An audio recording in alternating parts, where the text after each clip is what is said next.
because the sunspots don't move the same way all the time. Here it comes. There's really quick. Can you see the sun spinning forward and back? So this prominence will actually go all the way around, and in 24 hours-ish, be right back about where it is now. And that's what you can tell if you back it up and look at the 1,000% run. You can see. All right, there's the clip. Now, before I go forward talking about this, I want to give an apology for my first live stream. I didn't realize that there was an etiquette, so I don't want to make that mistake. And I'm sorry to all the people that I didn't thank who gave super chats. I've since been clued in, and Rose smacked me around again. So I want to thank Cymatic Smoke. Thank you so much. And by the way, I'm down with your name. I get it. It's pretty cool. And I want to thank Andrea Zavras. Hope I said that wrong. Thank you guys so much. Truly appreciate it. And I won't make the mistake of not thanking people who I should be thanking. And I apologize to the folks last time. I didn't know any better, which is a bit of a weak excuse, but there it is. But getting back to the solar work, what you're looking at when you see a clip like that, and by the way, I should say, we're going to show you another thing that relates to the membership area of my website, where all my solar videos are provided for membership exclusively. When you're looking at a clip like the one I just showed you, it's shot in the hydrogen alpha wavelength. Now that is barely within the visible range that your visual eyes would see. And Rose has just put up the website so you can see where the members area is, where there are currently 11 solar videos. Getting back to the point, the hydrogen alpha wavelength is what allows us to see that detail that we would otherwise be blind to. Now, not only do we have to be able to see in that particular wavelength, all the other UV, IR, energy bands, and all the other bands that are in the way have to be cut out of the view. The energy from the sun has to be reduced like 98%.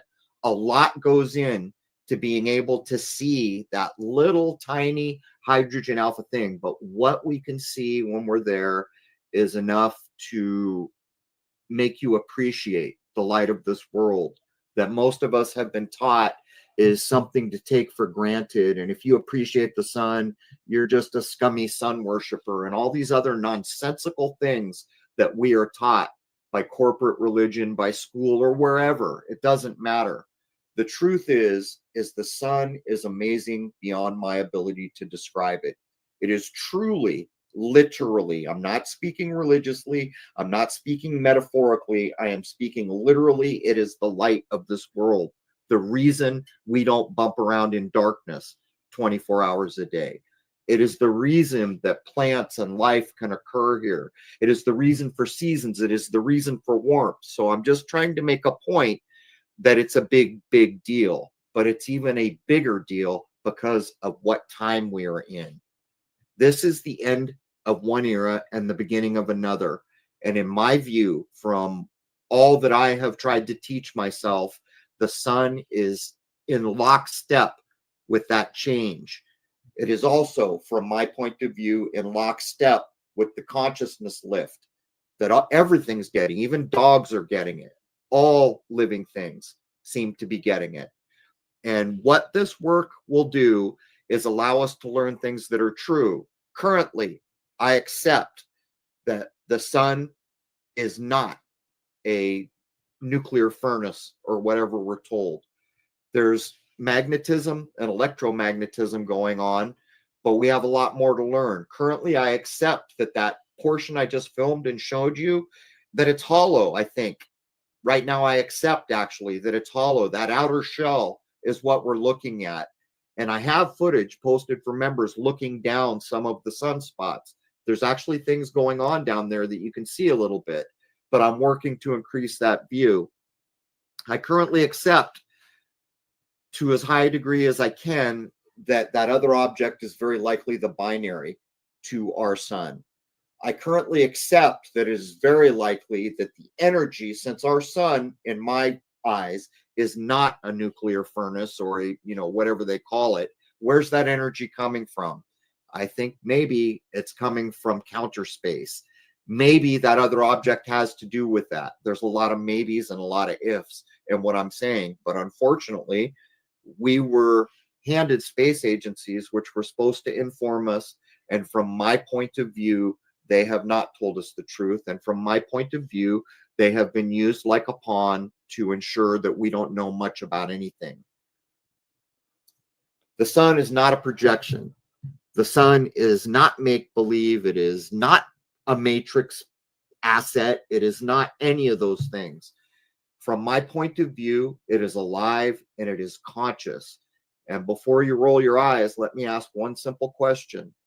How could a thing that fosters, allows, and guarantees life in this realm not have life of its own to offer? There's my question to consider that. But anyhow, Jason, you want to get in here before I lose my voice? Well, for anyone who doesn't listen to the show regularly, we had a very interesting conversation with Mr. Eric Dollard, the Tesla of our time, and he has some very interesting things to say about the sun, and that's where a lot of the things that are being hypothesized now are, all those things are being taken into account now, what he's been saying for many years, because he spent a good, I forget how long he said, it was like a decade, I think, when he worked for RCA, studying the sun because of the effects on radio transmissions and the effect on the electric stuff that he worked on. So another thing happened that was very helpful. When I shot the second sun for the first time, I was afraid to go on YouTube and say anything about it for a few reasons. The first reason was that I had thousands of hours of experience with my nighttime telescope on the nighttime skies, even on daytime and chemtrails and what I guess people would call UFOs and orbs. But with the solar work, I only had 200-300 hours, maybe if that. And I was afraid that I was going to say something that would be incorrect and unhelpful. So I did all these tests trying to prove that it wasn't, well, put it this way. I did all these steps and I knew damn well it wasn't a reflection of any kind. So having said that, I announced it for the first time all the way back then. And the same thing happened. People said, you're crazy. You're just a conspiracy nut. Well, a year later, by chance, a man replicated it, which we'll talk about in a little bit. And he did something else with a filter, which proves a whole heck of a lot. But the SLU Observatory, a year later in 2016, you can look this clip up on YouTube, was doing a live stream for, I think, young people, showing the transit of the so-called planet Mercury going across the face of the sun. They had a problem. The second sun, or the so-called binary, was so close to the sun we see, they couldn't get it out of frame. So about 30-40 minutes in, the guy finally says, I guess you're all wondering what that other object is. And then he says it. He says, that is our second sun. Then he further says, NASA knows all about it. They just don't want you to know about it. And that one little clip took so much weight off people who wanted to come kicking all the time that I can't even explain to you, but it did something more, where I was constantly referring to the other object as so-called this or legendary that. They used the word second sun. Take a minute here and thank the Stories of Our Life. Nice name. I'm down with that one too. Thank you so much for the support you're giving this channel. And while I don't want this to be a sales pitch stream, which it will not be, this really helps because the costs of everything have gone up, but we have not raised the cost of what it takes to join our little podcast. We've done everything we can to keep our prices low, but it gets difficult to pay the bills at times. Anyhow, thank you, Stories of Our Life. I love that name. Anyhow, pull me back on track, Jason. Where the heck were we? All right. So as far as what the sun is, what you're seeing here, maybe folks don't quite know the difference. If you just look at the sun with, like, say, a P900, P1001, those kind of cameras with just a filter on it, it's going to look very different than what you're seeing here. Because I've seen people comment, annoyingly so, that, oh, that just looks like cartoons. Well, that's because you're only seeing a particular frequency. It's what's called a hydrogen alpha, and that's what gear you're using now. You're not using just a straightforward telescope anymore. You're using hydrogen alpha equipment. So I think it's important for folks to understand that the reason why you're getting these details is because you're dialing in on a particular frequency so that you can see those details. Right. Let's take that a little bit further, but I want to give a quick thank you to Kevin Pedersen. Thank you so much for supporting what we do here. Truly helps. But let's make a very important point here. Rose just throw up an image. Now I'm going to teach you something about images so that when people present you with images of the sun, you will know a thing or two. Right now, look at the white dot. That's a sunspot. Why the hell is it white? Aren't sunspots black? Well, yes. Yes, they are. This image I shot and then I inverted it. It's like if I took a snapshot of my wife and then inverted it so it looked like a negative, that's what I've done here. But it's done for a very good reason. This is a standard practice of solar imagery, and the reason it is done, because look at the little white filaments around the spot. They have a real 3D look and feel now. So when you invert the image, all of a sudden the sunspots are white and so are the filaments. See that little snaking thing? That should be black. The sunspot should be black. The area above the sunspot that is black should be white. So when you see an image now, you will instantly be able to determine if it is shot in hydrogen alpha, whether the image has been inverted. If the image has been inverted, you will instantly know it was done so that I can appreciate the 3D nature. Rose has put up another image that shows an uninverted image. Now look at the snaking feature. Well, the image went by. It was black. Now we're back to inverted. Look, the filaments are white. So now you know something. But let me make a point about, there it is. See the black? That's not inverted, not white. But the white areas are in fact white. They're high energy. But now you know how to tell the difference. And I want to thank Joan Margaret. Thank you so much. But let me continue. Many people will shoot the sun with filters that just knock down the brightness, like with a P900 or 1000. That's called shooting the sun in white light. That's shooting the sun how our eye sees the sun. But you want to know something? All you can really see is the outline of the sun and the sunspots. And that will not give you all the information you need to determine how the sun moves. Robo 1776, thank you so much. To determine how the sun actually moves, you can get some information from shooting in white light, but when you shoot in hydrogen alpha, you will realize it is in fact rotating. Sunspots do not always rotate as the rest of the sun is rotating. Sometimes they shift around or stay in place a little bit longer, and that point needs to be made. I want to thank the Sovereign Searcher. Thank you so much. Truly appreciate it.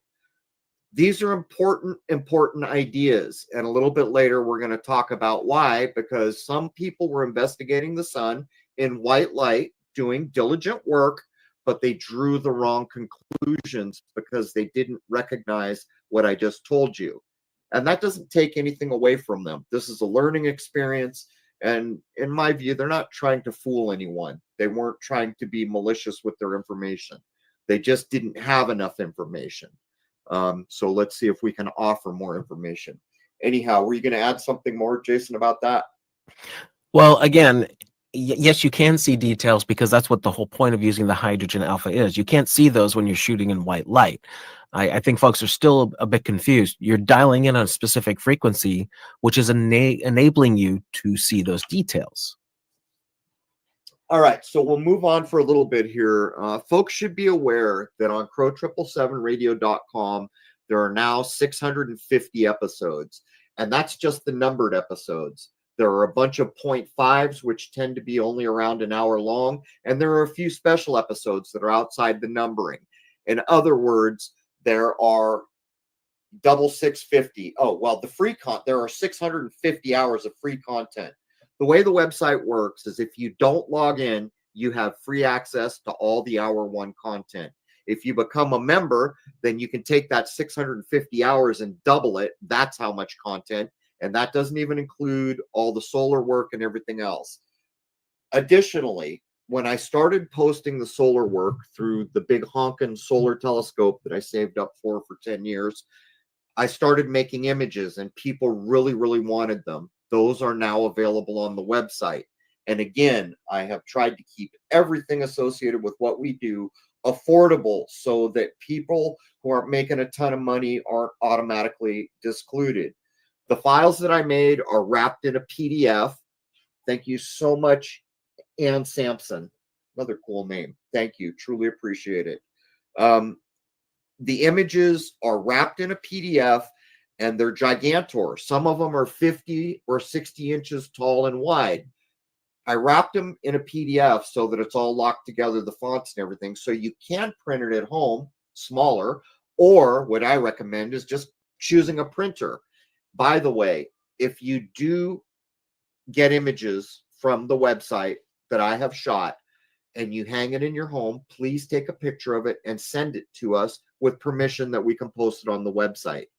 Do it with your family, your girlfriend, your wife, your dog, your cat, whatever. Just please send an image because I want to use it as examples because some of the ones that have been shot now are just so beautiful when they're hung in the house. And if anyone goes down the road of printing on glass, I really, really want to see that. And if anyone does glass backlit, I really, really, really want to see that. Anyhow, all those images, you don't even have to be a member. You can go purchase the images. Where are we here? By the way, I saw someone asking about making video. Yeah, we're showing stills here, but while it takes you many hours to shoot enough data, you can compile that together, and yes, you can see moving video of the sun. That's what the solar area for members on the website has 11 videos now, and it includes, I just call them animations. This is the way it works.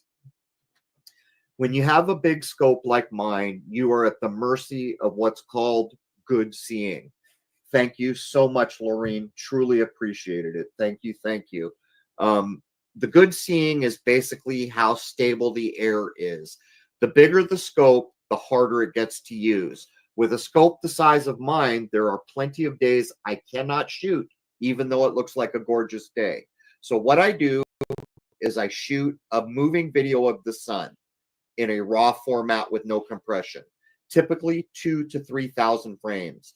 I then take that video, I pull out 10 to 50% of the best frames and stack it all down into one still image.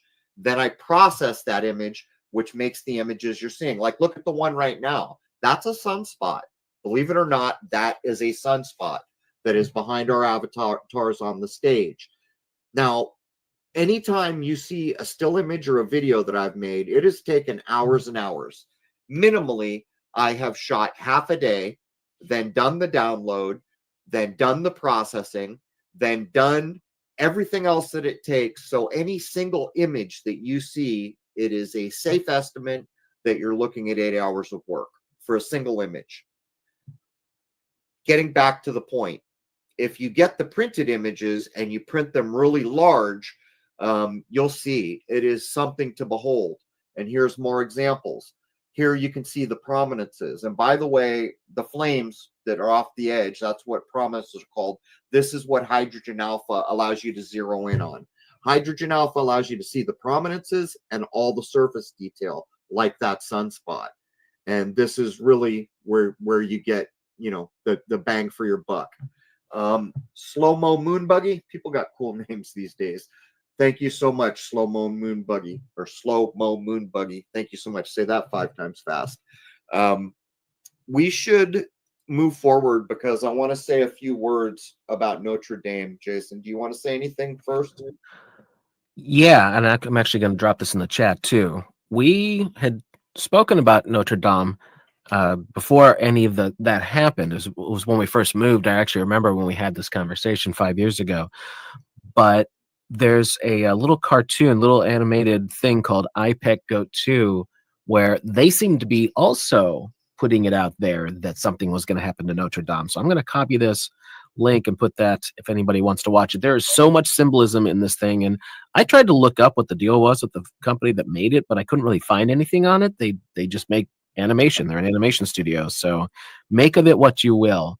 But look at in the chat under my Secrets of Saturn name, and you'll find the link for that if you want to check that out. And I think it's towards the end you can see Notre Dame, a representation of Notre Dame collapsing in the background as the little film is coming to an end.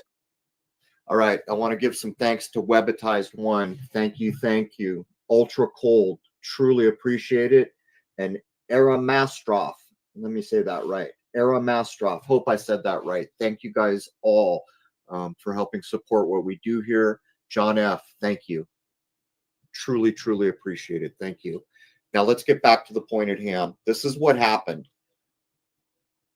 I started to dream about topics that I was covering, and for some reason, the cathedrals were in my mind stream. For months, I'd been reading the old books about alchemy and the other things that I've mentioned on the episode. And then exactly, almost to the day, 1 month before Notre Dame was torched, I did an episode. And it was to show that there was a higher-minded world that we don't even really have much of a clue at all that is included in those magnificent buildings. But I included a message, and the message was that they're erasing what those buildings tell us. So keep all your images, keep everything you have about the cathedrals. And what happened? That erasing went into high gear 30 days later. Jamie, thank you so much. Truly appreciate it. So exactly 30 days after the fact, it was torched. And guess what? Just reopened today. What's today? Well, they're using the date for a different reason. Today is a day that lives in infamy. It's December 7th, Pearl Harbor Day, the senior cousin of 9/11, in my point of view. They've opened it up. And what do they say? We don't know what caused the fire. Well, I don't either, but I know why the fire happened. Eric, thank you so much. Wes FE, thank you so much. Truly appreciate it. But the odds of me ending up in the mind stream happened for a reason. And this was the reason. I put this out, and 30 days later, the very thing I was warning about occurs. But here's the real kick in the cojones. I forget, a year or 2 or 3, I don't know the timeline anymore. They did a high definition laser scan of the area that was burned. You see what's happening here? The real world being traded off for a digital Fugazi replication. HR Biggs 120, thank you. Truly appreciate it. Thank you. Jason, I feel like I'm forgetting things about how all that went down, and I can't remember the book. Oh, Mystery of the Cathedrals, right? Is that the book? Yep. So that's some months earlier, I had gotten drawn in. The way Crow 777 radio podcast works most of the time, not all of the time, is because my life path ends up on the topic we're going to cover. And people get frustrated because they want, me to cover this, that, or the other thing. And we do on occasion. I don't, exclude that. But most of the time, I try to ensure that my footsteps in this realm, my life path, is the reason for the things we're covering. Because to me, it's not coincidence that I am on a topic or covering a thing. To me, there is no coincidence. And so here I am reading Mystery of the Cathedrals, and it's blowing my mind. And I had read parts of it earlier. And just the higher-minded nature and the love and compassion and comprehension of the natural world where all truth is found and proven. They knew it. They built it into glass and stone at a level that we can only marvel at. And some jackass somewhere doesn't want that to be anymore. And in the book, The Mystery of the Cathedrals, it started where there's a story being told. And the story, when you walk through those doors, it tells you how to get on the path to become a higher human being. Or maybe even we're not. Sometimes I think I'm not even really a real human being compared to the level of the people who did things like that. But they showed us the path on how to get there. Alex B., thank you. Thank you. Thank you. And so the first things that's included in the Mystery of the Cathedrals, they took the St. Christopher statue holding baby Jesus, which is information and a code and an arrow pointing the way with all this information wrapped in it on the path to higher human beings. And some bishop or some people wanted that removed, and some bishop said, over my dead body. And so, well, that's what they did. They waited for the bishop to die, and they took those statues in more than one cathedral of St. Christopher holding baby Jesus, which is information that guided people to a path of higher humanity. One of the things encoded in those edifices, those magnificent buildings, and they dragged it out back and they smashed it to pieces. And it's no different than what happened 1 month after we did that podcast. The same thing is still going on. And they digitally scan the damn thing as if somehow that's, I mean, I don't even want to think about it.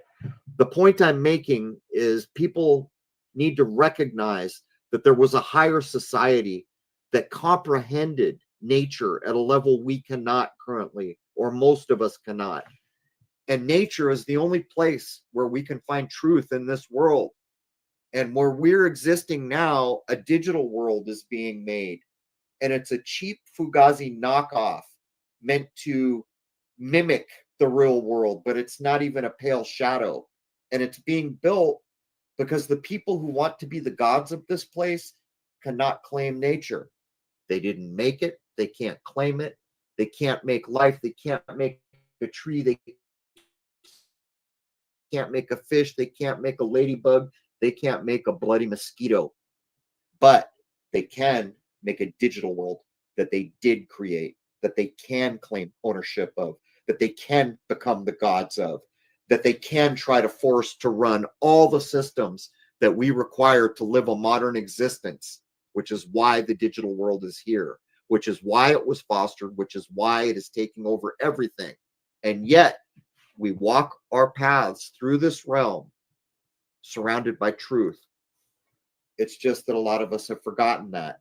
And those cathedrals, including the one that was burned, have information encoded in them for those with ears to hear and eyes to see and a mind to learn on how to reach higher humanity. And that's why it was important. And the only reason I'm mentioning it now is because they reopened it on December 7th. So what does that tell you? And Buzzy B, thank you. Thank you so much. And did I give the episode number, Jason? Rose has been putting out stuff in the chat. Okay. By the way, we should probably mention that they uncovered a weird sarcophagus when they were originally going through it. Do you remember that? Oh, now, God, I've totally forgotten. Go ahead. Well, that's the thing. I don't remember exactly either. I should have looked this up and maybe I can find something on it. But apparently there was stuff up in the roof that some kind of ritual had been done. And why they even announced this to the public, I don't know. Maybe too many people saw it and they had to. But it just goes to show that there are things that go on with that we just don't know about. That something was weird about this. Now, Notre Dame was made by people who had some very how should we put it? They knew what they were doing. And it's not higher, they were higher human beings than we are, and that's not meant to be rude. They had become, I don't know how to say it without sounding like I'm being a pain in the you know what. They were at a higher level, and the reason is because they had merged with nature. Those buildings aren't just buildings. They have all this information encoded. Most of them still hold a path so a human being can become higher. Did you know that many of those cathedrals have as much to them underground as they do above ground? Go listen to Eric Dollard. They were resonating when they were functional buildings. They were literally lifting people spiritually inside. There was like a resonance chamber. I mean, I don't even have enough knowledge or language to describe what a big deal those things were. But what it basically is, it's like having a device, a natural device that's had the functionality pulled out of it. That's what we've been shown. But it's still there and it matters. And the people who built that, I mean, just the knowledge that it took And there is no stone, if it's from the original structure, there is nothing just because, or because we needed something to fill a space. It was all fashioned in lockstep with the truth that nature provides. And anyone who's studied older alchemical texts, you'll read things like the first time I read it, I thought, well, what the heck does that mean? And it says, you want to know how to live your life as a human? Then go study the plant kingdom. Well, what does that mean? Well, I know what it means now. When I look at a plant, it doesn't do anything wrong. It lives within the system. It contributes to the system. It is part of the system. The system can't really even function properly without it. But I want to give a thanks to Didgeridoo 3. Love that word, Didgeridoo 3. Thank you so much. I think we have a set of clips to go in around the sun, which is topical because the luminaries of our realm, particularly the sun, but the sun and the moon, and then the other lesser luminaries that are apparently a little farther away, probably, they are all providing energies, and this too is referenced within those edifices. But do you want to take us into the double sun footage and information, Jason? Okay, so it looks like that clip is ready to go. I'm not sure what else to say about it here. Let's other than, let's just cue it up and play it. Let me give a thanks to Reformed Bear. Thank you, Reformed Bear. I'm glad you're reformed. Pun intended. Okay, this is not the double sun clip. This is the Okay. rotating. So sun. what this is people shot in white light, and I think someone was trying to make the argument that the sunspots were mirroring the zodiacal constellations behind it, which you can't really draw that conclusion from my point of view. Does not make me right, does not make me wrong, but my ability to view in the hydrogen alpha wavelength leads me to not be able to accept that. But this is the difference. Look, this is white light. What do you see? You see the disk and you see sunspots. Now, when you go back to how I'm currently shooting in hydrogen alpha, there's a whole other level, many levels of detail that are missing from this view. And I think that's incredibly important for people who want to study the sun. And the other problem is it's just not, well, I shouldn't say that. A new hydrogen alpha telescope just came out for Skywatcher that's around $3,000.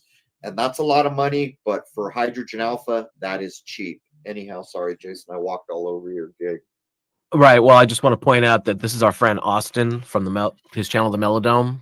This is his footage, and he's done a hell of a job shooting. I don't know if he does literally every day, but I think mostly every day. And he puts these together to prove what exactly the sun is doing. It kind of gives you a really good idea of what the sun is and is not, at least to a point. I think we're going to run double sun footage, if I'm not mistaken, and I think it's going to include Chris Van Maitre and a very important contribution from Cami Nodell, who proved beyond argument that the other object can't possibly be a reflection. So, Rose, do we actually have that, or am I going off script here? Yeah, just a second. I got it. Just a second. Okay. All right. We're just going to give her 2 seconds to cue it up. She's like the man behind the curtain, or the woman behind the curtain, trying to juggle all this. Here we go.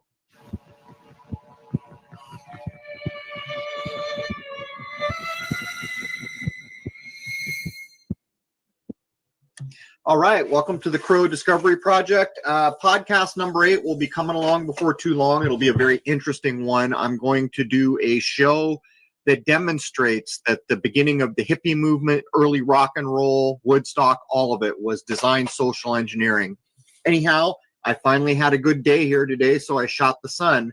I whipped out the solar rig, got everything set up, and here's the sun before I have it all tuned in. This is just the straight solar scope, and in a second, I'll get the double stack on. There's not much going on the sun today, but I keep coming back to the idea of a reflection. And I've done this. I'll spin around the edges. There's some slight prominence today, but not much going on. Ever since I used my full spectrum camera, shooting the moon, and I traveled way away from the moon and found light reflections in the sky, I keep coming back to this. And while I'm aware that a double stack with Etalon filters can produce ghost images, I keep doing these tests to try to prove in my mind 100% that the ghost image is being produced by the double stack Etalon filters. And each time I walk away just unsatisfied. So I'm going to show you the reflection here. I'm not saying that it's a reflection in the sky. I'm not saying it's not. I'll keep coming back to it until I kind of figure out a way to prove it to myself one way or the other. Now here what you can see is me traveling around. You can see the typical lens flare that you expect. And watch what happens as I move the other direction. This is right. I can't find it there. As I move left, there it goes across the top. I'll come back to it. You can see it traveling across the top. I'll pull it back into frame in a second here. I always come to this little ghostly reflection of the sun, and it's always on the left side of the sun and always about a sun width higher than the sun. And I keep doing all these tests where I put a tube, like a rolled up newspaper over the end to extend what would amount to a light shade to try to see if that will make it go away. It does not. I rotate the filter set to see if the image will rotate. It does not. You can see here I'm taking a piece of paper with a straight edge and covering up half the scope at a time, and it acts like an image. And then I cover the whole thing and let it come back. At one point I even focus, defocus, focus, and I can make that affect what we're looking at here. And I would probably have dismissed this had I not had the experience with the full spectrum camera and the moon, and twice filmed a big light patch in the sky, which seems to be a reflection off the moon. So I guess I'm not sure what the next test I'm going to do is. So what I did here is I pulled the double stack off and I overexposed it, and I'm going to go look to see if I can find the reflection, the ghost image, and I can't. So basically what it comes down to is with the double Etalon stack, which is supposed to bring up real fine surface detail on the solar disk, I can pick this up. So I mean, that would kind of point to it's the double stack doing it. But the point that I would make is if it's the double stack doing it, when I put a tube out to extend like a light shade off the end, it should go away. When I block it out, it should, block out portions of it. It should interrupt it if it's just like a light reflection inside the lens. When I rotate the double stack, you would expect the image to rotate, and it doesn't. And then when I focus, I can defocus it, although I can never bring it to a sharp focus. So I guess I'm not exactly sure what I'm looking at, but knowing for a fact that people do report having trouble with ghost images and Etalon filters, usually within the field of view, from what I've read, I'll just keep my eye on this. It's always in the exact same place. I can't replicate it up or down, left, right. I can only pick it up left and about a sun's width higher. So it'll just be something to keep my eye on. Pretty soon here, I'll be doing some night shooting if the weather keeps up nice like it is. And I will be doing some out of focus tests, some planetary shooting. I'll be doing a number of things. And then when the lunar cycle comes around, I will have the full spec camera on, and I will see, now that I'm on the East Coast, if I can pick up that reflection of light in the sky when the moon is full. So there it is. I'll let this run out. You can see what I'm doing here, just moving all around. This is with the double stack back on, trying to replicate it in some way. There's, I don't know, a couple more minutes of this if you want to watch. Anyhow, my next podcast will be number 8. I'm going to bring James Alfred back because he has such an analytical mind, and we are going to completely expose the early hippie movement, the beginnings of rock and roll, all the way through Woodstock to demonstrate it was nothing. All right, so there's all that. Jason, did we fail to thank someone who was supporting us? I'm not sure, but we can check over on the starred thing. See the last person. Let's check this out. Let me pull this down. Reformed Bear. Hopefully we said thank you to you. I did. Didgeridoo, Buzzy B, Alex B, HR Biggs 120, Wes FE, Eric, Jamie, John F, Animastroph, Ultra Cold, Webitized One, Slow Mo Moon Buggy, Laureen, Ann Sampson, Sovereign Searcher, Robo 1776, Joan Margaret, Kevin Peterson, The Starries of Our Life, Andrea Zavros, and Cymatic Smoke. That should be everybody. Thanks for all the super chats, folks. There you go. And again, I truly want to appreciate. Last time I didn't know the etiquette. Not much of an excuse, but anyhow, there it is. But getting back to the topic at hand here, there's the clip. I think that's probably the first one that I ran that shows the binary to our sun. And you can see how I'm using my language, how I'm trying to blunt it so that I'm not making any claims. You got to realize in the fall of 2013, the lunar wave, I'd had that clip for a year, and people kept bugging me. So I finally put it on YouTube. And from that moment forward, nothing was ever the same. But for the next year and a half, maybe close to 2 years, I can't even tell you how, at times, how bad it got. But it mellowed out after a while, and I didn't want to do that again. So that's why I was so mellow with my language. But getting back to the point, there it is. There's this other object. I know it's there. Despite the way I'm speaking, I did every test you can imagine. I was taking 4-foot, gift wrapping tubes and putting it over the end of the scope to darn well guarantee there's no way on God's green acre that any light could be creating a reflection. I was doing stuff with the Etalon. I did everything I could, and I knew it.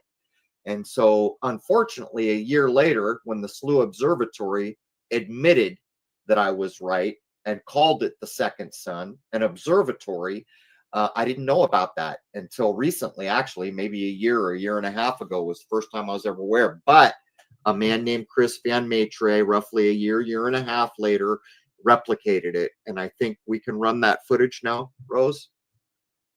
There's a lot to be learned from this footage, and I'll tell you why.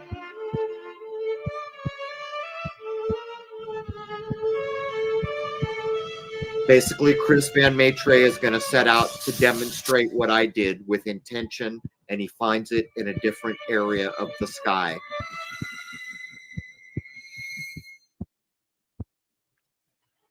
All right, man. Welcome to the Crow Discovery Project. It's been a long time since I've posted one of these, and I will be ganging up with some other people and posting more scope footage as the warm weather approaches here. I've recovered from my surgery. I should be able to heft that scope again. What we have here is confirmation of the double sun by another individual. First footage you're going to see here is my footage. Hydrogen alpha scope with a double stack, a Solar Max. That is the sun you see with your eyes. Okay, I'm going to pan around here, and that's lens flare, legitimate lens flare that you're seeing there. There's the sun you see with your eyes. And in a second here, I need to go the other way. There's watch the top. There we go. Watch the top. You see a little thing go by. This is the first time in the spring of 2016 that I discovered the double sun. There's the sun we see with our eyes. I'm still scanning around. I'm going to scan back over and find the other object for the first time. There it is, top of frame. This is the sun we do not see with our eyes. Now, I was afraid to post this for a long time.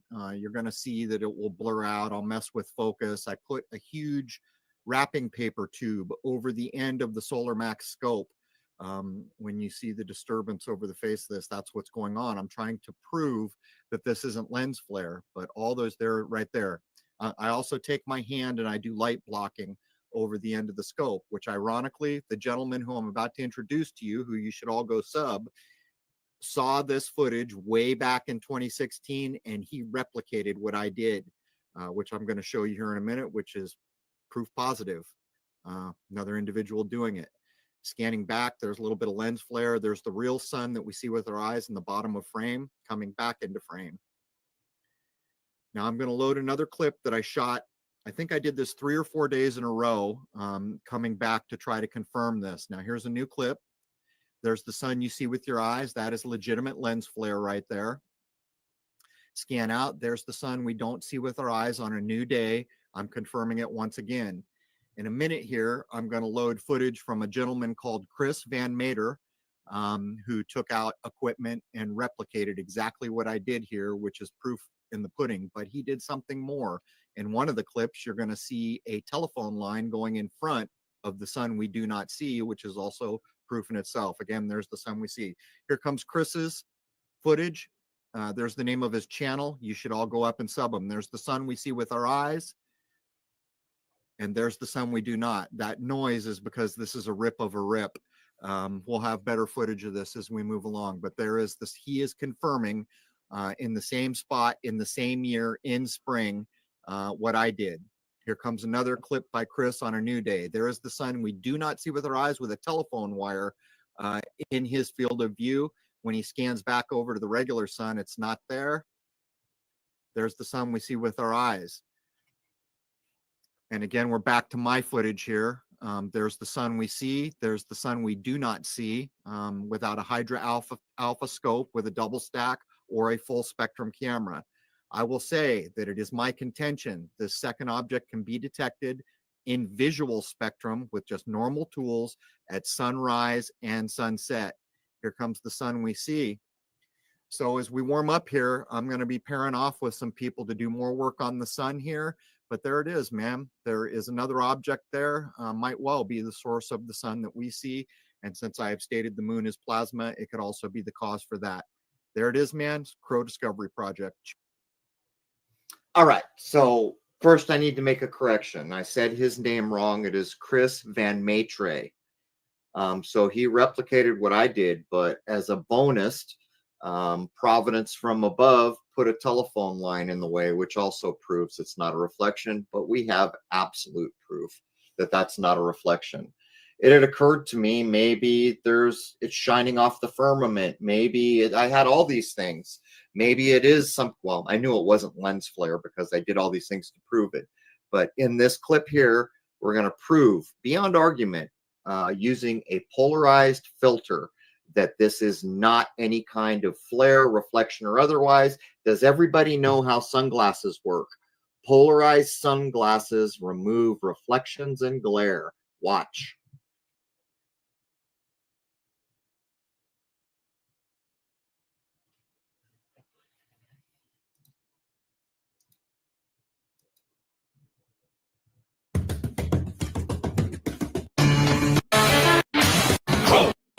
Trey and Cami Nodell will run for members only, but we will tell you exactly what happened here. Jason recently did a gig at the Solar Return Festival where he bumps into Chris Van Maitre. To give you the backstory, in spring of 2015, I first filmed The Sun You Don't See. Some years later, Chris Van Maitre with a hydrogen alpha solar scope replicates what I do. He's now replicated it in Colorado, in Houston, and in South Carolina, where the festival was, showing a different position for the sun you don't see each time. But Jason put me on the phone with him at the festival, and I told him I was going to start picking up filming again this spring because I should be recovered enough to lift up the scope, which is pretty big. And I suggested to him that we try to get polarized light filters on our hydrogen alpha telescopes to film the sun. Lo and behold, Cami Nodell was there, who makes a habit of using polarized light filters, and she had some big ones.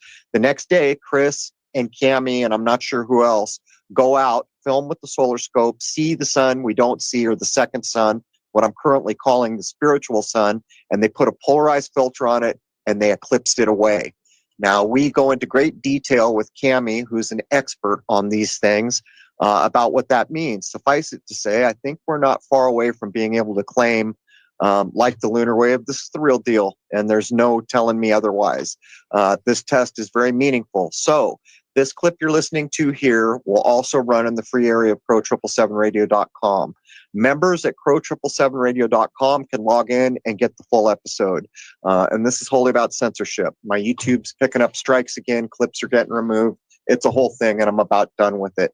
I will be launching a new website soon.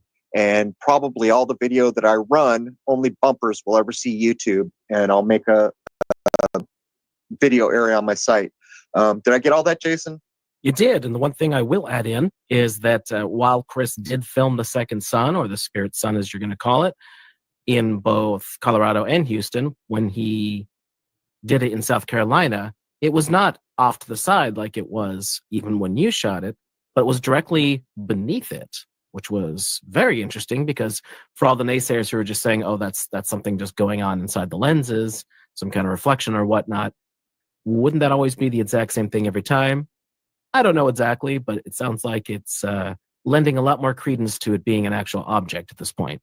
It was well, in a different for spot me, every that's time. true. Everything you just said is true, but the kind of icing on the cake here is that the polarizing filter made it disappear. You can't make the sun we see with our eyes disappear with a polarizing light filter, and Cami describes what that means. It proves it's an object. We'll get into it. There's a whole explanation that comes behind, but in this clip, we will also provide the directions that second sun that you don't see has been shot in and where it was located so people can go out and look. First couple times, it was a sun and a half up and about 2.5 suns to the left.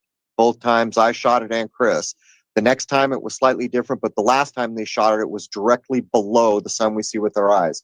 But there it is. The full clip will be running for members at crow777radio.com, CRROW777radio.com. We hope to see you there, man. I'd like to wish you all a happy, healthy, and higher-minded new era. Cheers.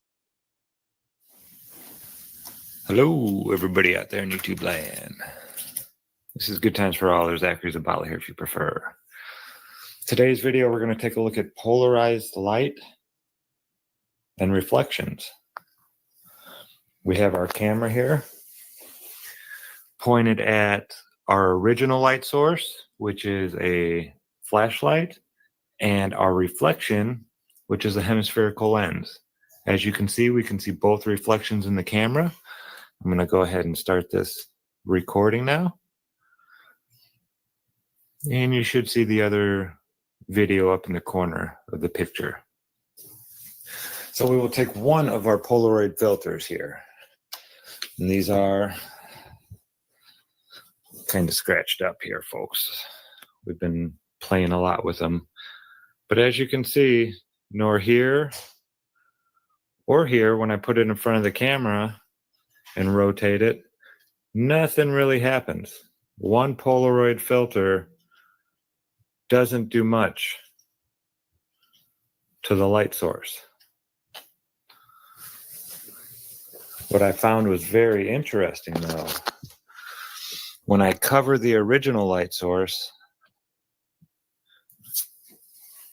and grab the other filter, you come back here and look, and as I put it in front of this, the camera, you'll see here, watch this.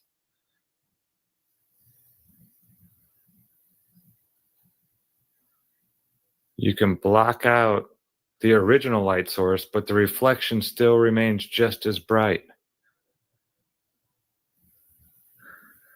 So the original light source is gone, but the reflection is just as bright as it's ever been. You cannot block Polaroid light's reflection.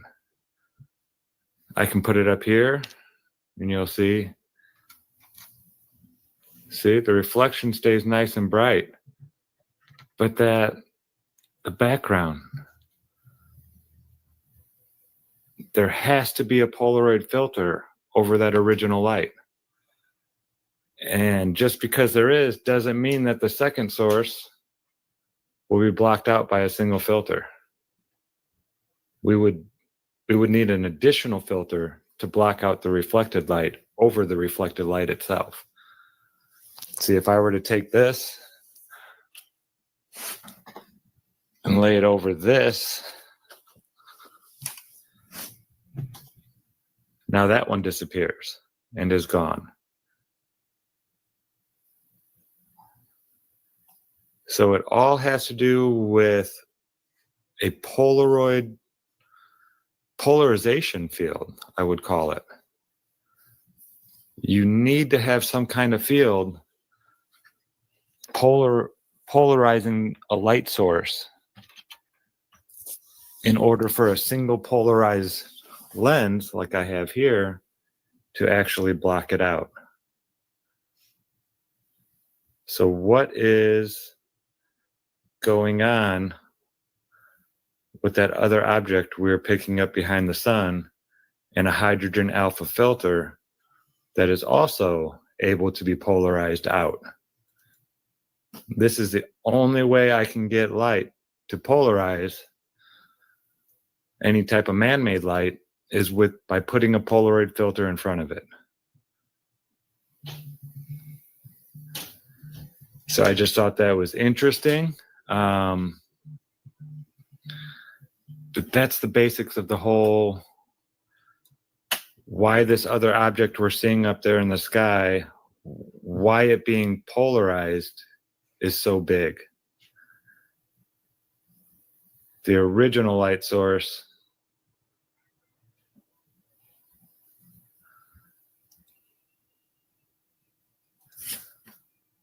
I don't know, folks. You tell me. This is Good Times for All here, signing out. As always, thanks for watching.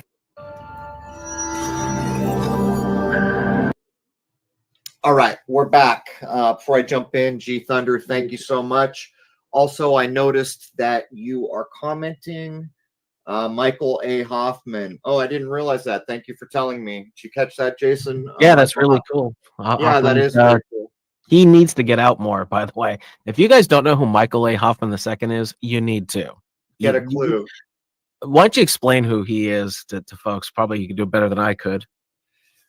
Michael Hoffman and I have been friends for some time. He was the co-author with James Shelby Downard on one of the most important pieces of work that I have come across that teaches you how to think about our world and how it actually works.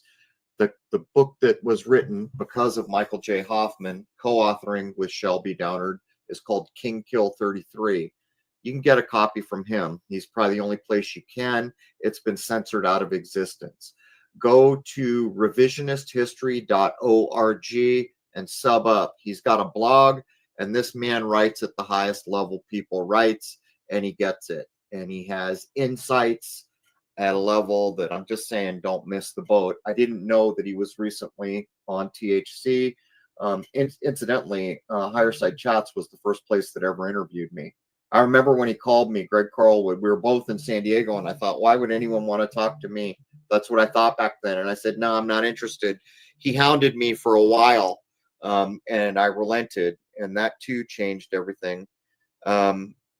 Anyhow, I want to thank G Thunder for the contribution, and I want to urge people to go jump on revisionisthistory.org. If you want to get a copy of King Kill 33, you can contact Rose. It's really hard to find because the site's archaic, but you really do want to sub to this man's blog or the chat, Substack, I guess it is.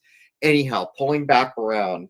So now people have replicated, and no one even knows when all this is done, that the SLU Observatory actually filmed it during a live stream and admitted that it is the second sun, and admitted that NASA knows all about it, but doesn't want you to know about it. I saw comments as we were doing this. People were all, really, a second sun? I'm out of here. Thanks, NASA. This is the kind of world you have created, where whoever was that made that comment in comments deserves and has the right to know where it is they exist, and deserves and has the right to know something about this place. Thanks, NASA. This is the world you have helped create.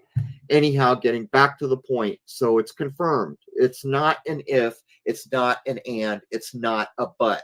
There's another object there. It is demonstrably not a reflection. Again, I currently accept it as our binary. I currently accept that is probably directly tied to the consciousness lift we're all getting. But if you go, I think Rose has provided all the links. Go to the Cami Nodell, Chris Van Maitre footage where Cami, for the first time, busts out the polarized light filter. And it is what it is. I mean, these are not arguable things. Do we know everything we want to know? No, we don't. But we know it's not a puff of smoke or an illusion now, because of all this work.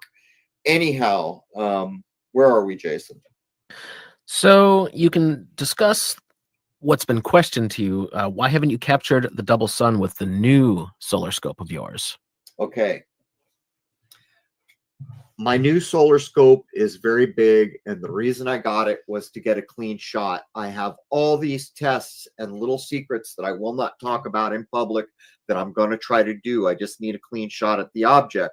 The first problem is I have a very limited view of the sky where I am, and I can't just lug this telescope system around anywhere, unfortunately.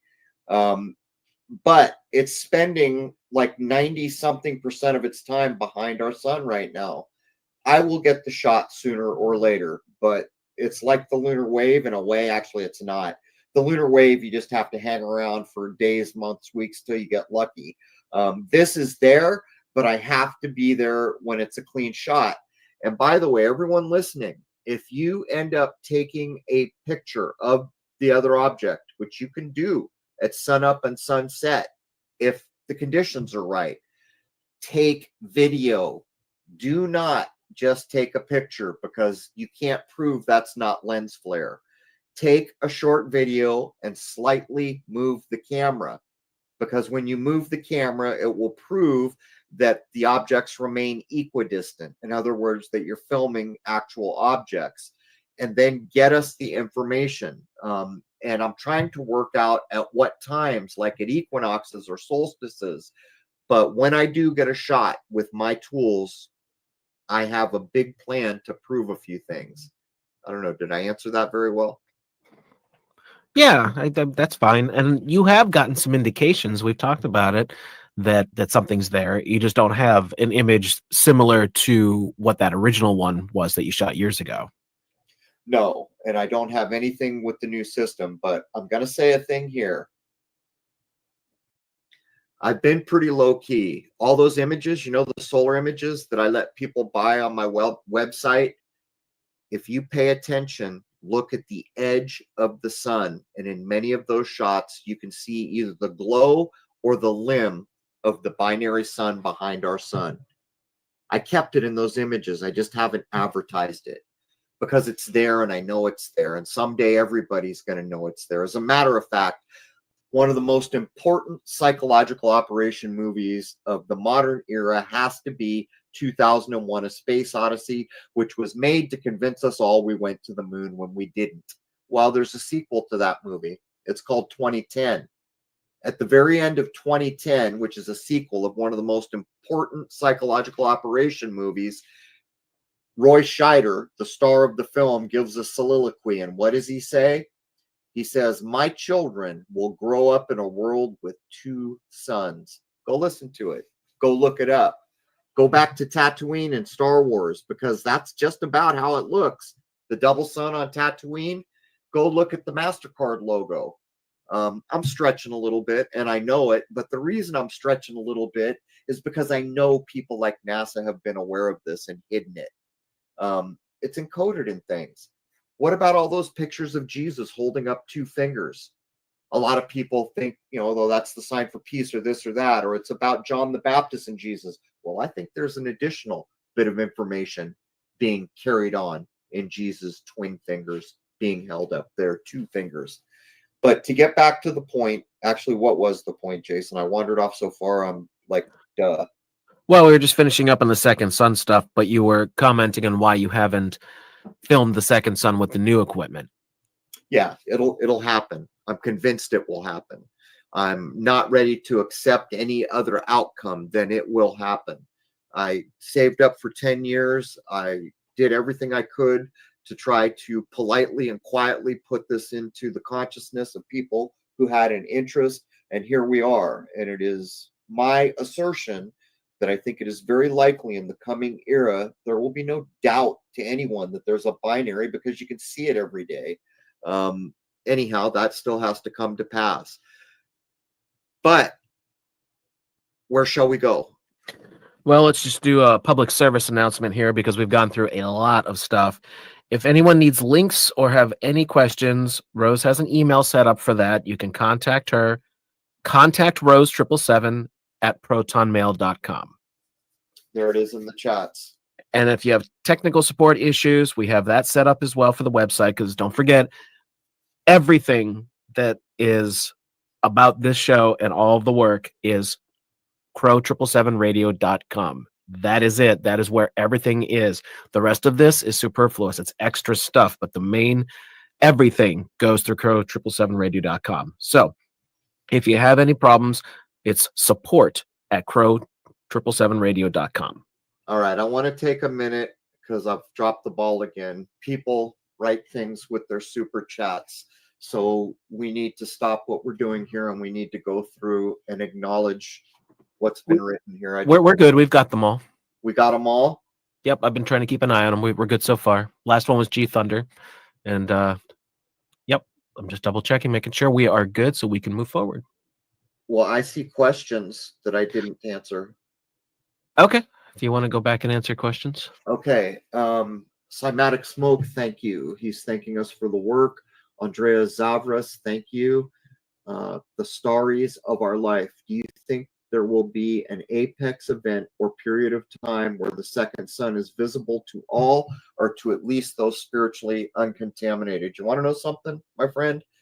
I don't think it matters where you are spiritually. I really don't. I think people who are elevated a bit always have that advantage in many ways, including what they're aware of and what they can see.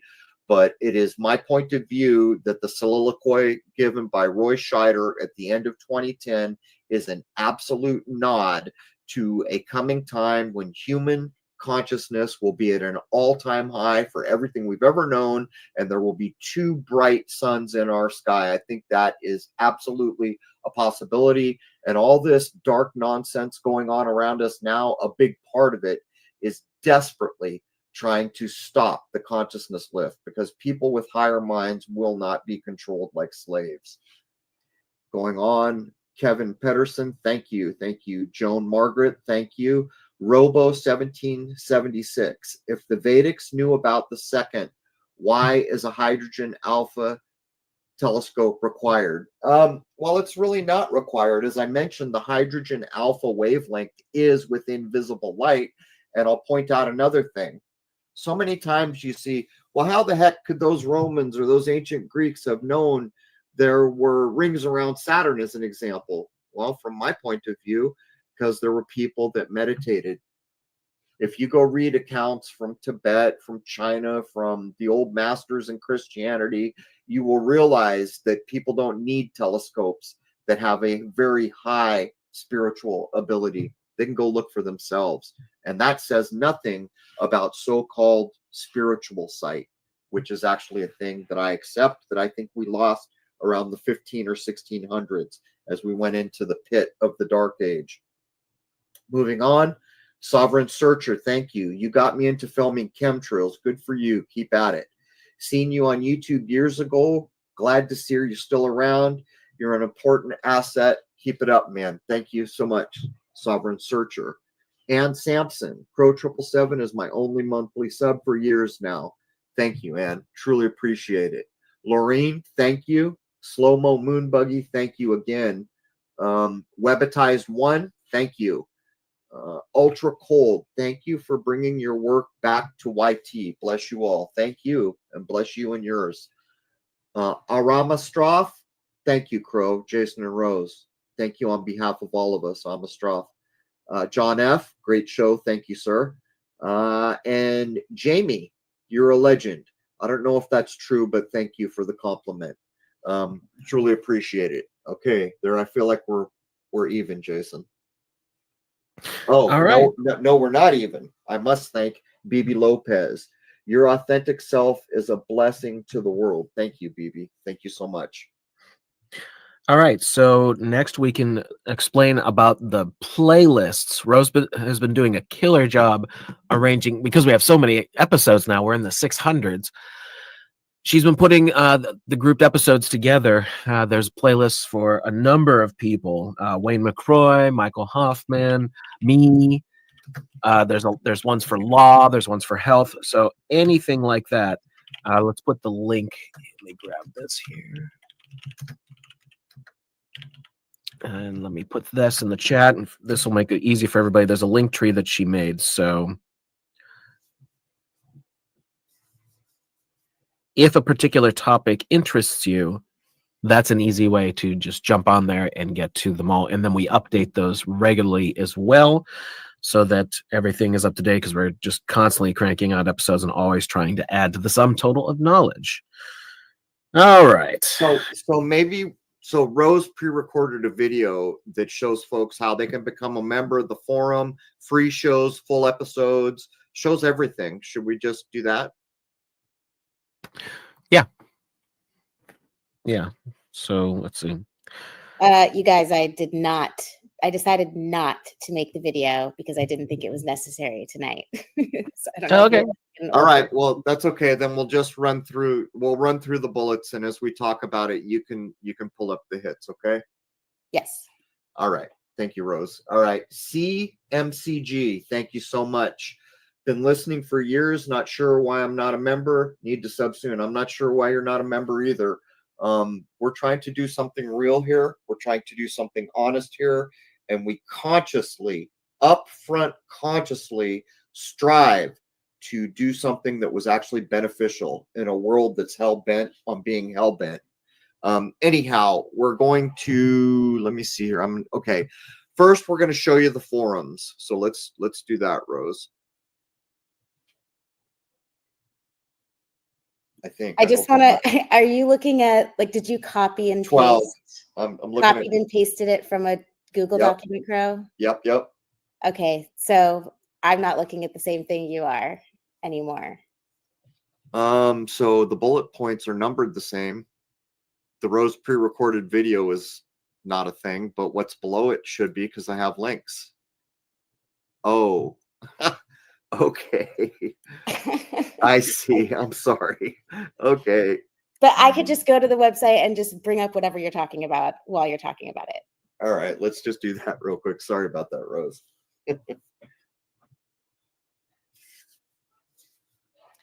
Ding, ding, ding, ding, ding. All right. First, this is logged in version. Is that what? Okay, we're going to do the logged in version. All right. So when you go and you're a member, this is, okay. This is when you're going to become a member. Go ahead, become a member. So it gives you a level, and I'll say it again. We started out at $5 a month like a decade ago, and right now most people are $10 or better. We have not, and we might have to at some point, but we've done everything we can not to lift it. It's $8 a month. If you go for an annual subscription, you get a free month, basically. And there are gift memberships, and the gift memberships are cool because a lot of people want to share what we're doing here with someone else to offer them maybe a new way to think about things.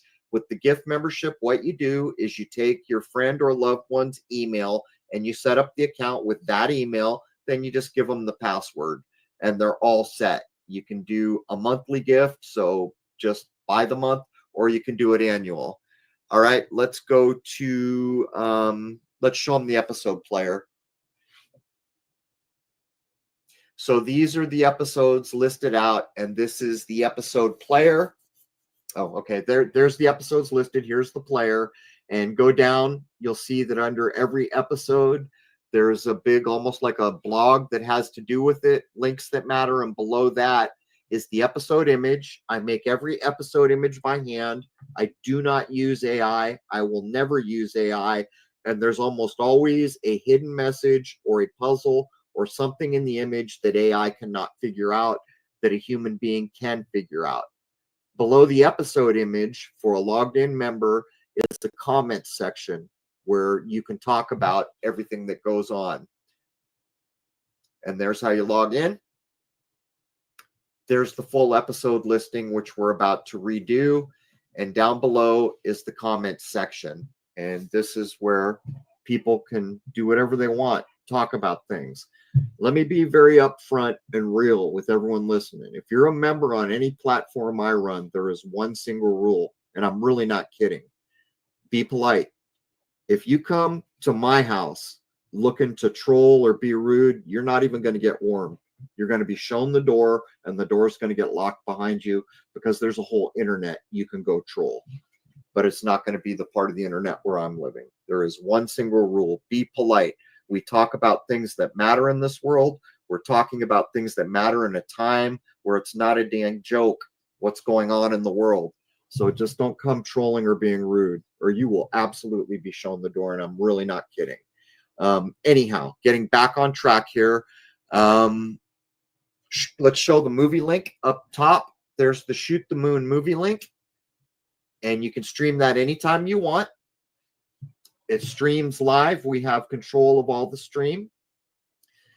And next on the hit list, let's show the video sections. This is where all the members get exclusive access to all my solar work. So each one of these, there's 11 of them now. Go ahead and play a little bit of one if you want, Rose. They get exclusive access. And so whatever I've learned or shared goes into these videos for members. So at this point, these were some of the images that I've made, anything I'd learned. And again, look at these images carefully, because in many of them, the other sun is hidden in the image. I just haven't advertised it. I want to thank James Frazier. Thank you so, so much. All right. Congratulations. Natural birth, man. They're going to give their newborn the best gift that anyone could hope for on their first birthday. Good for you. There's the hope for our future. All right. Next up on the list you've done, let's take a look at the sun images. So, And by the way, there's a natural birth playlist as well. If you need anything to look up, there's quite a few episodes where we've had folks who've come on and explained how they did the process for themselves.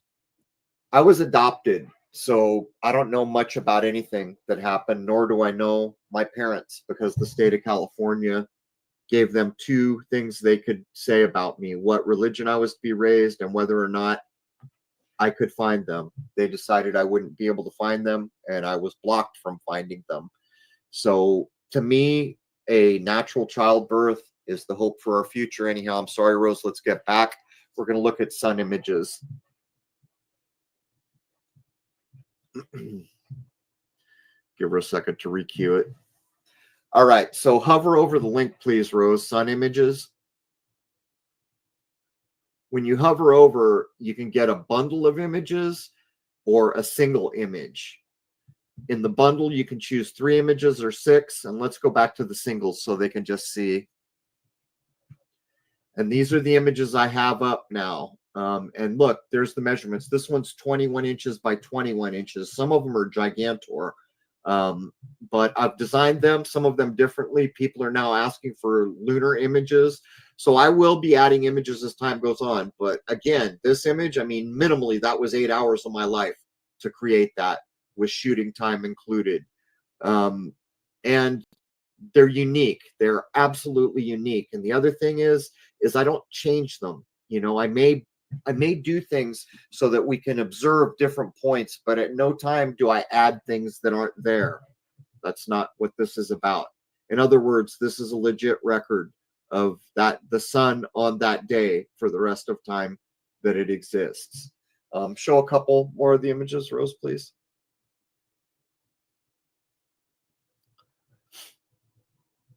This one I kind of put a fancy border on. You can see that the disc has been inverted to show the 3D nature, and maybe show the one with text on it.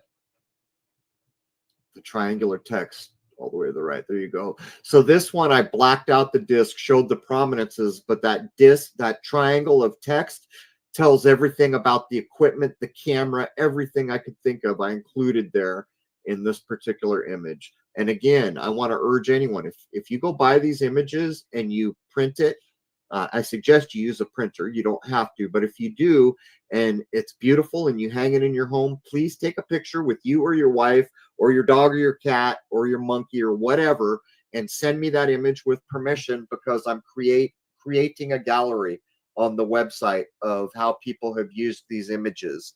You want to add anything, Jason, about the website or anything? So it's always being worked on. We're always adding to it, trying to make it better. You know, I should have said this before, but like the big thing that we offer with the membership that a lot of folks don't is the forum. There's a lot of very engaging conversations going on in there. And there's 2 aspects to it. There's the comments and discussions that go on under each new episode that's released. And then there's the general forum where you can do your own topics as well. And people really get into some very interesting stuff there. And it's great because you're someplace where you don't have to worry about a ton of wackadoodles just coming in saying the most ridiculous, annoying things. Because if somebody does go a little crazy, we take care of it. We're very on the ball with that stuff because we're trying to have something just as an open forum for discussion to try and figure things out the best we can.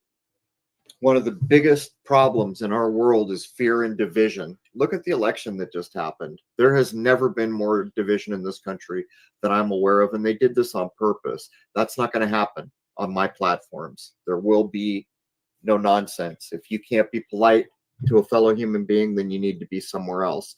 Go down to the footer, please, Rose, so I can show the support link.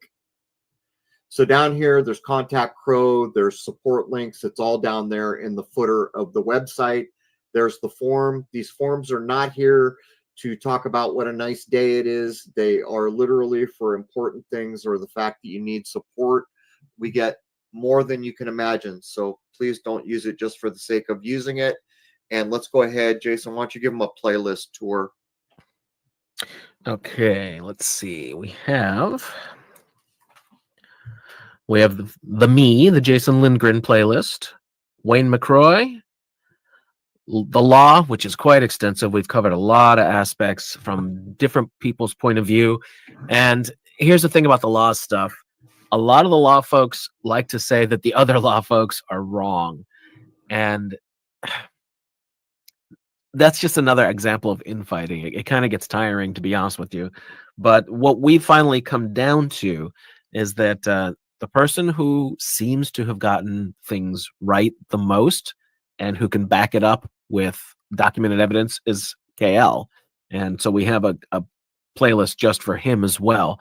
So just so folks know, because they like to get all wrapped up in this stuff, if somebody comes to us with something about law, we go to KL and go, what do you think about this, man? And he always has an answer. And he always is able to back up what his answer is. So if you ever wonder why we say the things we say as far as the law stuff, that's our go-to right now. Let me jump in. Here's when we got to doing this, there's no easy way to prove who's right and who's wrong. And the law people, they don't get along most of them. It's like my way or the highway. What we finally decided was if a thing has been proven to work and it could be replicated every time if employed accurately, then that's the information for us. And right now, KL is one of the people, but you've got to realize all the law things are not the same. What KL is teaching is to change your status. Everyone doesn't want to do that. Some people don't want to change their life that drastically, which means a different law topic would be for you, like Dr. Graves teaching you how to walk into a courtroom and handle yourself. So just to make that point, go ahead, Jason. And actually, if you'll carry it, I need to use the men's room for a second, okay? Sure. Okay. So we have a health playlist, and that is very extensive. When we started out, we didn't actually really realize how many different diverse topics we were going to get into. If you look at like the first 100 episodes, a lot of it is more, what would you call it? Like mainstream, although it's a terrible word to use, but mainstream conspiratorial. We were taking on a lot of things like the alien question, like all that kind of stuff. We have a lot of episodes that have got very, very popular. But we've covered a lot of that stuff now. And then we started branching out because we were getting known. The show was growing and grew quite large, thankfully. And we were meeting more and more people, and we started branching out and just covering all these different subjects to the best of our ability. And health is one of them. And we've tried to go at the health thing from so many different angles and bring on people who seem to know what they're talking about and help with navigating to the best of their ability what the mainstream healthcare system does, which I got to be careful what I say here because of where we're at, but things don't always go the way you would want them when you have to deal with them. So anyway, we've got some homeopathy episodes for 422.5 and 428 under the health stuff. And we made those transcripts free for the members because there's so much in there covering what's known as the Reckeweg products.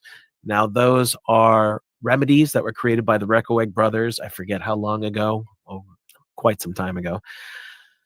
And we actually use those. Crow uses them, I use them, and Rose has used them as well. And there's not, I wouldn't say a remedy for everything, but there are things for a lot of things. As a matter of fact, I started coming down with something just a couple days ago, like a flu-ish kind of thing from my body hates cold, and we finally got here in southern Louisiana, we got our freezing weather kicked in, and I just within a day just felt like absolute garbage. So I started taking the R6, the Recoeg number 6, which is for exactly that, and I kicked it out in about 2 days as opposed to being out of it for like a week. So it's good stuff. It seems to really do the trick. And they're not very expensive either. That's the wonderful thing about the Recoeg products. You're not going to pay a fortune for it. I mean, you can get them for, depending upon which one, somewhere like $12 for the bottle. Let me jump in and Bogart, Jason. Can I? Yeah, go right ahead. Look, the Recoegs are a throwback from a time when medical people actually were trying to cure you. What you've got to realize is I have interviewed some of the doctors I respect more than anyone else in this world, to include Fortune de Saint Germain. And people know the story of what he did for me. I don't like to advertise it because I can't help people with the same problem, unfortunately. So I'm not going to advertise that. But the way he did it was with this remedy method. And actual Recoeg products were used, sometimes alone. Other ones, he made up. But like Recoeg number 6, I don't get the flu very often, but of the handful of times I've had it in my life, it's always been in the winter when the weather changes and it knocks me the heck down for like a week, maybe even 2. First time in a long time, I think it was last year, Jason, I felt it coming. I knew it was coming. I took Recoeg 6 and I was good 3 hours later. These are no joke. It is the real deal, pre-1930 Rockefellerization of our medical system, where all this was going to get swept off the table and other methods that were naturally based. And we were going to get petro-based pharmaceuticals that are not designed to cure anything. They're designed to mask symptoms. So I just want to make the point that this is a big deal, knowing about Recoeg. Anyhow, sorry for jumping in. Well, that's it exactly. You just described it better than I did. Like I said, it took me about 2 days to kick out that fluish kind of thing, and now I just have a little bit of sniffles left. But I felt really, really, really run down, and I just started pounding that R6 every couple hours or so. It worked. But anyway, let's see, where were we at here? Let's thank Lakeside Laura. Is that Lakeside San Diego? Is that Lakeside next to Santee? I miss home, as you can probably tell. She had never heard of This time of coffee. year. Yeah, she had never heard of coffee enemas until she started listening to us. Most people are not willing to consider coffee enemas, which is a shame, because Charlotte Gerson cured some of the worst cancers in the world, according to her book. And coffee enemas is how they clean the bad stuff out of you. I have done it, and it's the real deal. Some people don't want to go there. We've got episodes on that, and unfortunately, Charlotte Gerson passed away a year or 2 ago. She had carried on the work of her father, Max Gerson, who, when he announced he had a cure for you-know-what, he was promptly poisoned by a nurse who was a double agent. He kept himself alive with the Gerson method for 1 year in order to write down everything he'd learned and pass it to his daughter, Charlotte, who passed away in her 90s a short while ago. And I am sad to report, I have been told from people I respect in the medical industry that the corporate darkness has gotten a hold of the Gerson organization. But I am here to tell you, there are many people keeping the pure form of it alive, and you can get the books. And until they edit the books, the information is there, particularly one called The Gerson Method or The Gerson Way of Life. It has green leaves and Charlotte's face on the cover. All right. Let me make sure we got all the super chats here. So Lakeside Laura, we just did that. Robin Campbell, I think that was the only one we didn't get to. Thank you so much. All right. Where are we at here on our list? Oh, do you think we covered the infighting thing enough? Let's make a point and not point at the infighting directly. Let's try to do it a little more tactfully. In this era, I don't think anyone needs to look very far to see that this country is more divided than it ever has been in my lifetime. And I am no spring chicken. I am over 60 years old now. The tools that were used to do it were applied through social engineering from my point of view. And the two main tools are fear and division. Divide and conquer works a dream. The election we just had was put to their wet dream of divide and conquer. It was used to divide us more than we've ever been divided. And anyone can go online today to see the people who lost losing their minds while the people who won or feel like they won making fun of them. This is not a society that has a future in getting to a better place than where we are. This has to stop if we're going to move past this.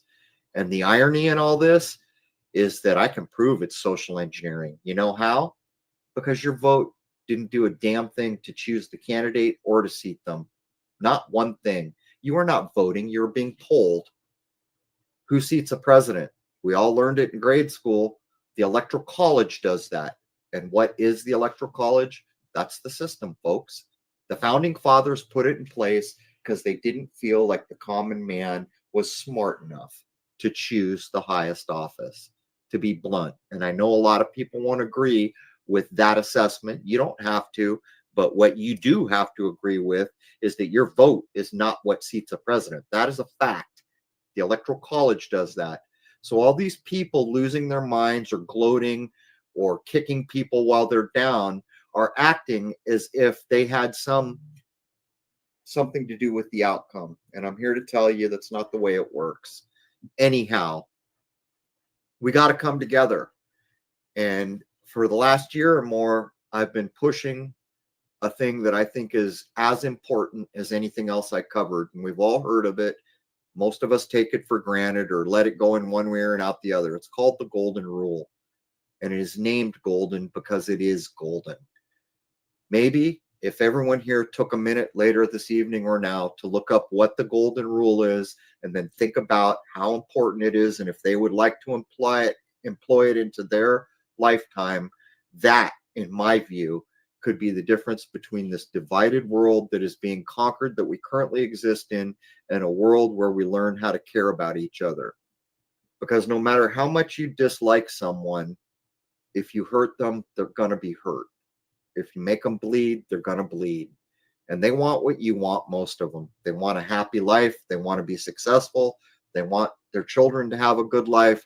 It's time we stop falling for the division tactic that is working so beautifully for the opposition. Anyhow, stepping off the soapbox. And you know that they're doing it because mainstream media stokes the fires of division, not just with politics, with lots of stuff. And again, I don't want to get too deep into what I'm saying here. I think you should be smart enough to figure it out because of the platform here. But just look at how many things the various networks will put out for divide and conquer. If they're pushing one side of an argument, it's because they're trying to stoke the flames of division.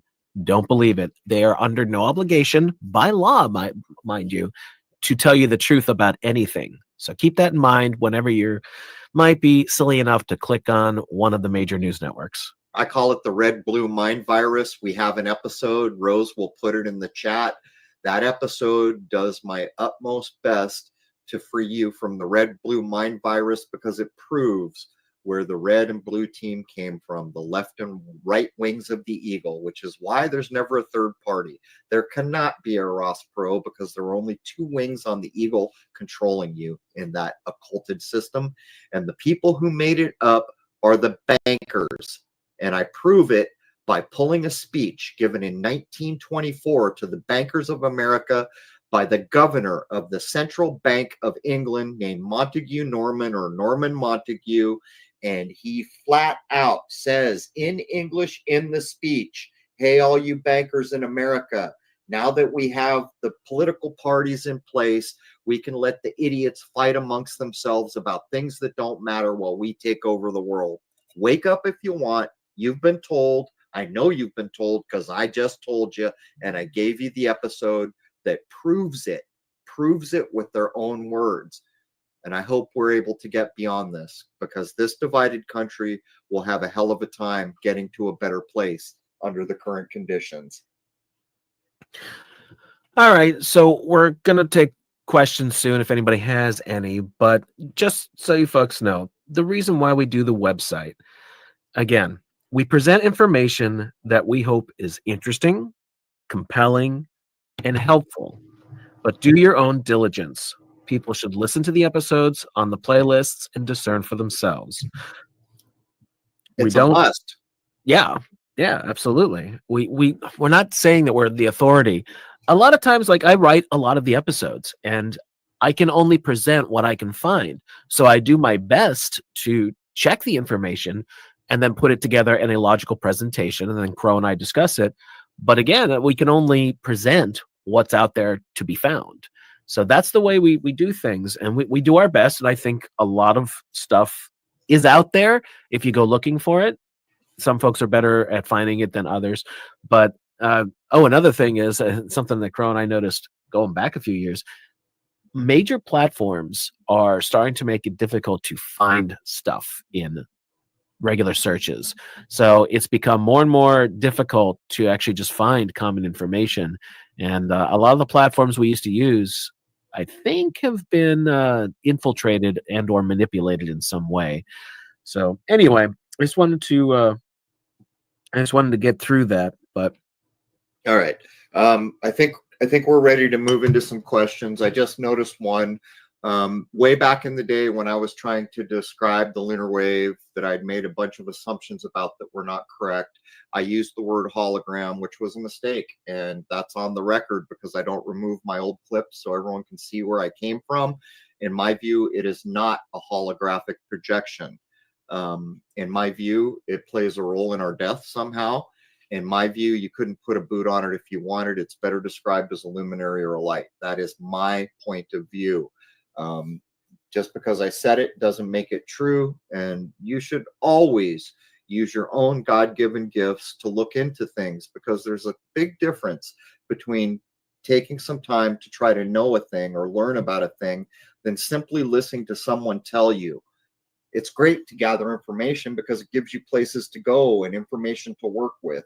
But we're going to get into questions now. So if you have questions, let's do that.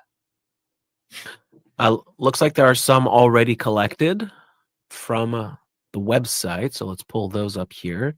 All right. Do you have the document? I do. All right. So let me get back here. All right. I'll start in with the top one.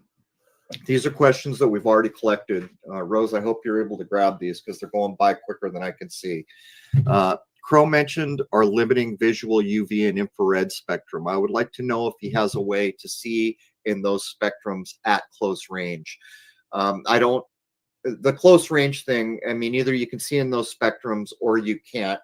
I guess you're asking at close range, like through a telescope. Yes. If you go back to my old work in Shoot the Moon, you'll notice some of the moon images are pink. Those images were shot with a Canon DSLR with 25 or 26 megapixels that I converted to full spectrum. Most camera chips are full spectrum, and they put a little thing over the top that just limits it to visual spectrum. Here's the problem. Back, I think it was around the 70s. I don't know. The particulars of what I'm about to say are probably not all the way correct. But at some point, they limited by law our ability to get very far into ultraviolet and infrared. I think it was because of military applications. So basically, the footage that I shot is in near UV and near IR. If you could get your hands on like some of the old Russian military tech or Starlight scopes, they get way further into the spectrums, but they're not easy to get a hold of. What do you want to do? You want to go back and forth on these, or what do you want to do? Oh, let's see. I'll do the next one here. There is a Native American that is local to me in Washington State and has captured Sasquatch in reflections fairly consistently. I'm thinking this is because it's a different visual spectrum, and I would like to confirm if this is true. You want me to go? Well, man, I don't really have anything to comment. I don't know. The whole Bigfoot thing is interesting, but it's not something I've ever really delved into. I've been agnostic for a long time simply because of the old law of HD that I created for myself to hopefully help myself think about things. The problem with my law of HD is it's had to be modified because of artificial intelligence. And the artificial intelligence that we see available is decades, if not half a century or more behind what's possible.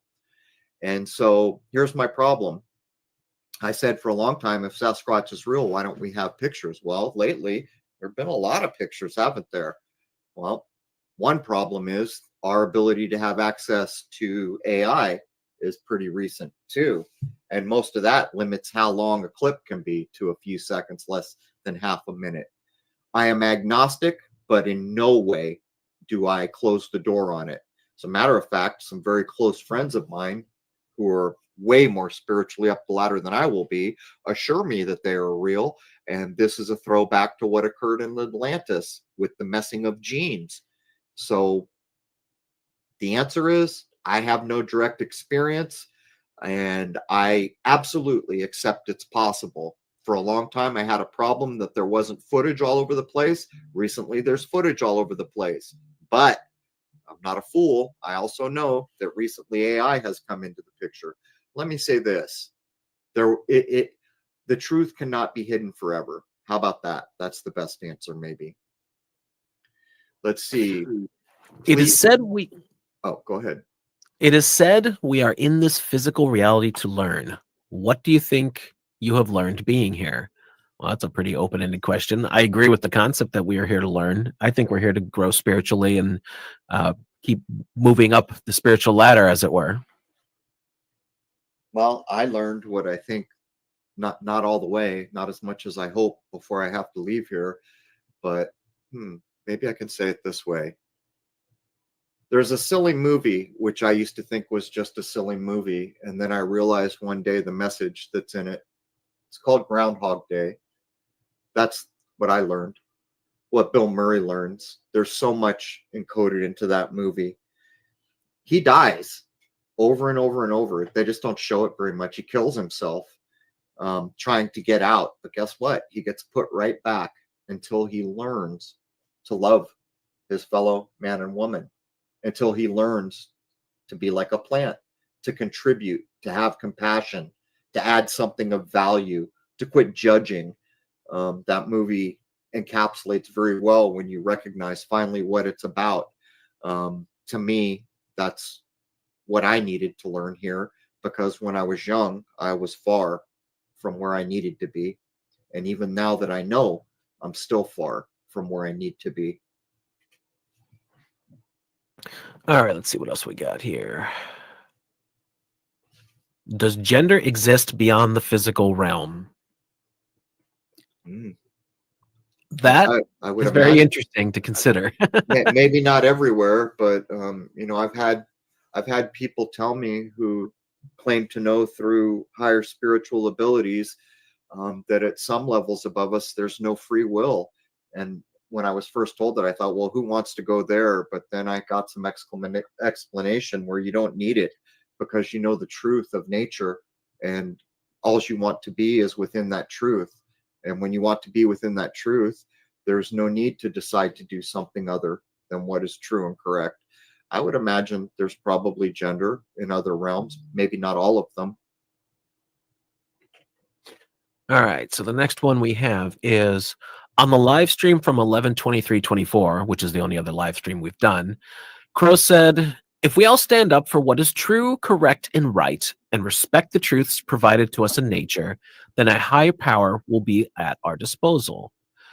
Can Crow speak more about this, particularly the higher power as it relates to truth in nature? I find Crow's statement here very comforting and life-affirming. You know, when you're playing a game or you're trying to master something in this world and you're doing it wrong, how nothing comes together, and then you figure out how to do it correctly and everything comes together? It's a bit like that. I have learned that nature will tell me the truth every time. I have learned that when I properly learn and act appropriately, that not only does it prove the truth, it helps me along. Not only does it help me along, it shows me what I need to see when I am ready and need to see it. It's no different than playing a game and cheating and doing everything wrong. and everything does not come together. And when you quit cheating and you learn how to properly do it and you gain the skills to properly do it, then everything comes together. It's like when some craftsman or craftswoman is a master. What's the difference between a master and just someone who's good at it? That's what I'm talking about. There's this indefinable something that kicks in.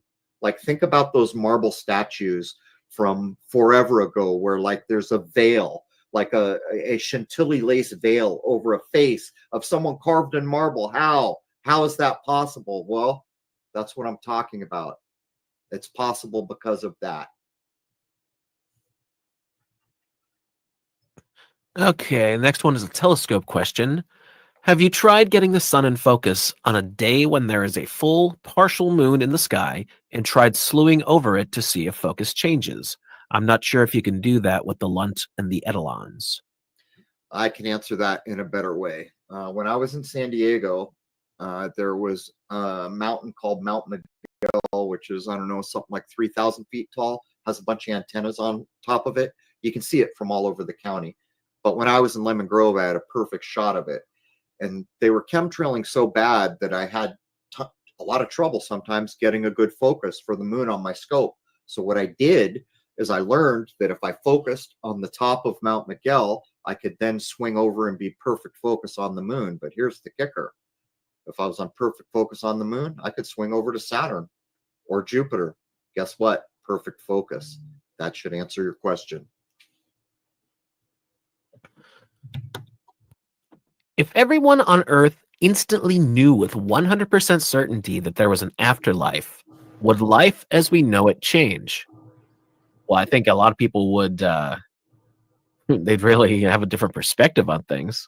A lot of fear would go away. And fear is one of the things just making a terrible time for us right now, because the people who want to control things know the power of fear.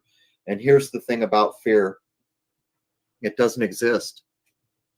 Fear doesn't exist until you create it.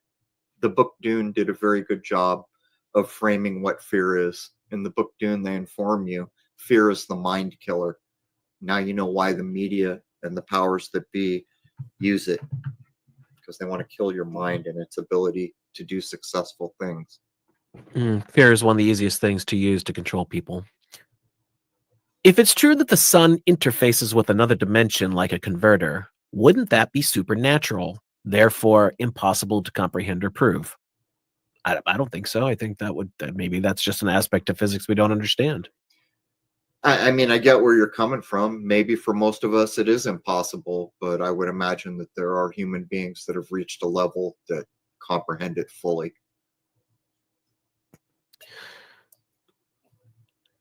There's been a lot of space things going on. The Susinchen comet, the second mini moon, these highly unusual aurora borealis and bioluminescent waves in Southern California, or the recent comet sighting the last few days.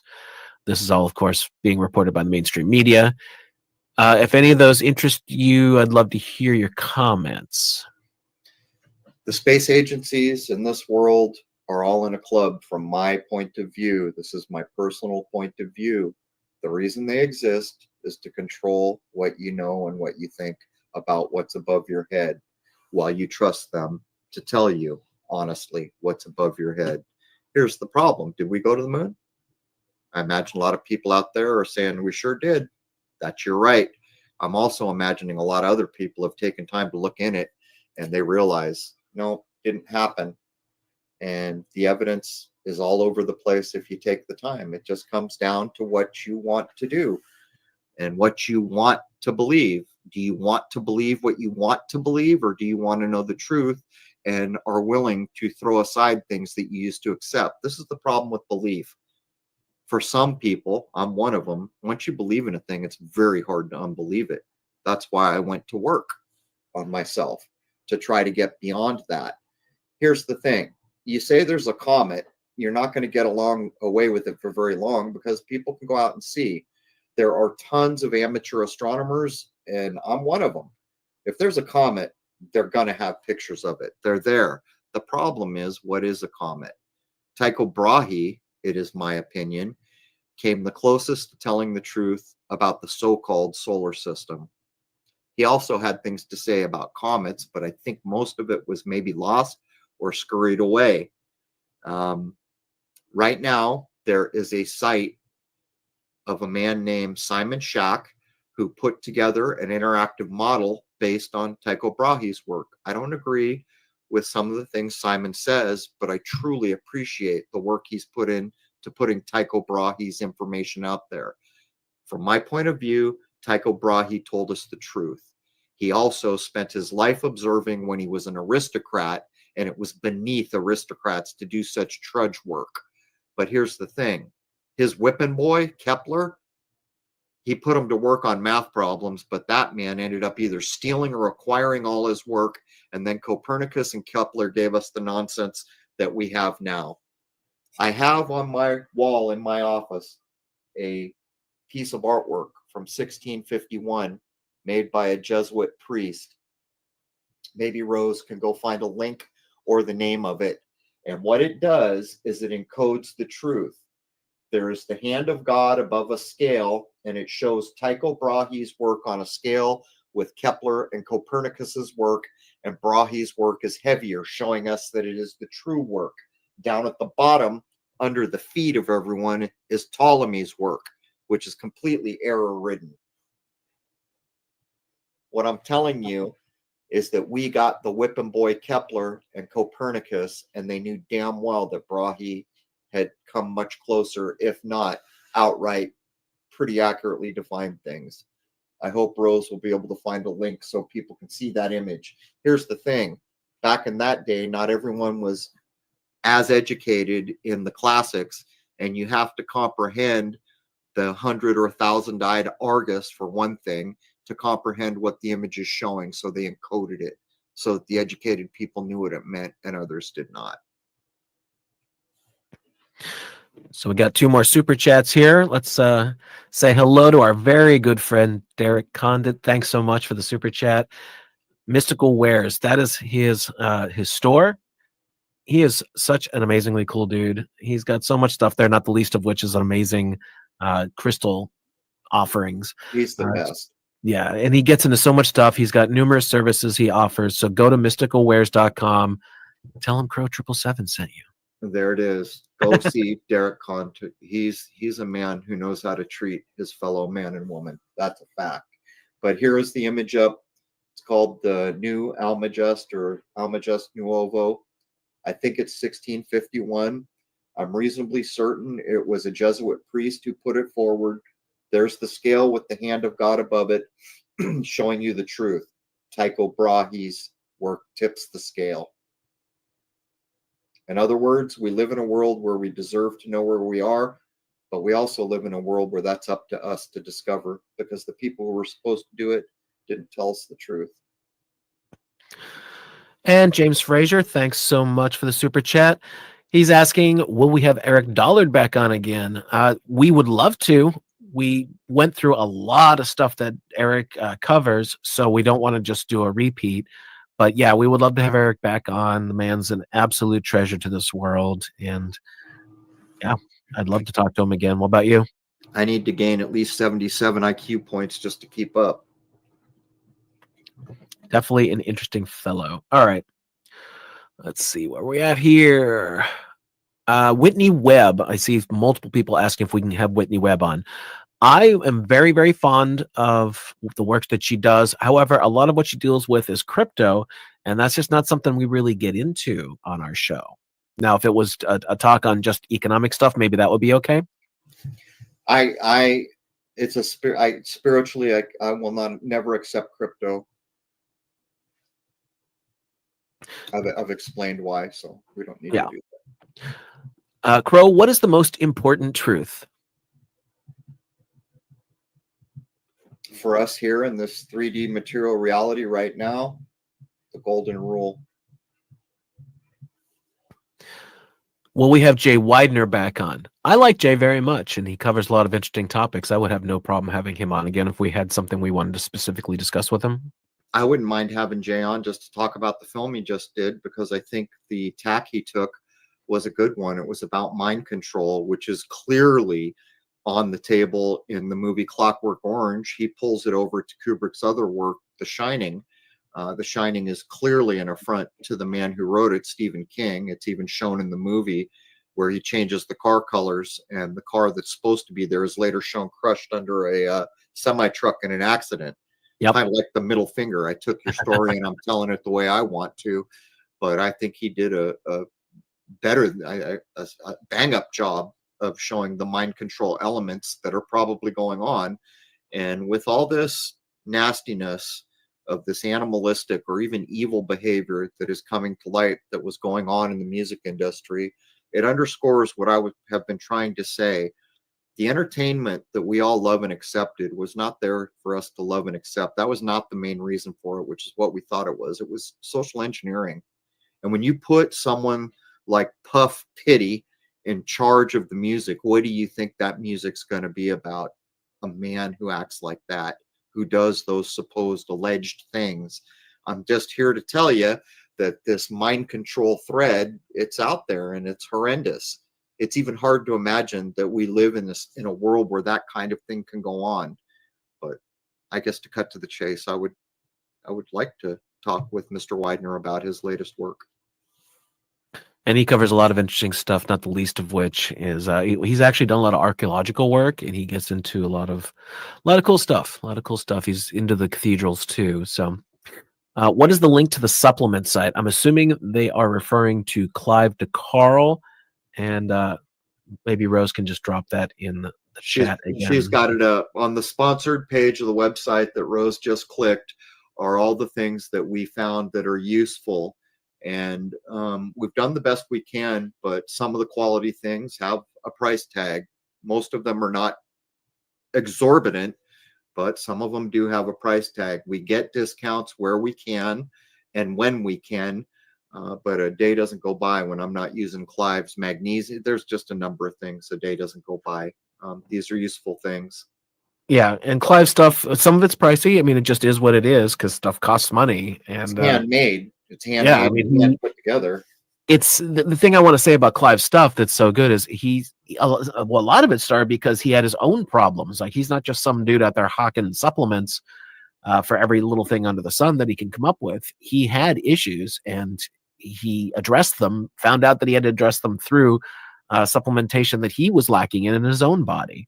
And it just kind of grew out from there. The guy really does his due diligence to learn what the hell's up with this stuff. So the stuff that you're going to his site to purchase, he's looked into what's the best stuff he can get to offer, and he tries to do it for a reasonable price, and he usually offers discounts too through our website. So we do what we can to help you out. I know a lot of people get touchy about the whole, hey, you're selling stuff, but We're really not, though. Well- we're not making anything significant. We have trouble paying our bills from time to time. Like right now, this is not like a business model. It's just not. It's things that we think are useful. Let me tell a little story here. We had a guest on who was telling the story of when cancer started blowing up all over the world, and some people noticed, well, why aren't we seeing this in, I think it was Egypt? So someone dug in and they found that there was still magnesium, of all things, in the food in Egypt. And they started to correlate that all these other places where magnesium had left the food supply was having much more cancer. Now cut to my real life. I was starting to get trigger finger, and I was on the air with Clive once. You can go back and listen to the episode, and I'm talking to him about it. And he said, that magnesium, I said, go take some.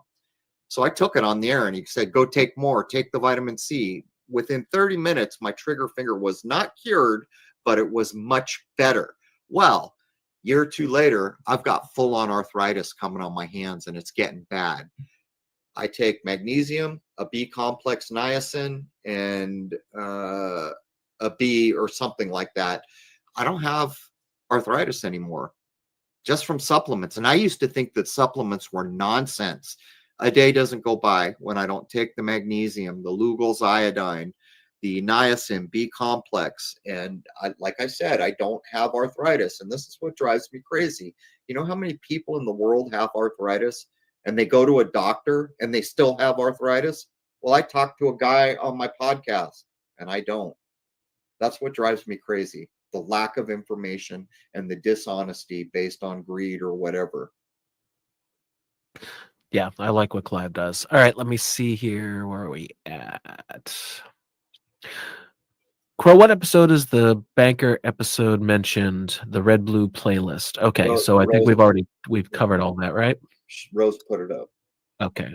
All right, so that's everything that was written down here, unless this needs to update somehow. You got to update it. She said she's going to append it. Okay, that's everything that's come. Refresh it. I did, yeah. All right, so at this point, I guess we can see if anybody in the chat has anything. I mean, we've been at it for 2.5 hours, so I'd say it's pretty darn good. I don't think we got through all of them. I got a text saying that she was going to add a bunch. Close it and reopen it. Oh, hold it. I'm not even looking at the right version. I'm in a doc. Are you looking at the live version online, Jason? Yeah. Okay. Well, then if you refresh that and it's not there. Rose, did we get through everything? Yes. Okay. All right, well, we can take a minute. The chat's going by fast, so if anybody has any specific questions you want us to cover here before we sign off, go ahead and put it up now. I'll try and keep an eye on them. Otherwise, I think we did pretty good today. This is a good live stream. All right. So I'll take the questions that'll come in right now. Jason, try to keep track of them. If anything has anything more, we'll try to take the time while we're here before we carry on. All right. Well, I don't know if there's a lag, but I don't see a bunch of questions. I'll take a look back through here. Yeah, that's what I'm doing too. Yeah. Oh, someone asked if avocado oil is a seed oil. No, avocado oil would not have been created. We actually just recorded an episode that hasn't come out yet where we actually discussed some of this stuff. Seed oils, as they're kind of used these days as cheap cooking oils, cheap frying oils, they were originally created as industrial lubricants. They wouldn't have done that with avocados because they're expensive. They've got actually like good things about them that you'd want to use. So no, I would not classify it as a seed oil, at least not in the same league as the other crap that they try and sell. No, I think when they're talking about the seed oils, it's mostly the mainstream ones that are like Rancid and all these other things. You can actually pretty readily look these up online. Like someone just put cumin seed oil. I don't think cumin seed oil. I think you're talking about the supermarket seed oils, a lot of them that are there. But it's not hard to do searches to get decent information because there's a lot of people out there concerned with health, and why wouldn't there be under the current conditions? We have. Did we already release the food chemical episode, Jason? No. So there's a food chemical episode this Wednesday. There's a wing bang of an episode on the WEF. And there's going to be one on the sun and masonry coming. There's going to be a number of pretty good hard-hitting ones. And actually, I haven't even told you yet, Jason, but I'm starting to write one that's going to go around some of the major topics, like when the country was taken over, the banking, and all those things. So I'll probably be doing that. Jenna is asking, what's the double R? When I set up my YouTube channel, I was with my wife and I was just going to make it Crow, but there were already others. So we wanted to differentiate. And my wife suggested this because my given slave name, my birth name that was corporatized and turned into a trust, the initials make up what you read. But the thing is that my first, middle, and last name sum to 7 in basic numerology. So that's how the name came to be. It has nothing to do with Crowley. And on the record, I do not respect Crowley. Crowley is the antithesis of what I think this world is about. He was selfish and did terrible things. And he is one of the icons of this era because all the people in charge are about me, me, me, me, me. And that's what he was about. Do what thou will and let that be the whole of the law. No one tell me what to do. I'll do whatever I want, and to hell with you. Okay, we have here. Oh, where did it go? Everything goes so fast here. Looks like they are going for it in 2025. Any thoughts on what they are going to do? Well, What I can tell you is they're not going to stop until they have to. This opposition takes the biggest bets you've ever seen, like 9/11, and they get away with it most of the time. And sometimes they don't, but then they just regroup and they come back at it again, and they keep doing it till they get their way. They own just about everything that makes up modern life. And unfortunately, there's a sad truth that I'm about to tell you. If you go for a life of convenience, then you are going to have zero security, and everything you do is going to feed the opposition. And it's been designed that way. People go crazy because of how I feel about technology and crypto and my cell phone. They get upset with me because I won't use them as most people do. The truth is, if you want to be convenient and convenience-based life and use GPS in your car and all these things, then you're going to be controlled, and you're going to feed the beast with all the data you generate while you're doing it.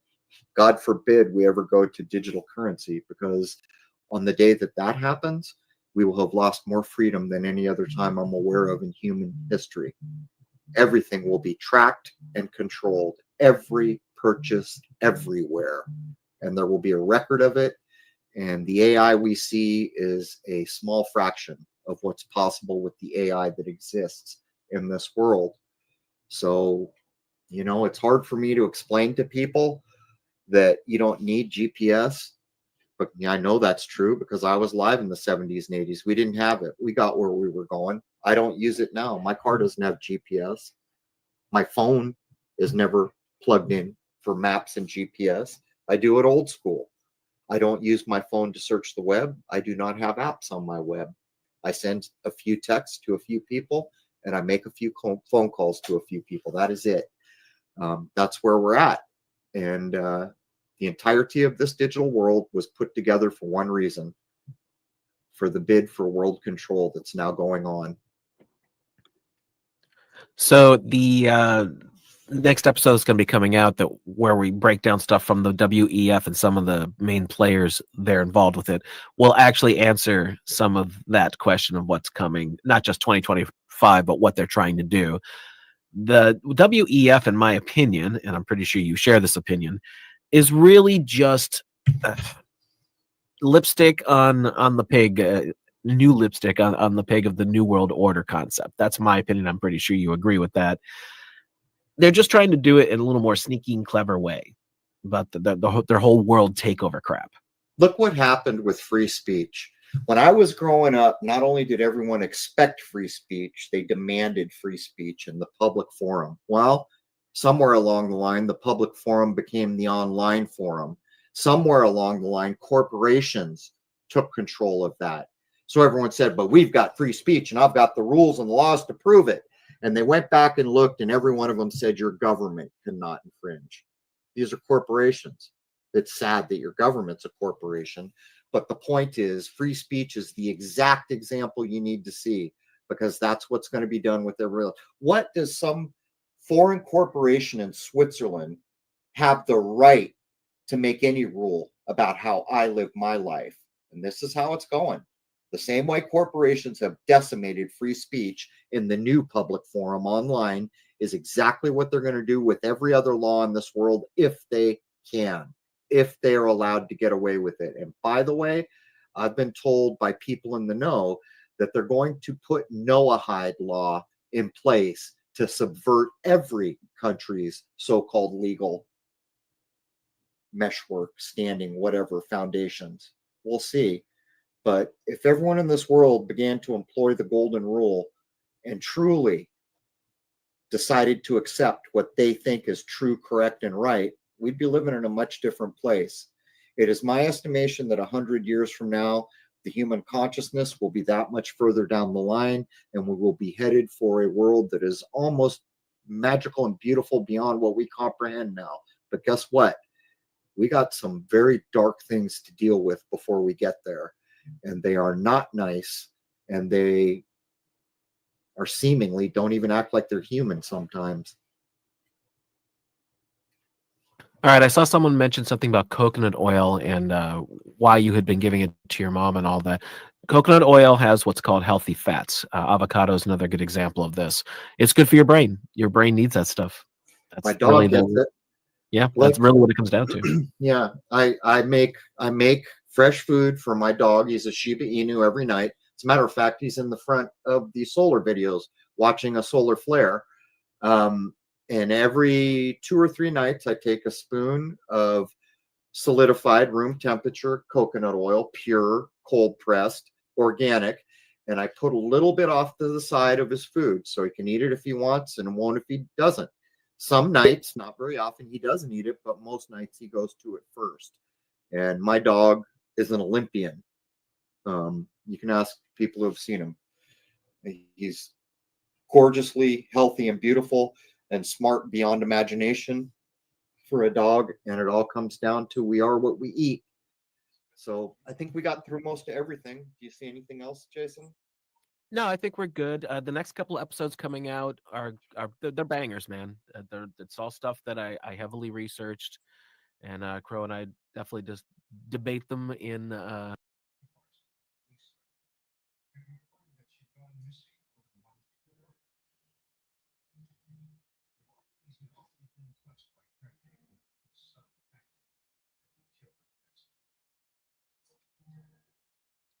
What's going on here?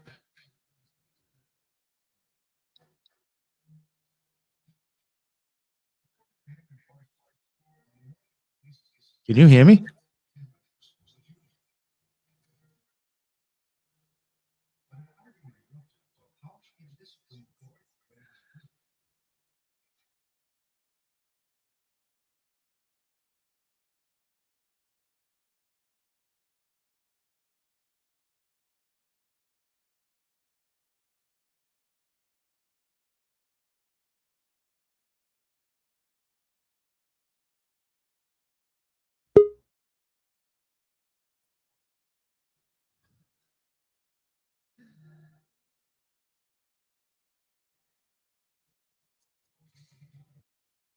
I don't hear nothing.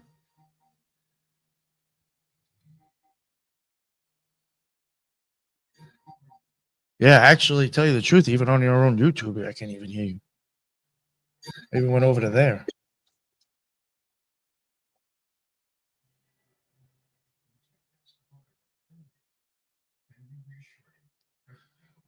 Mic check. Yo, there you are.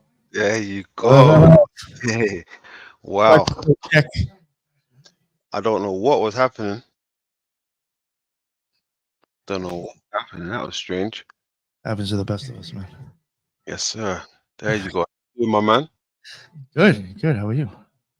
I'm not too bad. Not too bad, thank you. I was chilling out listening to Mr. Crow 777. Yeah, I saw that. I saw that.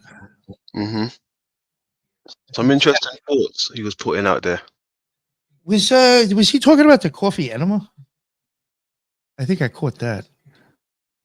The coffee part, I think they was talking about ingredients and stuff like that. Oh, I thought they were talking about Herbs. some shit. My bad. Because that is a good way to detoxify your liver. It's just a little weird to do, I guess. But I was Yeah. like, oh, is he talking about that? I haven't heard too many people mention that. It seems like he's cornering the market. Seems like he's cornering the market. Coffee enemas? Oh, hold on. They're saying they can't hear me down there. Oh, I can hear you. Oh, who cares if they can? You can hear me, right? I can hear you. That's all that matters.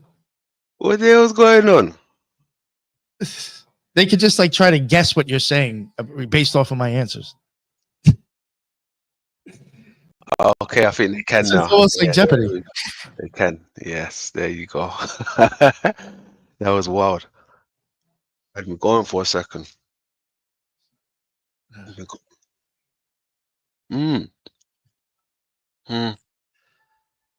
So they were showing images of the sun. He's been taking videos, filming the sun basically, and he reckons there was a second sun. Oh, And there was a second sun somewhere. possible. I don't know. I don't know. Well, I don't know. I've heard of that theory before. It's just the thing is when you start going back to the eyeball, like is there two suns in the eyeball? I don't know. I mean, you have the optic nerve that might give it does, and then there's. Is there another spot in your eye, or is that the only spot in your eye that gives off light like that? Well, this is the thing what we was contemplating the other day with the lens itself replicating the moon, right? Where is that source of light coming from the moon? Right? And not too long ago, actually, I'm pretty sure they recently came out and said there's a compartment within the throat somewhere that they just found discovered.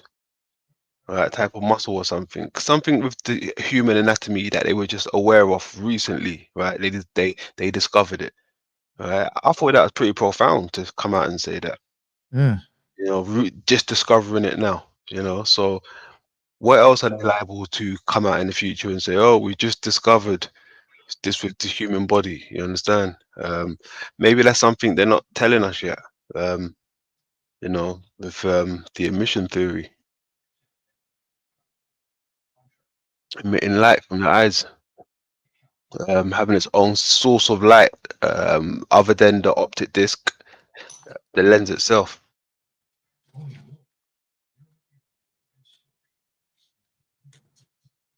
I can see the disc and the optic nerve. Good. Or the lens, whatever the lens.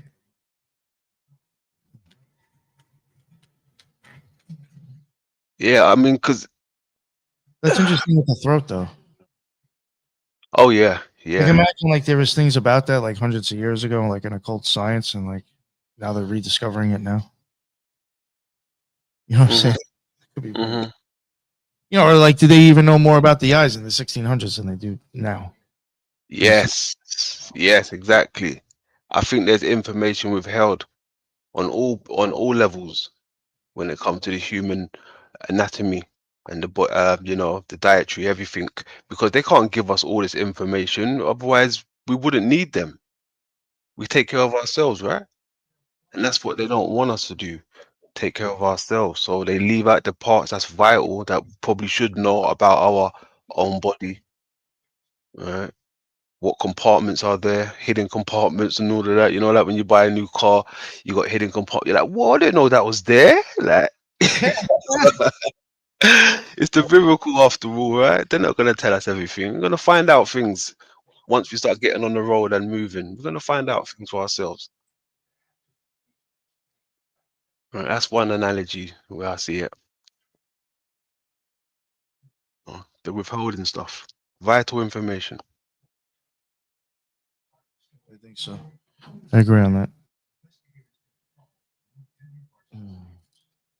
You've been sure? What were you streaming Crow stuff the whole time tonight?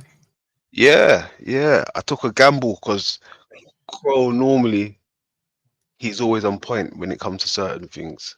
And once I saw he was with Jason, I thought, you know what, I like the way where this is going because I was listening to it by myself for a while, and I thought, you know what, let me let my people that's open-minded hear this as well, because some of them probably won't even hear it until it comes through me. Then I don't think they're subscribed over there like that, but they do like his work.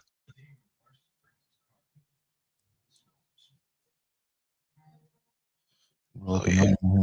I'm going on a show tonight at 8 o'clock. It won't be live or anything, but I'm going on another podcast tonight. What, Crows? No, I've tried Ah. to go on there. The fucking form I had to fill out just to try to get on a lot. It's fucking ridiculous.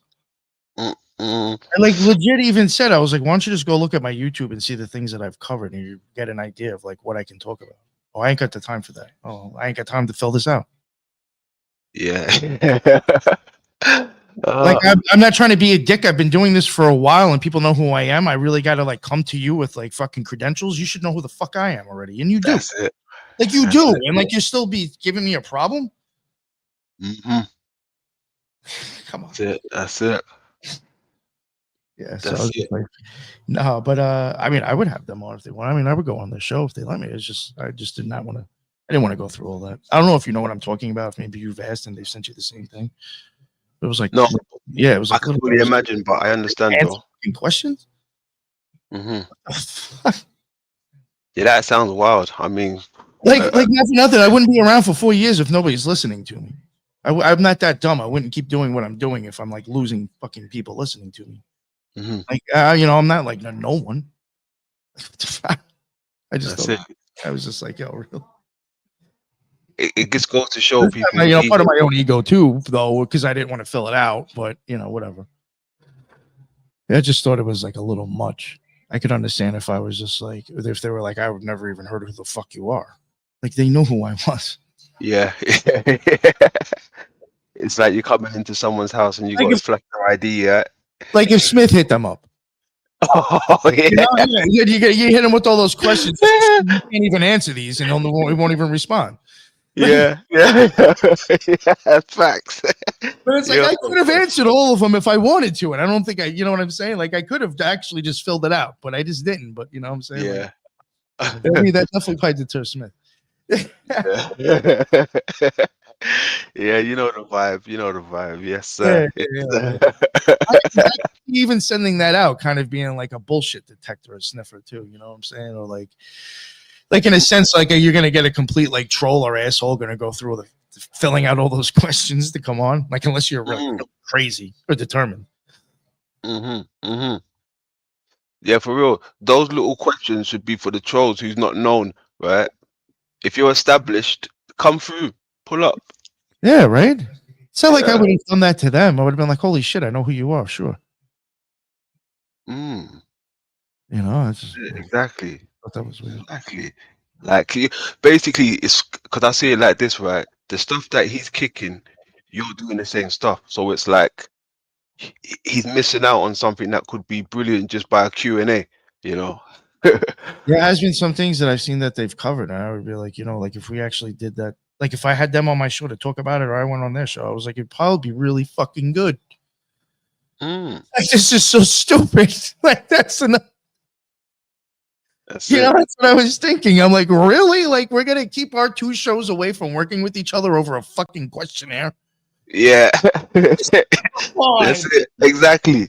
That's the way I see it. That can fuck up something. That can fuck up something good. Because I do think it would have been like really like they have interesting minds, those people, him and his girl. I'm not denying that. They're very intelligent people, I think.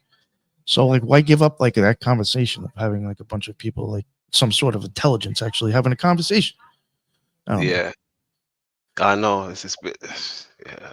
I mean, some people do it different. I understand that part. I know, but everybody, like, believe me, I run my show different than other people do. You know what I'm saying? Yeah. I would never drop a link like you do. I've said that to even Flow State. I would never do. Yeah. Yeah. You believe it or not, when I'm involved in covering the topic, that shit is structured. Believe it or not, that would totally fuck it up and unstructure the whole situation. It's just not that type of a show. I'm presenting something with multiple people. That's all it is. That's why we love it. That's why we love it like that. Yeah, Exactly. I like it more of like a presentation style. I mean, I have, I guess, flirted with the idea of doing open panels. It's just like, you know what the problem is? I'm more afraid of like getting, like, all right, I had Mitch Lovin last night trolling the fuck out of me instead of Flow State. Instead of going off Flow State's channel and trolling him like he normally does, he was on mine. Yeah. And like some of my mods were getting tired of him, so they actually started banning him. And then 4 fucking accounts later, Man. I'm like, yo, like you're psycho. You have 4 accounts. I can understand someone. I believe it or not, I only have 1 YouTube account. I can't go troll. I know a lot of people do. That's them. I know that's a common thing, but 4 of them, there's something the fuck wrong with you. That's insane. That's wild. This guy That is came wild. back with 4 fucking channels, and he kept saying the same thing over and over again. Yeah, So- yeah. Right, obvious, it's him again. Yeah. It's him again. I was like, yo, what the? I was like, because like even me and Flow State and JJ were like, because I was talking about him in the chat. This was like the first time he got kicked, and he came back with the second one, and like Flow State and JJ. Well, I think it was more Flow State, kind of like You know, Yeah. he was being reasonable. He says, "Oh, you don't have a second account?" I said, "No." He's like, "Everybody's got one." I said, "Dude," I said, "I've lost 4 channels already." I said, "This account that I'm on now, I had to have somebody in fucking Canada make the fucking email and start it for me." I said, I'm out of phone numbers and I'm done with trying to get another Gmail account. I said, I'm not going to make up another fucking email just to make a fucking YouTube so I can stalk people. But like, I guess if you have multiple emails that you haven't burnt out yet, yeah, maybe I would have another one. But like, I'm just not wasting my time on that. So he was like saying that, you know, it's not unusual for people to have an extra one, but fucking 3 more. Like, I think there's an issue. You have too much fucking hate or something. I don't know. It's weird. Like, you need 4 accounts to yell at people? Yeah. I mean, some of it was funny. Like, he called us Feds and Proud Boys. I was like, I don't know where the Proud Boys came from. Yeah, these guys, I was like, you know, the they're Feds bad. is like a normal thing just to throw on anybody when you don't like them in the conspiracy community. So like, the Feds, the CIA, or you know, China, whatever. Okay, whatever. I've heard that 100 times. But Proud Boys, that's a new one. Oh goodness. It's like one of those things. It's like, well, even if I'm not, is it that bad that somebody thinks I am, or is that bad? Like, I don't even know where to go with that one. Oh man, that's wild. Yeah, but Mitch, but that's what I'm saying. Shit like that is why, like, I'm like, I don't even know.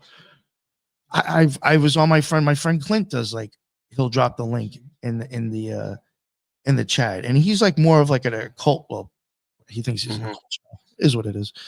Nice guy, but he drops the link in the bottom, and like, there was somebody who was in chat for probably like an hour, acting normal, conversating, and everything. Hits the link, comes on, and shows a video of a guy fucking taking a shit. Ah. And I was like, yo, I never, from the way this person was acting in chat, I never would have expected that. Because they were actually acting normal. I was like, I don't know if I can deal with this shit. Literal. I was like, I don't know if I could deal with this. Like, you know, plus for like things that I've seen happen on Flow State and on your show, even, or really Z's show. I'm like, I don't deal with it. Yeah. Oh shit. Z's is like the Wild Wild West. It used to be when I watched. Oh shit. Yeah. I only went on once or twice because I was like, I can't fucking hang out with these guys. They're fucking crazy. Wow. I mean, it went from Sunday Smooth to, you know, Wild Wild Fridays or Wild Wild whatever. It was a free for all, but the Sundays was the coldest, man.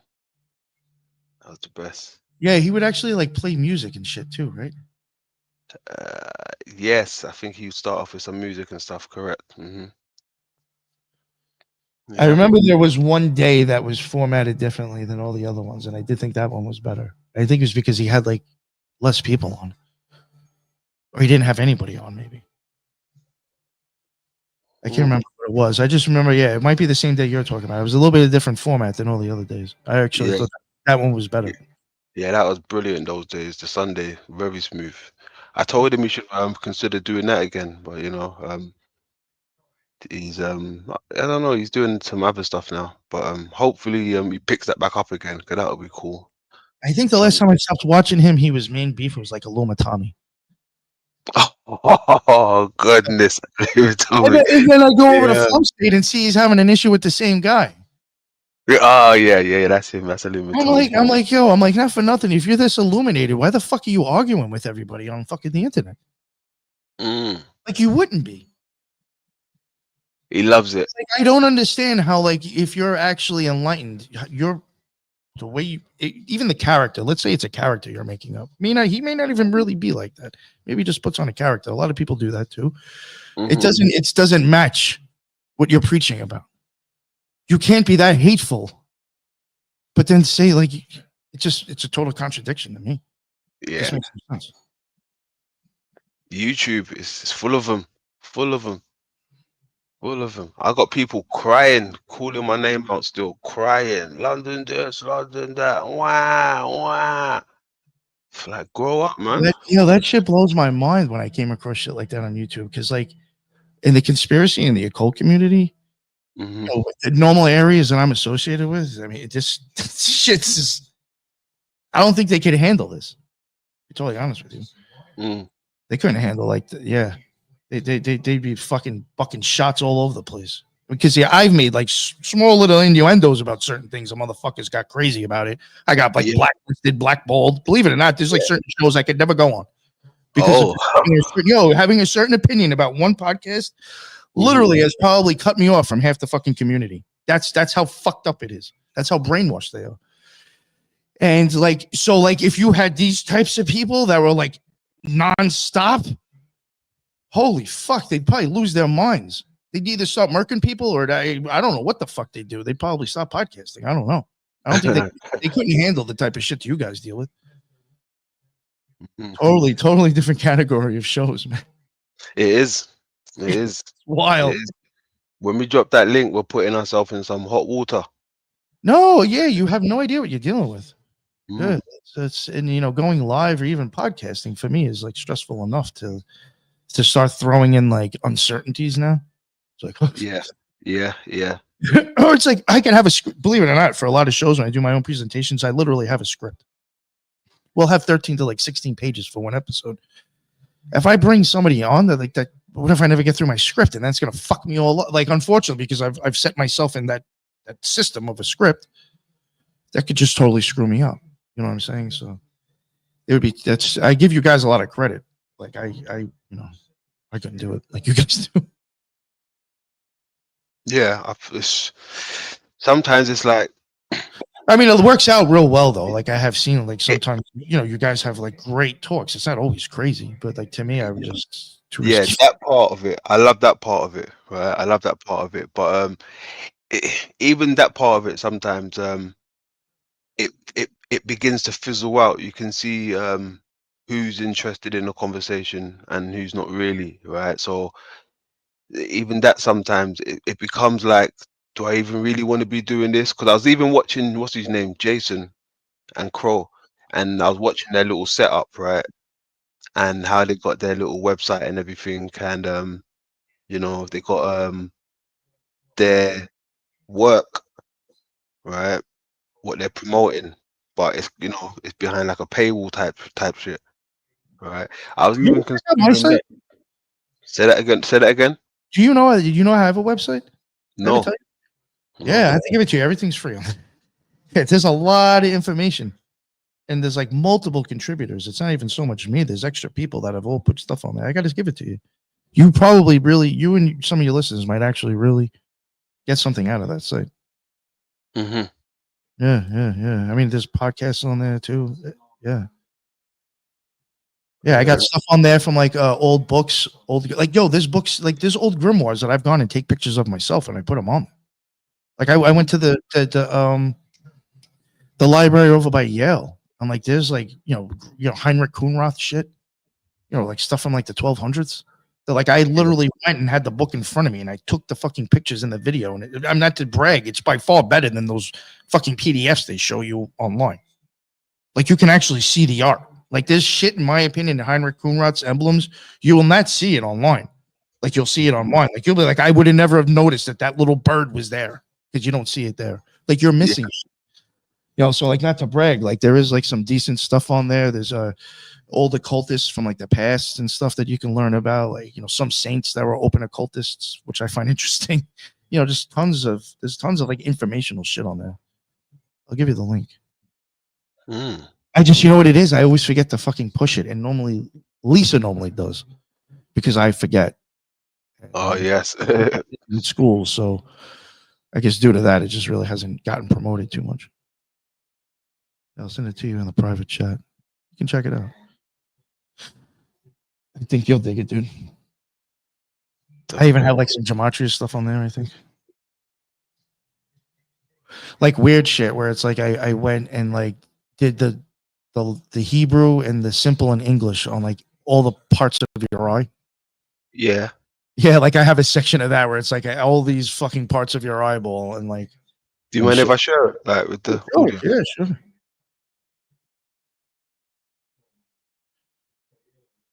And I made that logo out of the eyeball. That's a cornea, and then just a reflection, and then that's the optic nerve, and then the vitreous nerves. Yeah. I like that.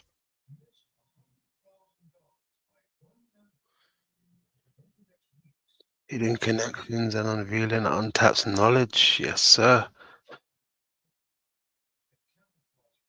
Visions of work, fields of work. You know why I had to do this? This is so pathetic. There was 3 different podcasts that I guess were jealous because I don't charge for my shit. And they got off. That literally spent time to record a show to say that our website was completely AI. And I was like, dude, there's people on there that have published scientific papers. You're about to say their shit's fake and AI? Yeah. He never got past the splash page. This is the only shit they read. Like, you never clicked on anything, and people pay you for your research. You're like fucking more retarded than Inspector Gadget at this point. Like, what the fuck? Like, oh, think about that though. You spent an hour and a half, 2 hours to shit on my website and never realized you weren't clicking on the shit to see all the contributors. Like, I'd be embarrassed to fucking say that this was just my site and there was like, what was the point of the site? You know what I'm saying? Why do I have all those fucking categories if there's nothing there? It was just like, yo, you people are fucking dumb. And then when they realized it, they never dropped the show. I was like, you guys are fucking retarded.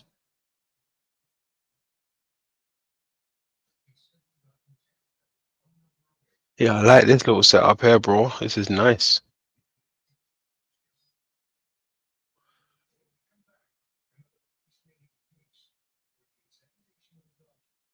Yeah, this is nice. Alan Watts.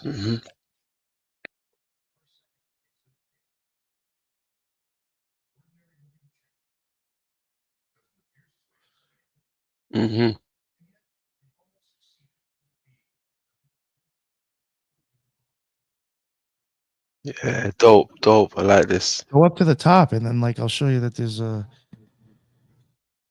click on fields of work. Ah, okay.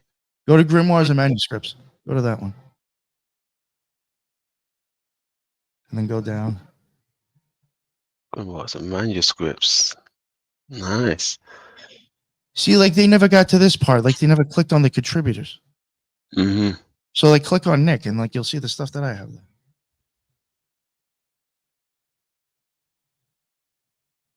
That top one right there, I took those pictures myself. Okay. Yeah, click on that. Click on that thing. The whole the square. There we go. Okay. Okay. Ah, more to it. There you go. What's that? Even that I can't pronounce that. Amphitheater. Amphitheater. Okay. Oh, is there more here? Can I press that? Yeah. Oh, yeah, nice. That's my fucking hand right there. Oh, okay. Yes, sir. Yes, sir. And is it the book again, right? That's the same book. Yeah. I had 2 different copies. There's only 6 left in the whole world. I had 2 of them right there. Okay. I almost wanted there's one for sale. It was like fucking 15 grand. I was almost, and I'm not trying to say I have the money. I could have gotten it, but I was almost tempted to like get it. But I'm like, that's crazy. If I could buy 2, I would think about it because then if you have 2, you could probably push up the value of the book because you'll just list both those books at a certain price. And eventually if somebody wants it bad enough, they will have to pay for it. Yale University. Like, I know there's only a certain amount of like, there's like a few of like these closed Thoth tarot cards being sold recently. I think there's like 5 or 6. And I was like, all you need is one like asshole that has enough money that can buy all of them separately. And then you just put them back up on the internet and you jack up the price $200. The only way anybody's ever going to buy it is if they pay your money because you're the only one with them now. And there'll be some person that will pay that money. I like this. Yeah, dude. I took all these because the thing is, I think I even have videos. But like some of them, like eventually I'll start like taking snapshots and videos, like getting closer up and only doing parts of the page. You'll start seeing so much more detail.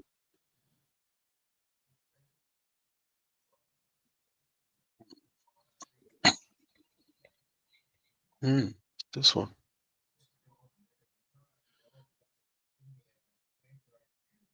It's a triangle again in the sky. Yeah.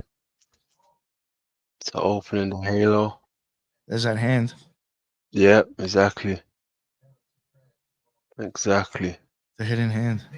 Mm-hmm. This part down here, what is? I thought that was meant to be Mount Meru, like Meru, but this is Arabic. Got Venus down there. Must be lunar soul. And sun and moon. Yeah. Who's that? This was behind Raccoon. Oh yeah. Mhm.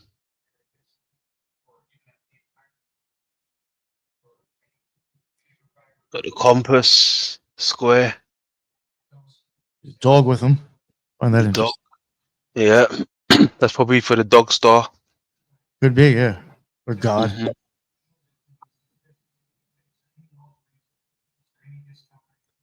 Even this hair, because even when I see this hair, right, I'm thinking of like degrees, like satellites, and so that's why I see the dog. I see like the dog star, like Uh, mhm.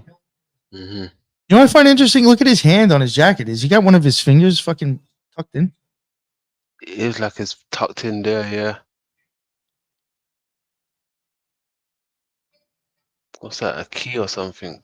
Uh-huh. Or is that a key or one of those? Is that a key? Though, is it? Or could be actually. Yeah, it might be a key. Let's stick with that.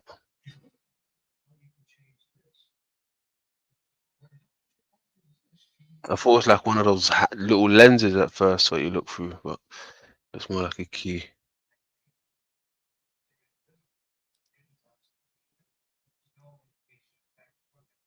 It's the man again.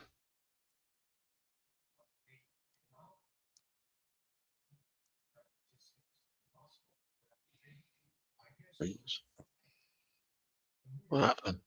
Where's it gone? Oh, here we go.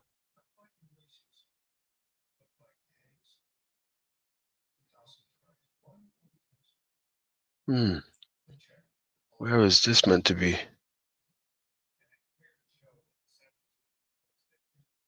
Look, they're all encased. These shrines are encased in the mountains. Like something happened, or you think they built them in the mountain. They're depicting something happened. They're like it's in a cave system.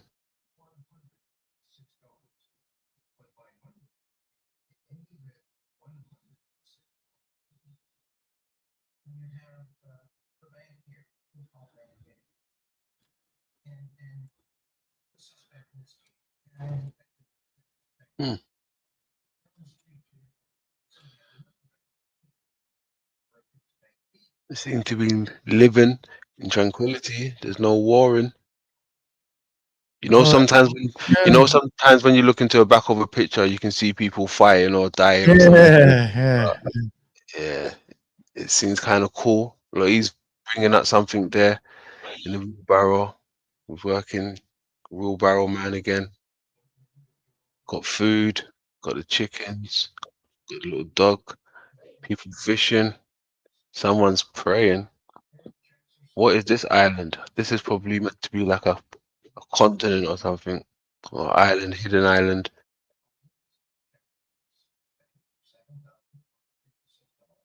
Big swans there or something. Have a river creature.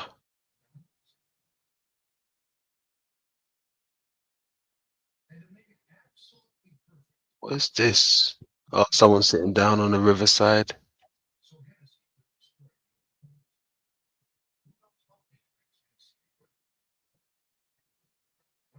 Yeah. They got a cannon on their ship though. They probably have seen some dark times. They're probably ready for something, whoever these people are.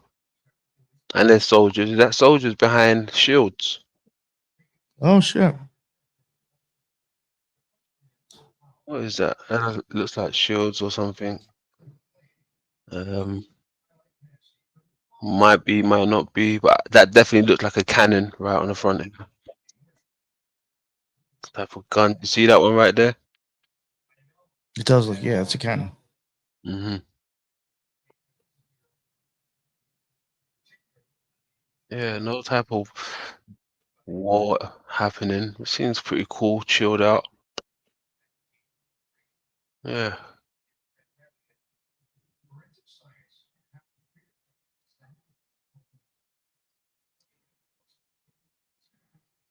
Macro, probably magician, Theo, magician, macro, down to nature.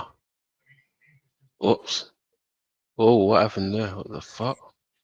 Excuse my language. What just happened? I don't know. Why is it so big? Let's pause. There we go. Oh, it might have the option that if you click on the picture, it blows up. It could be an option on the site. Why is it oh yeah, it won't even give me the option. It's like this. Is this the same one? Yeah, it's the same one there. That's just we looked at that one. Is that the one we looked at? Oh, okay. I might have just did like a certain area where you could see it. Yeah, okay, yes, that's what it is. Yeah, so that's that one. Oh yeah, that's the edge, that's the front of it, yeah.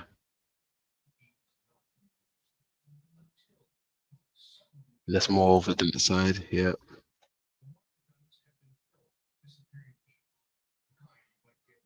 $16.63, $16.50. So you've got two of these books, did you say? Yeah. And the reason I took the pictures like that is because it ends up proving that they're not even in the same order, dude. Ah. And supposedly they're saying they think all of them are like that they're not all in the same order. It's almost like some Ninth Gate type shit with that book, possibly. What do you mean by Ninth Gate?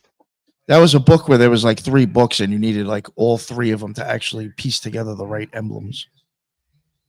So it's like you wonder if it's something like, why is it every book supposedly the emblems are not in the same order? Is there a reason why or no? Just when there's an occultist involved, you start to wonder, you know? Mm-hmm. Or it could have just could have even been like, we'll just do this so we can mind fuck people for no reason. Yeah, I see DC 11 there. DC 11 there. This one looks more worn out. Yeah. Mm-hmm. Oh, what's this? Is that the same? This is the same, but a bit more worn out, isn't it? Yeah, that's like that's actually what you're seeing is what's on the other side of the book. That's actually just nothing on those pages, but the other side of them do. And like I guess it bled through or something. Okay, yes, got you. Because I'm literally showing every page to show like if there's a difference between the books. Mm-hmm. Hey, have you ever tried to look at some of these pages in, say, like a different light, like a UV light or something? I said no. I don't even know. Believe it or not, I don't even know if the library would allow me to do that. Oh, okay, got you. Mm-hmm. Yeah. Yo, believe it or not, I had to like give them like my ID. They had to put me in the system, take a picture of me. I have to go through the metal detector. Like you actually have to like go through security, and you can only go in with certain shit anyway before you can even look at these books.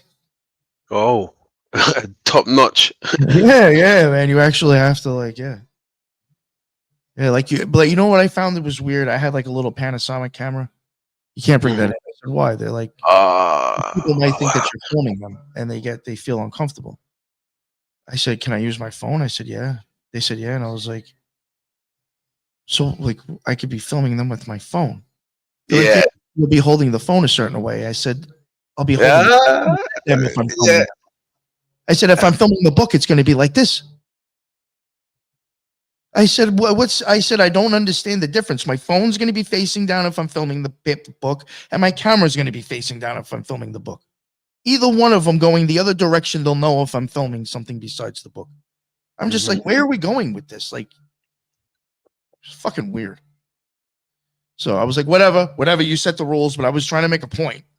Yeah. But yeah, you can only even bring your phone in.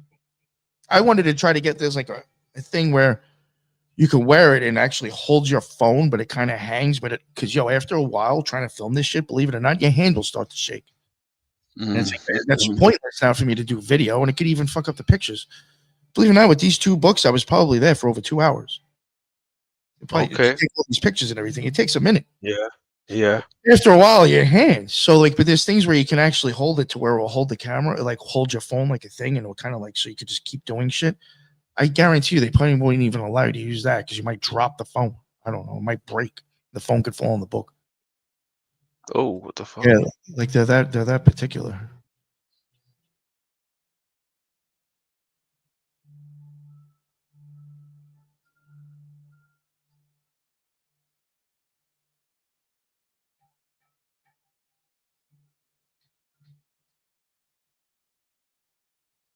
What's that in the tree there? Has he got a gun? What's he aiming at? Yeah, look at that. What are you aiming at? What's he aiming at? Is that a bird? Oh, maybe the bird. I don't know. No, Aiming- no, go to the other one above it. Could you even have seen that really that well? A little bit, yeah. You can still see it. Yeah. What's this? Is that a ghost? Is that a Yeah, face? right? I thought that was Trump for a second. Like his little hair thing that comes out. Yeah. You got Trump in the building. Yeah. Look at that. Oh my god. Look at the size of that Trump. Look at the size of that Trump. It's like the moon's in the fucking window. Something, right? It's weird. I gotta lower my TV. It's coming in, I think. This is wow. Look at the size of that Trump. It just looks spooky. He looks like Casper.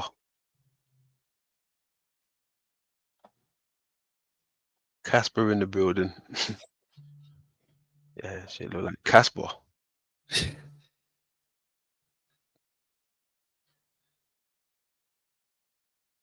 Yeah, okay. River coming through, waters.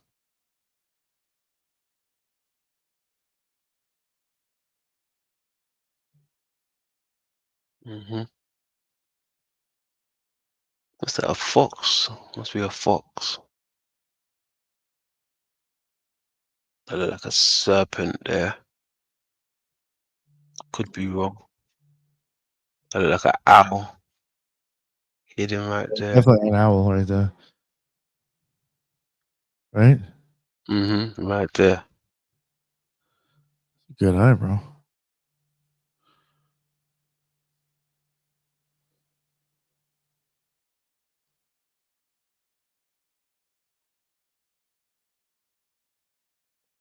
Like a shepherd or something.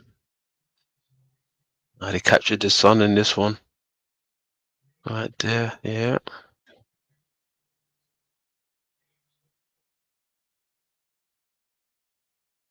There was one book I think I had saw. I don't think it was this one where they were something was up with the emblems too, where they weren't sure if it was in like the actual order or if you had to like piece them together. And like somebody was like using where this, I think the sun was like in a lot of the fucking emblems.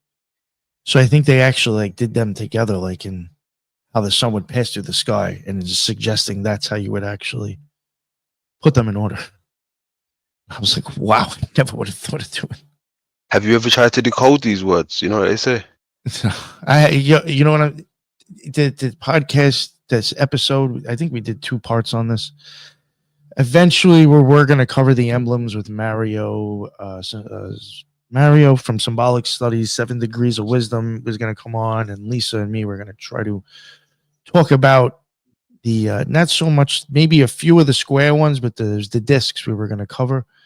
We have thought about that, and we've talked about it, and it's just, unfortunately, we've never gotten to it. There's like so many.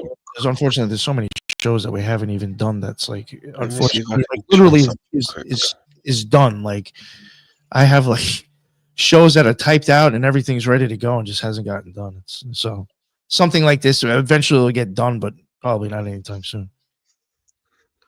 Let me see if I can. But it is something I have wanted to do, is cover some of that guy's artwork, because it's, Yeah. I think even in one of the other ones, he's got the you will see somebody. You'll basically see Baphomet before Baphomet. But what Baphomet before Baphomet? What do you mean? Well, it's like the artwork was done before that one was done by Eliphas Levi. So obviously Eliphas Levi Ah, probably ripped off Heinrich Kunroth. This okay. is like a thing that I try to tell some people. A lot of occultists, me myself, with some of the artwork that I put out, we're taking ideas from somebody else that we, or whatever. We're not Yeah, saying that we're totally robbing it, but we sometimes will use the old flair and just kind of change it up a little bit for of ourselves. course. Of And course. if you didn't know who the fuck Heinrich Kunroth was, you would have never have known that I took that symbol and made Baphomet out of it. Got you. Like a lot of the occultists, especially like I would say the New Age ones, would be like kind of like Dee and Crowley and after. A lot of them really were ripping off people from the 15th and 1600s that a lot of, just unfortunately people don't even remember or even knew existed, and kind of rebranding their shit, in my opinion. And they got popular with that. Not saying that they weren't good at what they do or they were real. I believe they were real occultists and real magicians. It's just, sometimes with the artwork, you kind of just rebrand old shit and it seems to be very captivating. Mm-hmm. Like there's a lot of stuff that you can find from Crowley's I forgot the name of it, where it's the lion and the snake. I mean, that he took that from something else that I forgot the name of it, but it's like there's a lot of artwork that occultists rip off for sure. Hey, let's have a look and see what that thing was saying. This is what it is, right? How'd you do that? The Secret Words of Hermetis. No, we're not listening to that one. Let's try here in this.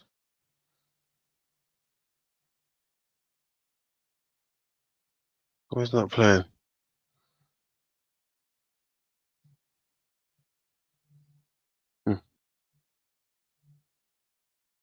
VERVM without error CEO CERT-VM und Ferris No, MVMQ VOD.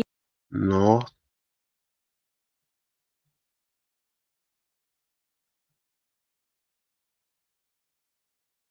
Verba SCR. No. Verba SECRE. Verba SECRETORVMHERMETISVERVM Sign Mendes CIO CERT That is VM gone and nuts. VERIS. No way. There you go. What's going on? The Secret Words of Hermetis. VERVM without error CEO CERT-VM und Ferris MVMQ VOD is lower, is CVTQ VOD is superior. And what is PERIVS? Is like what is inferior to PERPETUATE, the miracles of the one thing, and therefore all things are reserved by the one, the meditation of the one, so all the things are FVERVENT. That is wild. By this one thing, He adaptation. sounds like The father from the sun, the mother the moon, Russian. the wind carried in his back. The NEVTREX is the earth. I thought it was like The Asian. father of ITELE. What was that? Maybe she was Asian. What's that word though? It looks like I meant to say Nevtrix, like Matrix. See it right here. Oh, the Niftrix. Yeah. Is there Earth? Alright. Let me see what Nevtrix is. 1 second.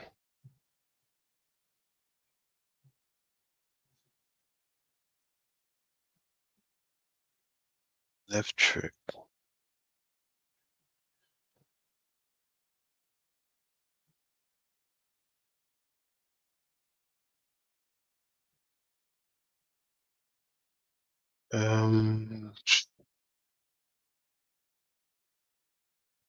What is it? No, Nevtrix. What's this? Hold on.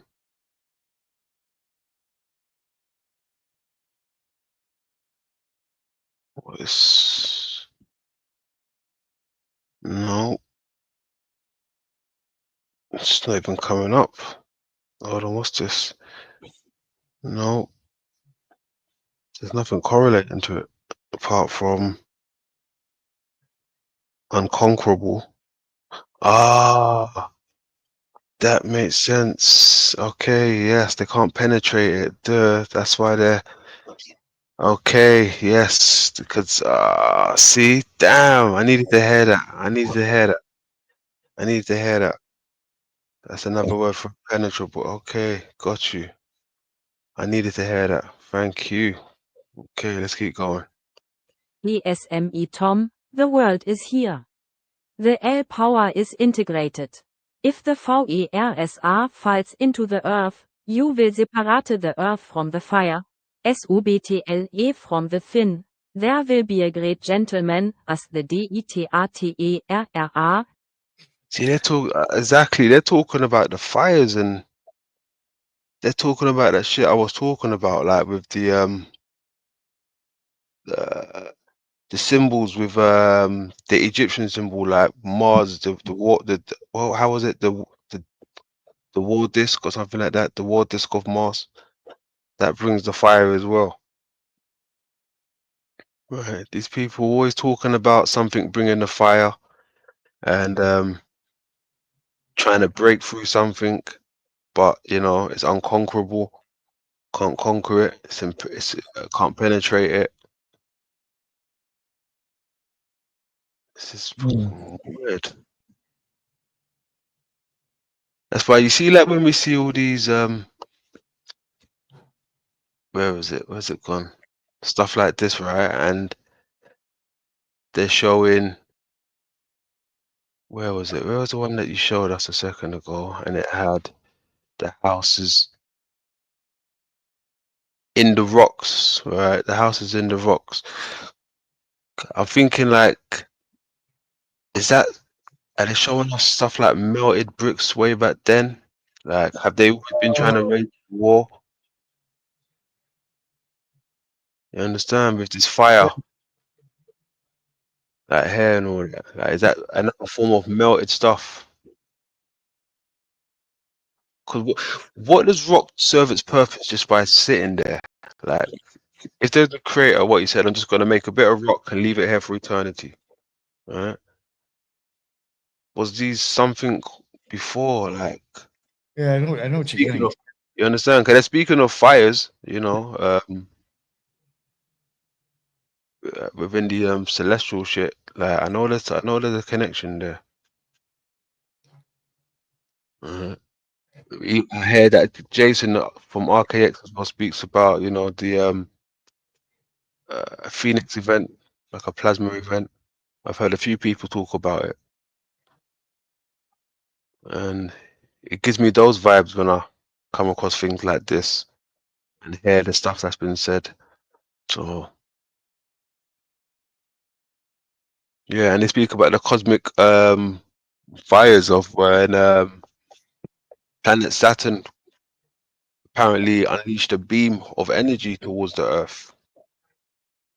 You know, and it's documented within the ancient cultures. They speak about this stuff. I presented it a few times actually. I got a little thing that I put together called Death from Above. Part 1. I'm working on part 2 now. That should be out for like, around Christmas time. Oh, nice. But yeah, I think they've been working with technology, you know, Long time. long time ago. Satellites, A all long these. time ago, and I think there's been very few people who've actually kept the secrets. You know, I think the technology has been going for a while. You know what I'm saying? I just think other people are coming onto it, but I think it's been there for a minute. Mm-hmm. A lot longer than we would think. Put it that way. Oh yeah, definitely. You know what it is? I think they're. How can I put it to you? Right? I think they're trying to send us back to the caveman era, right? You know when they speak about people, caveman era, rocks and stones. That's that shit. I think they're telling us when we see homes inside caves and shit. You know, that's that era, the cave era, caveman era, in my opinion. And I think that's something to do with like a future event. I don't think that's like the past. I think they would tell us that's the past, but that's like a possibly a future event that happens. Something happens, get encased in the rock, you know, melted buildings and shit, and that's like your cave era. Right, something to come in the future. Because those people that was living in that stuff, they didn't come out of that stuff. They went into it. You understand? And then we've come into it. We can see it around us. You know, it might happen on a different scale with us. Who knows? Yeah, that shit is wild. Wouldn't put it past these people. There was something I wanted to show quick. There was a young lady, right, the other day. I'm not sure whether you've seen it. You might have seen it. She was talking about she won the golden ticket to go to this Antarctica trip, right? Did you manage to see that? I don't think so. No. Are you aware of that little trip that's going on? No. No. Okay, I think it's to prove a 24-hour sun. So you got like flat earthers going over there, globies going over there. Oh. Yeah, it's to prove to see if there's a 24-hour sun, right? But there's a few people going over there, but it's very questionable when you see the list of people that's going, and you know the type of stuff they promote. You know, so Where do you say they're going to? Alaska? no, I think it's Antarctica. Yo, The there's only like there's a. Yeah, I'll be totally honest with you. I think the only way you're getting there is by someone taking you there, and there's only certain spots you're even allowed to go to. Like, you can't just fucking show up at Antarctica. I know that may sound crazy, but believe it or not, I think that's the situation with going there. Yeah, well, I think they're going. Look into that. I guarantee you. Yeah, well, I I don't believe know if it. you're even going to be able to stay somewhere for 24 hours to film that. I could be wrong. Mhm. Well, this is the thing. Probably it's a once in a lifetime event. So you know what the interesting thing is that go check out Flat Earth Dave. He'll even tell you can't just fucking go to Antarctica. Mhm. He's probably one of the people saying he's going now too. But that's the thing, though. I believe you, right? But this is what it's come to. How comes they get the green light? Why is this not Oh, because they're operation? probably fucking lying. Or they're part of the PSYOP.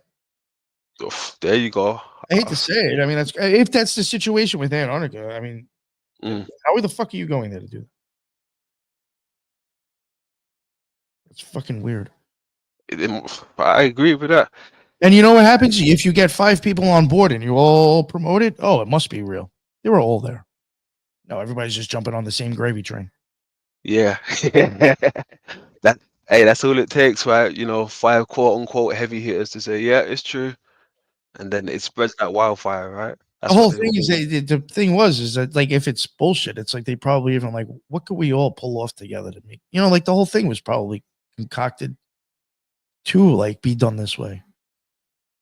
You know what I mean? You know how easy like you could get a few big shows to just promote a few ideas and that trickles down everywhere. You people, those shows, and if those shows are friends with each other, they could actually control what information is popular. I mean, I see it go on in the conspiracy community all the time, like podcasting conspiracy community. And I'm not the only one who says that. Like, so it's not like I'm actually being just an opinionated dick. It's just quite obvious that there's like certain shows that basically put conspiracy podcasting into a vacuum. Well, I mean, check this out, right? Because I was covering this the other day, right? It was Weird Wednesday. It was very weird, right? And this is Mark Sargent, right? He's a prominent figure in the flat earth community, right? But this young lady right here, she's a nobody apparently, right? But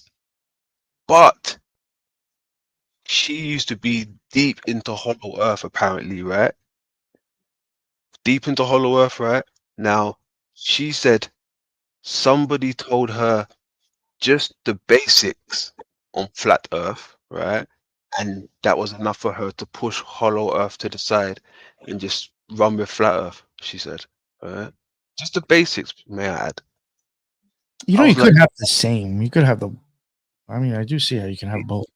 exactly. But that's Hey, just me. Nick, hold on, Nick, hold on, Nick, hold on, my brother, man, because that's exactly what I said yesterday, bro. Or sorry, on Wednesday. That's exactly what I said on Weird Wednesday, right? I said it would make more sense if you added both of them together, right? Because then you got more ammunition to prove that you don't live on top of a globe, right? Because they're both promoting the same thing, Flat Earth and Hollow Earth, to an extent, you know, living inside of the construct as opposed to of living on top of the construct. It's a winner right there. So for her to push it aside, look, check this out, right? Look, she said she pushed this aside, right? She pushed this aside. This is what she said. She said, yeah, I pushed that aside. But this is what most of the ancients were talking about inside the sphere, right? I mean, it's a Inside, flat Earth anyway. and it's flat inside, right? There's a little compartment where it's flat. So yeah, Yeah, I that's can why I was see saying why. you could have both. Exactly. But she said, no, I'm effing this one right off. Even though the ancients are showing me this, you know, inside of a globe, inside of a firmament. She said, no, I'm just running with flat earth. So I was like, oh, that's, to me, that's like, okay. But see, Especially like, with, ooh, I know plenty of people who believe in the globe over the flat Earth. So what's the difference? that's Like, it. you know what I'm saying? I just find that weird. Very weird. But No, check this I out mean, now. it's not. I'm sorry, a dome. You know, a lot of people. I know people. I've even contemplated that if there's a dome over a flat Earth or whatever. I still think Mhm. there's more to it than it's not flat. There's something underneath it too. It's hard to explain, but the way I look at it. But I mean, I've heard of people thinking of the dome too. And it's just so like somebody gave her a little bit of information and she just totally disregarded that idea that she held so close to her heart for so many years. Facts. You said it. Which is You said it. You said it for so many years. All right.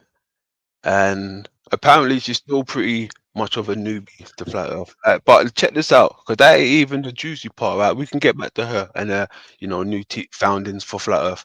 But the best part is the reason why I'm onto her now, right? Because she only sent an email to these people saying, oh, I don't know much, but I would love to go on this voyage with you guys, right? She got a reply, bingo, you're accepted. They accepted her, right, to go on this voyage. Now I'm saying, how the hell, like, who are you? You're nobody. Like, you know, really, you only just came into flat Earth. You said you were doing a hollow Earth. reality TV. Dude. You understand? And not only that, she said she got contacted by the main man himself putting it together. Right? Will Duffy contacted her personally. I was like, okay, okay. Right? The main man apparently, and she's in a group called Flat Earth Gang, right? Flat Earth Gang, right? And one of her people that she keeps around her, he works for NASA, right? And he's a Globie, right? She said it out of her own mouth. Her friend works for NASA. He's a Globie. I'm like, your friend works for NASA? What? Hold on. Your friend works for NASA. Are we just gonna gloss over that, right? We all know what NASA's doing with the money and what they're putting out there to a certain degree, right? I know I say I get little gems here and there from NASA, but we know the grander scheme of what's going on with NASA. Yo, I think they pop up a lot in psyops, dude. Because there's been true crime stuff on YouTube that I honestly think it's YouTube. It's like there's a funny weird psyop going on YouTube with true crime, and a lot of them, the cases that I've looked at, it's always somebody involved on YouTube that is supposedly dropping this mind-blowing information, just blatantly admits somewhere in their conversation that they're associated with NASA. And I was like, there has to be something fucking up with this. One of them literally promoted their own YouTube page. This chick's name was like Zanime. Her fucking pinned video was them at NASA or like some government thing, like not running a PSYOP, but like running a fake drill. Like that's what she does. And I'm like, yo, like, how does people believe what's coming out of your mouth? Like you could literally, like, NASA's like so much deception, and we're supposed to believe everything that comes out of somebody's mouth that comes from there. That's it. And especially when you're claiming you If got a pretty face affiliates. telling you something you want to hear, you totally disregard NASA for some reason. That's Not it. That's like exactly you, what I you was- just, it's freaking insane. That's what I was saying. They put the little cute little face out there with the glasses, can't do no wrong, long hair. Oh, I'm just a poor little white girl trying to find the truth like everybody else. Oh, accept me. If I come back and tell you, it's gonna be truth. Just I'm in the flat earth gang, by the way. Like, I feel like Mormon CIA or some shit. look at her. She just looks put together. Like, where's Wally type shit? Like, and look, even her top, it's got flat earth gang on it, right? Flat earth gang. Have a little listen. Mel, lucky draw out of the hat, Willy Wonka. Yep, sure it was. Screen and everything. Right. Right, Yeah. right. Yeah, see, you with me in it. Right. Yeah, right. right.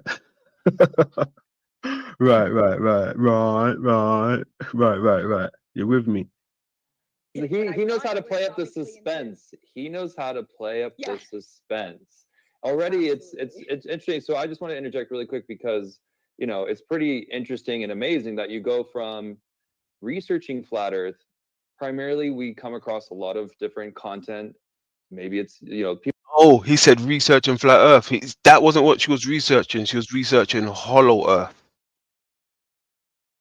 They keep missing out that part. They didn't mention that for the whole night. I'm like, no one talking about that part. What she first jumped up on. She jumped up on hollow Earth, and then she heard the basics of flat Earth. The basics was enough to get her hooked. So that's what people give us. I mean, you know what? I'm not for nothing. Just like, to me, sometimes I think this is like, I don't know. I see it a lot, and I have to question like, where are all these people in their heads? But it's like, she's a perfect example. It's like, you just found out what this shit is, and like, you're already joining groups, rawing about it and wearing shirts about it. Like, you don't even fully understand what the fuck you're even promoting yet. facts, Nick. Talk your shit, Nick. Like, I don't understand. Like, how, humans are like that. Not being fucked up and controlled or whatever. I just don't understand. Like, to me, like, isn't that a sign of like we're still a little bit childish about this, or we're lying? Because if that's authentic, you're still acting like a kid who just found a new fucking comic book to read, and you're already like pimping for Spider-Man. Even though you haven't read the last fucking, 50 years of comics. You know what I'm saying? Like, what I'm getting at is just like you picked up one thing and get this excited about it, and you're like a cheerleader in a group with a fucking shirt on. Like, either you're fake or you're fucking like mental, actually. That's it. I fully agree with you. That's like the people who all of a sudden, a perfect example. People who got into politics that don't even know what the fuck a Republican is, but they want Trump in. You're out there, rah. Okay, a couple of political words now, to throw around. The GOP. What the fuck does that even mean? I don't know. You know what I'm saying? Like, you just throw around these like words and phrases that make them feel intelligent now because they just fucking learned it yesterday. Like, you didn't know politics until Trump started running.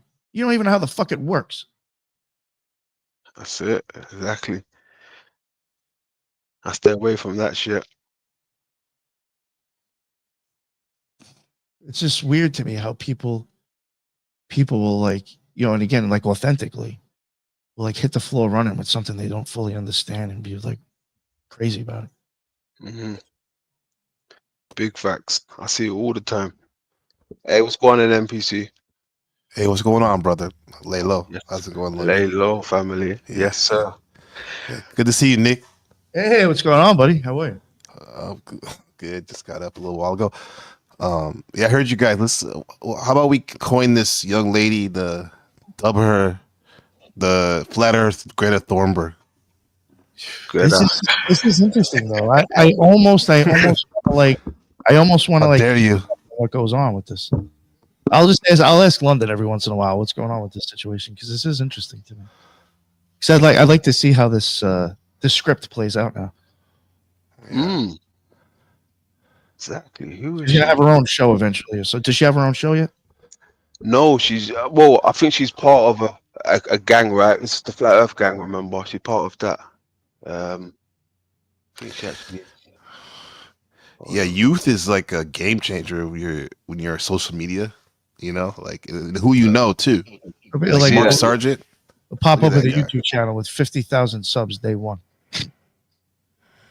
He's already banging that literally gang, Flat Earth gang. Wow. Yeah.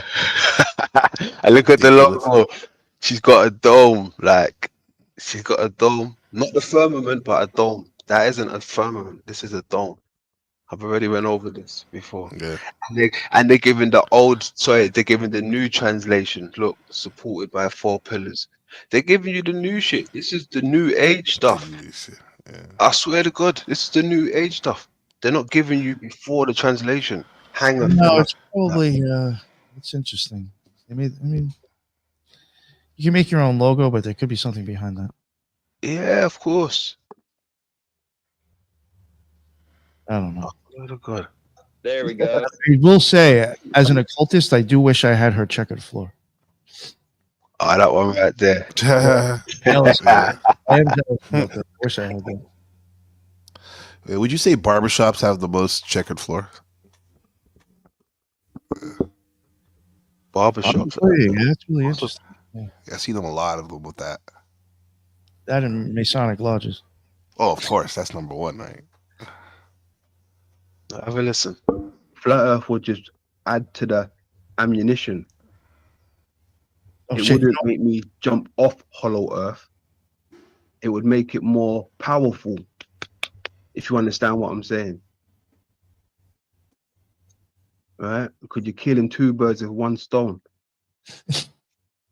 She's just done a complete 360 by the sounds of it. Threw Hollow Earth away and said, it's Flat Earth. Give me a t-shirt. First seen the actual footage of the moon landing. So of course, you know, That's interesting. like, how have I wow. never seen this? And I Maybe there was more friends with this than there was previously. You know what I'm What do you saying? mean? Like, well, I'm going to be admitted. Some people get into this shit just because they want friends, dude. I mean, let's be real. You know? Yeah, I hear you. Mm-hmm. It could easily be that. Who knows?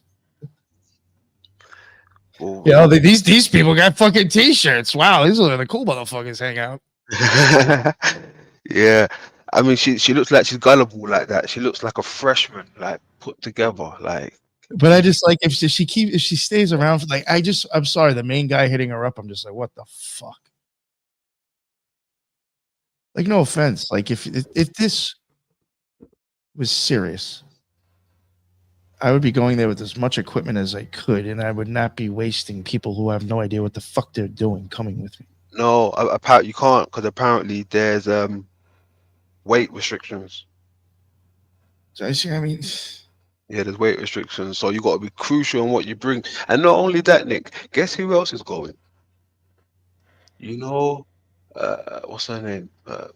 That black girl, sorry, black lady in America, and she got her own like little talk show now. oh god, And she's online. You know who I'm talking. Sorry, not. Yeah, you must know who I'm political. talking. Yeah, now she's doing political, kind of. Was she the one going on about Kamala Harris recently? Yes, that one. Holy, she's going. No, one of her close cameramen, basically. One of her close people was going on that excursion, right? But what's her name though? Do you remember her name? I'm trying to think because like NBC, Teresa you know her on name? my show loves her, and I'm still like, I don't trust that lady. Candace Owens. Candace Owens, there you go. Thank you. You said little, she's big. Okay, Yeah. so my bad. Mm-hmm.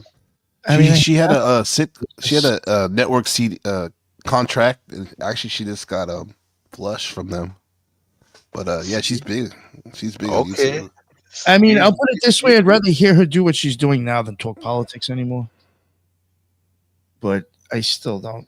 I don't know. I feel like she was just a mouthpiece when she was in politics. That's all. I hate to say it. I just something with Candace Owens. Something does rub me the wrong way with that lady. To where now I wouldn't even.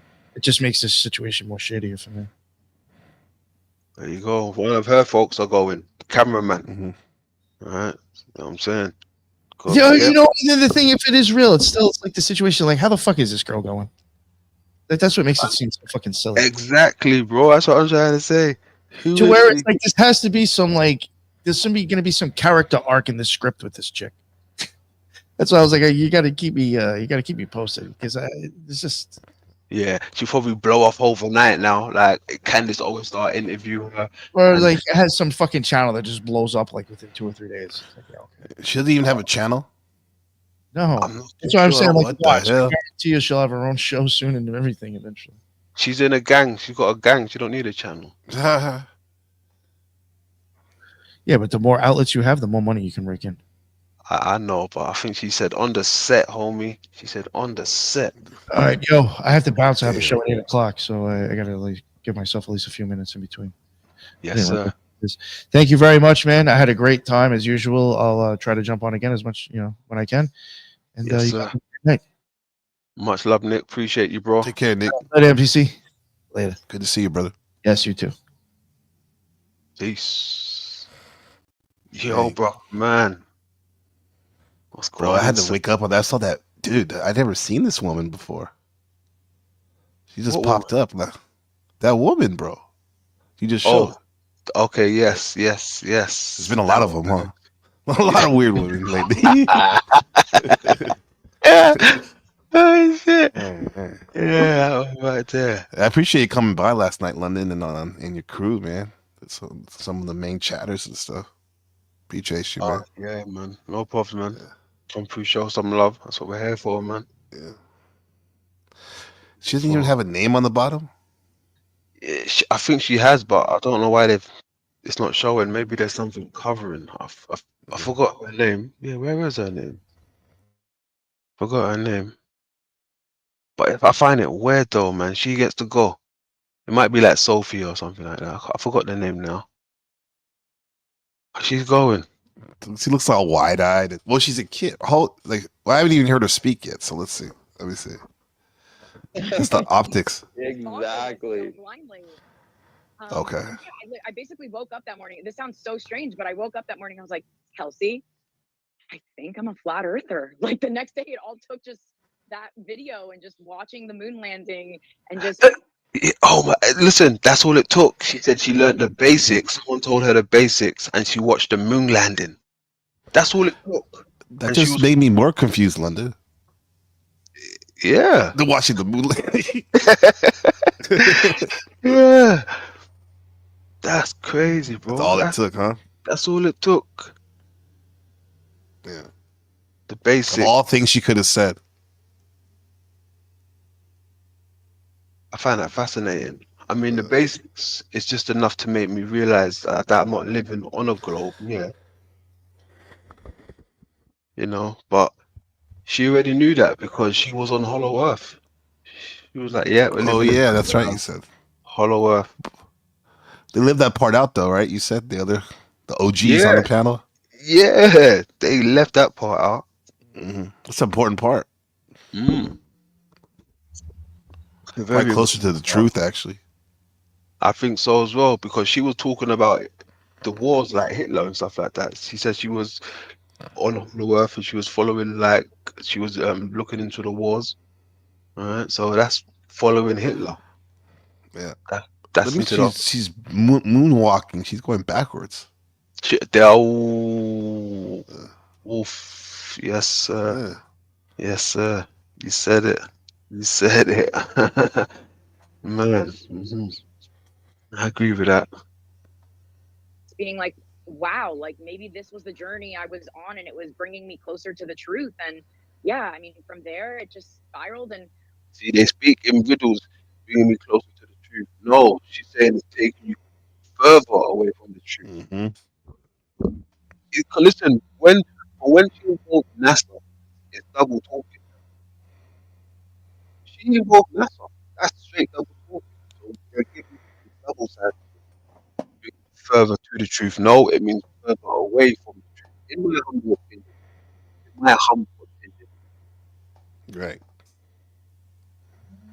Well, it would be for closer to the truth if she is being backed by NASA, right? And from their standpoint, from their their psyop or whatever okay. they're doing. Yeah, I feel you. Yeah, double conundrum. I see what you did. Yes. Yeah. I feel you Even did. though it's false, probably. Mm-hmm.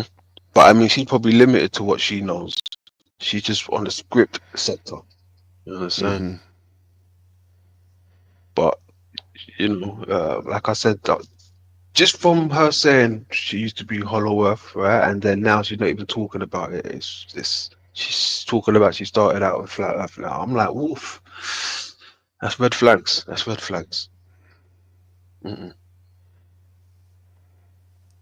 We were just watching videos together for a year until, you know, I really wanted to just connect with real people. And I know that there's so many other platforms, but at the time, Clubhouse was an app that I had already used back in the pandemic days. And I said, you know what?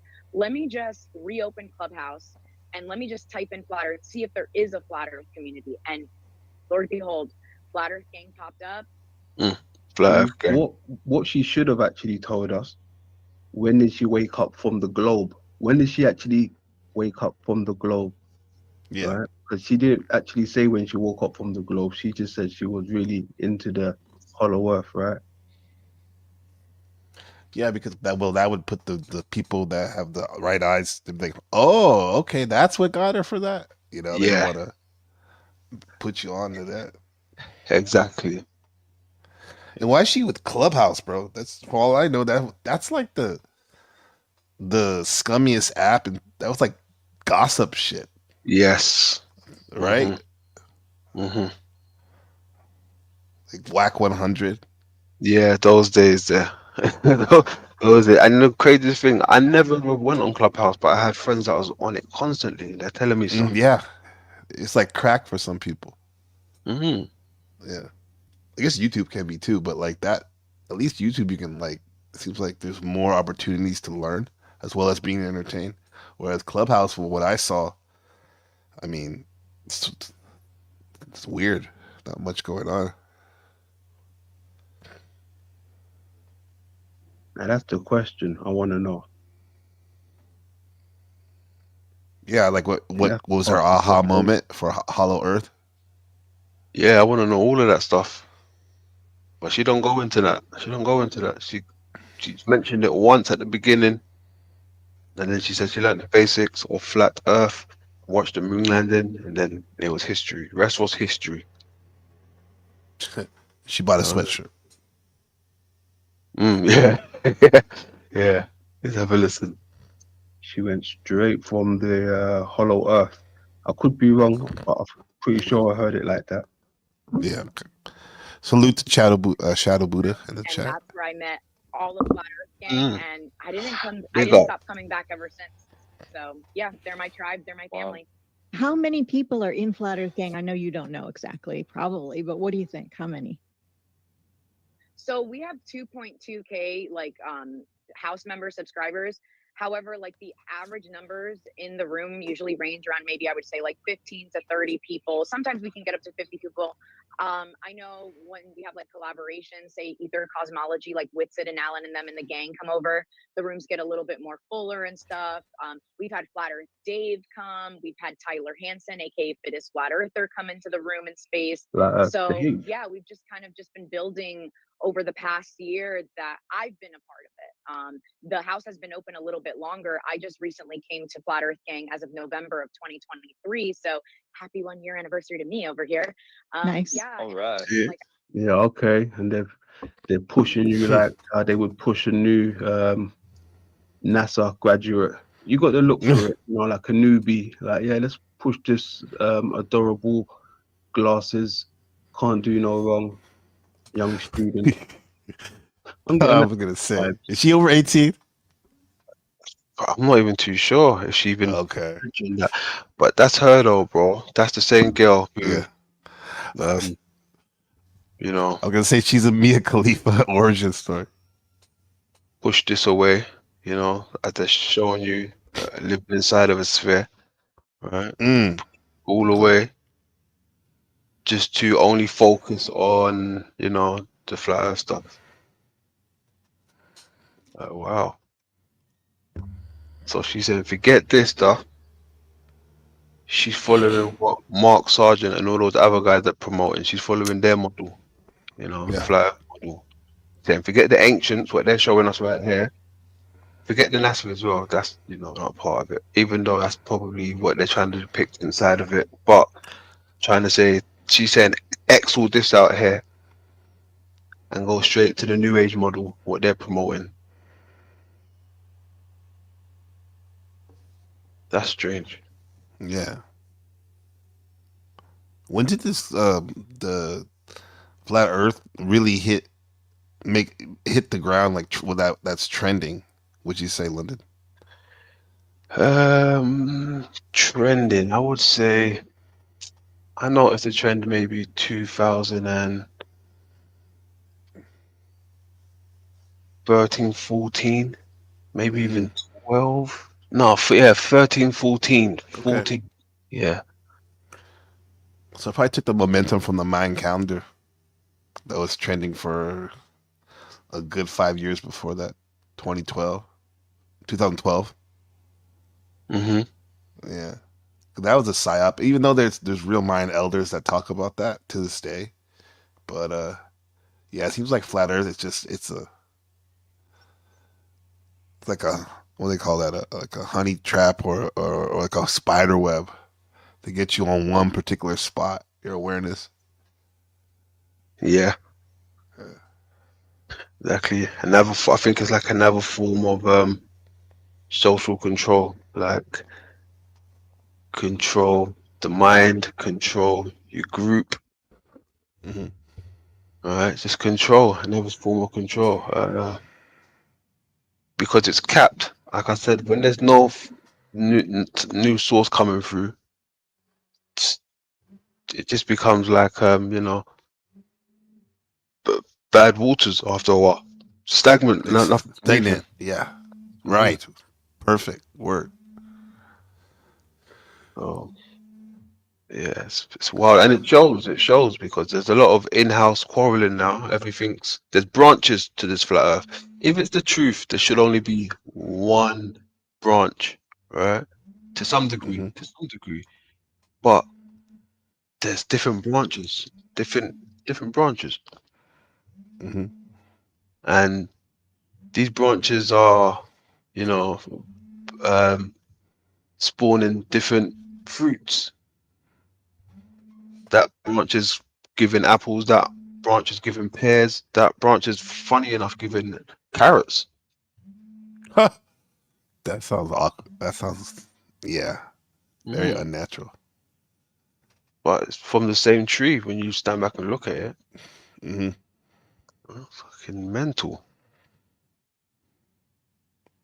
That's the only thing I see wrong with that little sector. It's just all falling apart in so many ways. Globies, they just stand on the globe and that's what it is for them. They don't really have to prove nothing. They just say, yeah, float something on, you're standing on it, that's what we're saying. You know. And they're all saying the same thing. All saying the same thing. Flat earthers, they are not all saying the same thing. So I don't know. Hollow earthers to some degree, they're pretty much saying the same thing, living inside of Earth. And it's simple. That one's pretty simple because it's just you investigate history with the Hollow Earthers. At least they can have that uncommon commonality, right? Mm-hmm. All the and then see how it relates to here and now. Whereas the flat earthers are all over the place. Yeah. Yeah, all over the place. All over the place. And it shows, man, it shows. It shows. And a part of me is like, what is going on? Can't you lot actually, you know, get together and make it work? We'll make it work. But they're fighting over their model. They're fighting over just the smallest things, you know. Yeah. London, it would be interesting if you went to the conference, the Flat Earth, as an observer, just to see the different sets. Yeah, I would have a whale of a time. yeah, I'd have a whale of a time, bro. Oh my goodness. yeah. Yeah. Spot the social community, see what's going on. Right, Oh, man. that too, Yeah. exactly. Yeah, Yeah. That's wow. That'd be dope, Lord. bro. Yeah. Mhm. I think Voy was saying last week that he went to one in Vegas or something like that, or if I'm not mistaken. It was. I'm not sure whether it was in Vegas. It could have Oh, was it been, in Europe? but maybe it was in Europe. I'm not sure if Voy's Okay. actually been to Vegas. Has Voy been to Vegas? Voy, you been to Vegas? If you're there, I know he's been 'Cause I to remember I Vegas. had that picture of Karen, our friend Karen, and then Hubba.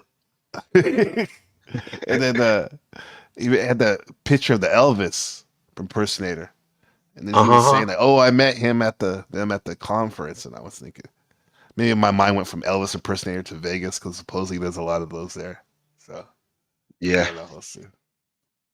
Yeah. The point is they all meet, huh? That's it. That's it. Hmm.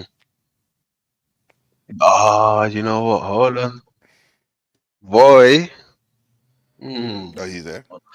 Are you there, Voy? I wonder, Voy, I wonder what is Voy's purpose actually when I actually think about it. Voy, what's your purpose, Voy? What's your purpose, Voy? Talk to me.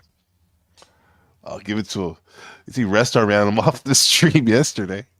Did you see that? That shit was hilarious. Yeah. That's Oh goodness. the fucking the room was going up too. Like it went Yeah. from like 7 to 20. Yeah. Yeah. I saw that shit. Yeah. Yeah, he's giving it to him, boy. He's giving it to him. That was funny. He was messing up my lunch. Boy was messing up Oh my yeah, lunch. I saw you said that. Yeah. Oh Yeah. shit. Yeah. Boy's a trickster.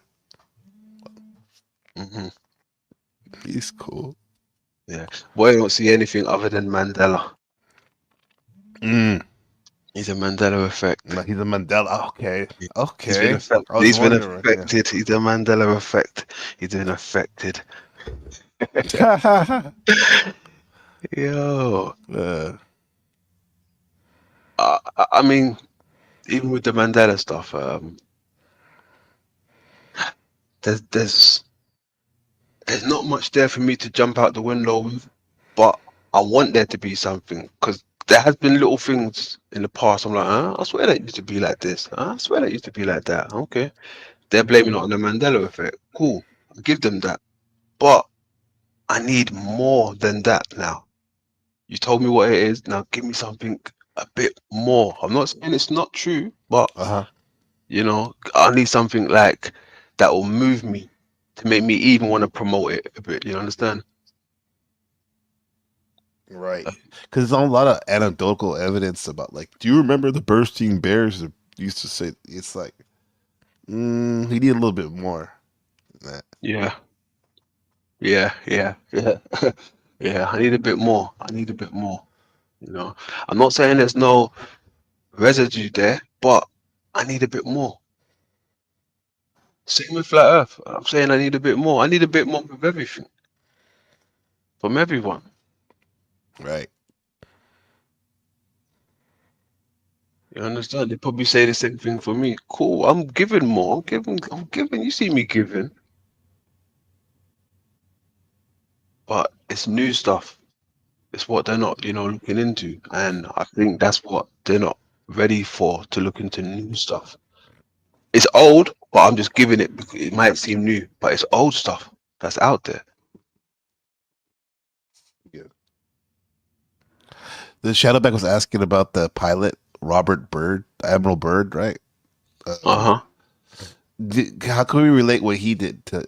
It's a Hollow Earth more or Flat Earth or neither? I would say it's more on the sides of Hollow Earth, I would say. Because he was talking about entering the interior you know, documented this stuff. He was he was talking that stuff. He wasn't on not none disrespect to YouTube, but he was literally on national broadcasts, right? International and domestic, talking that shit. Those Yeah. old tapes of him. Hold on, this thing. Let me play some little old thing that I come across the other day.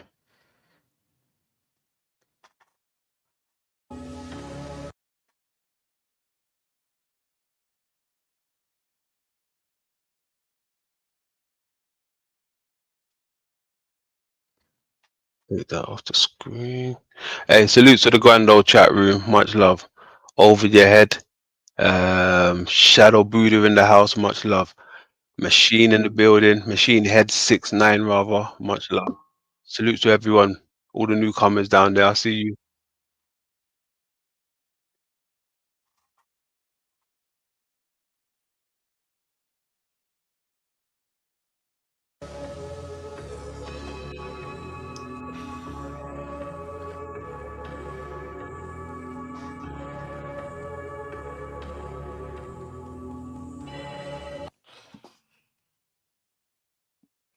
Yep. Okay, I'm speaking here with Len Lawrence from the Hollow Earth group or people. Is it a group or is it yourself as an individual researcher? Well, at the moment, it's just myself as an individual researcher. Glenn Lawrence. What? Do you know that name or something? That's the dude. That's he's in the Panelverse. Well, I'm sure it's not him, Glenn Lawrence, but he's that mager bodybuilder dude, Christian dude. He goes on Mel's panel a lot. Yeah. Oh shit! So I was like, Glenn Lawrence. It is a common name, I guess. Mm-hmm. But I like the first thing what he started off with. He asked him, "Are you in a movement? Is it a group?" He said, "No, I'm just a researcher." Yeah, I like that. Mm-hmm. No allegiance. That's it. Let's take that back a bit. Group or people. Is it a group or is it yourself as an individual researcher? Well, at the moment, it's just myself as an individual researcher, but there have been groups, but unfortunately, they're no longer in the strength of existence that they were. Were these groups in Victoria or Australia or? Well, there was one in New South Wales, the Hollow Earth Society of Australia, Right. which was ran for about 2 decades, I think, and finished up around the early 80s. Right. So how Okay, 2 decades. in the Hollow Earth theory? Well, having examined all the theories out there, I settled on that because it struck me as a concept which could satisfactorily answer a whole range of supposed mysteries, from UFOs to dinosaurs still being in existence, various things. Mhm. Like that. Right. And can you outline the major or the theory itself? Can you explain to our viewers what it is? We go to the diagram.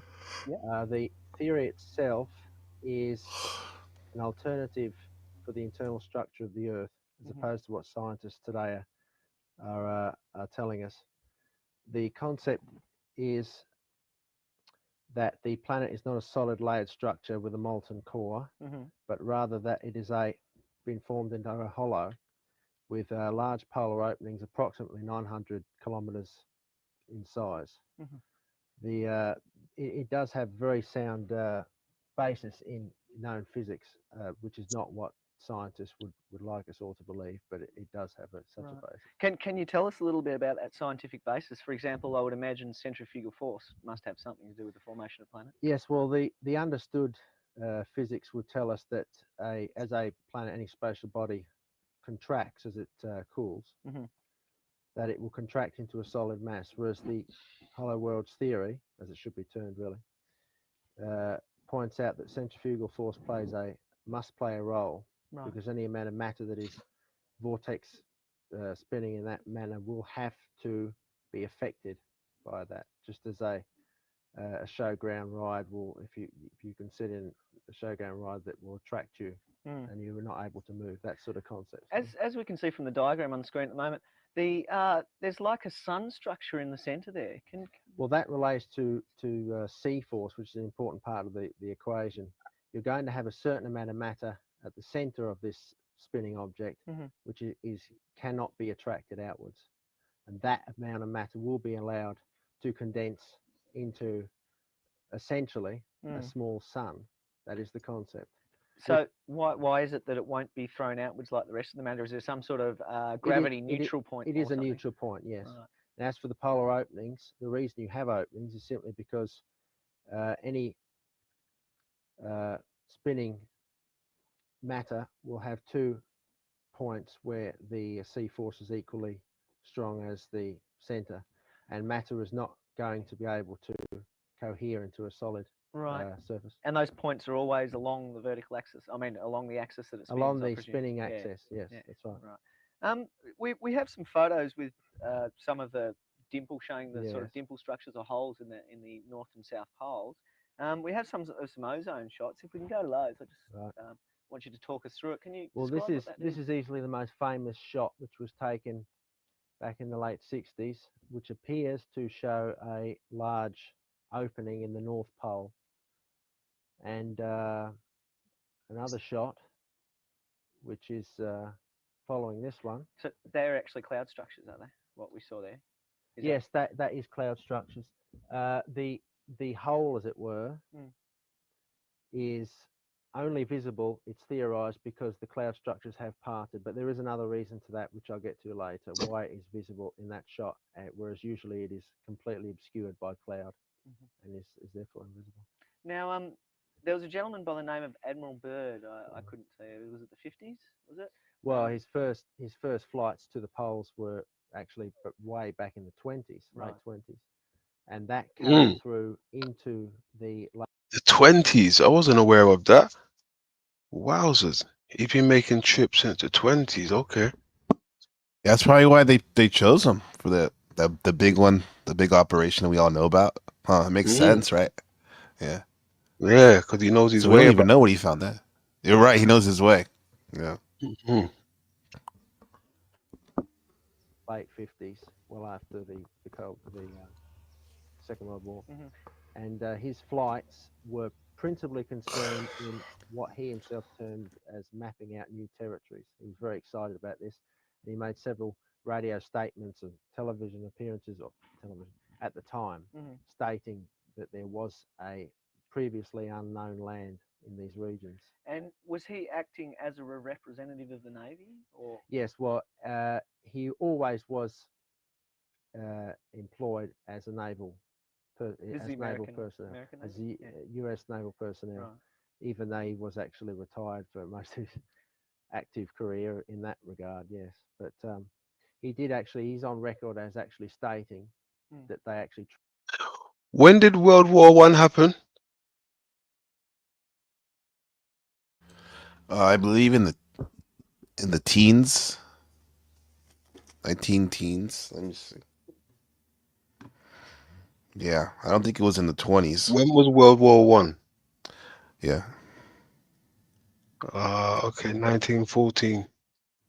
Yeah, that's it. To 1914. 1918. Okay.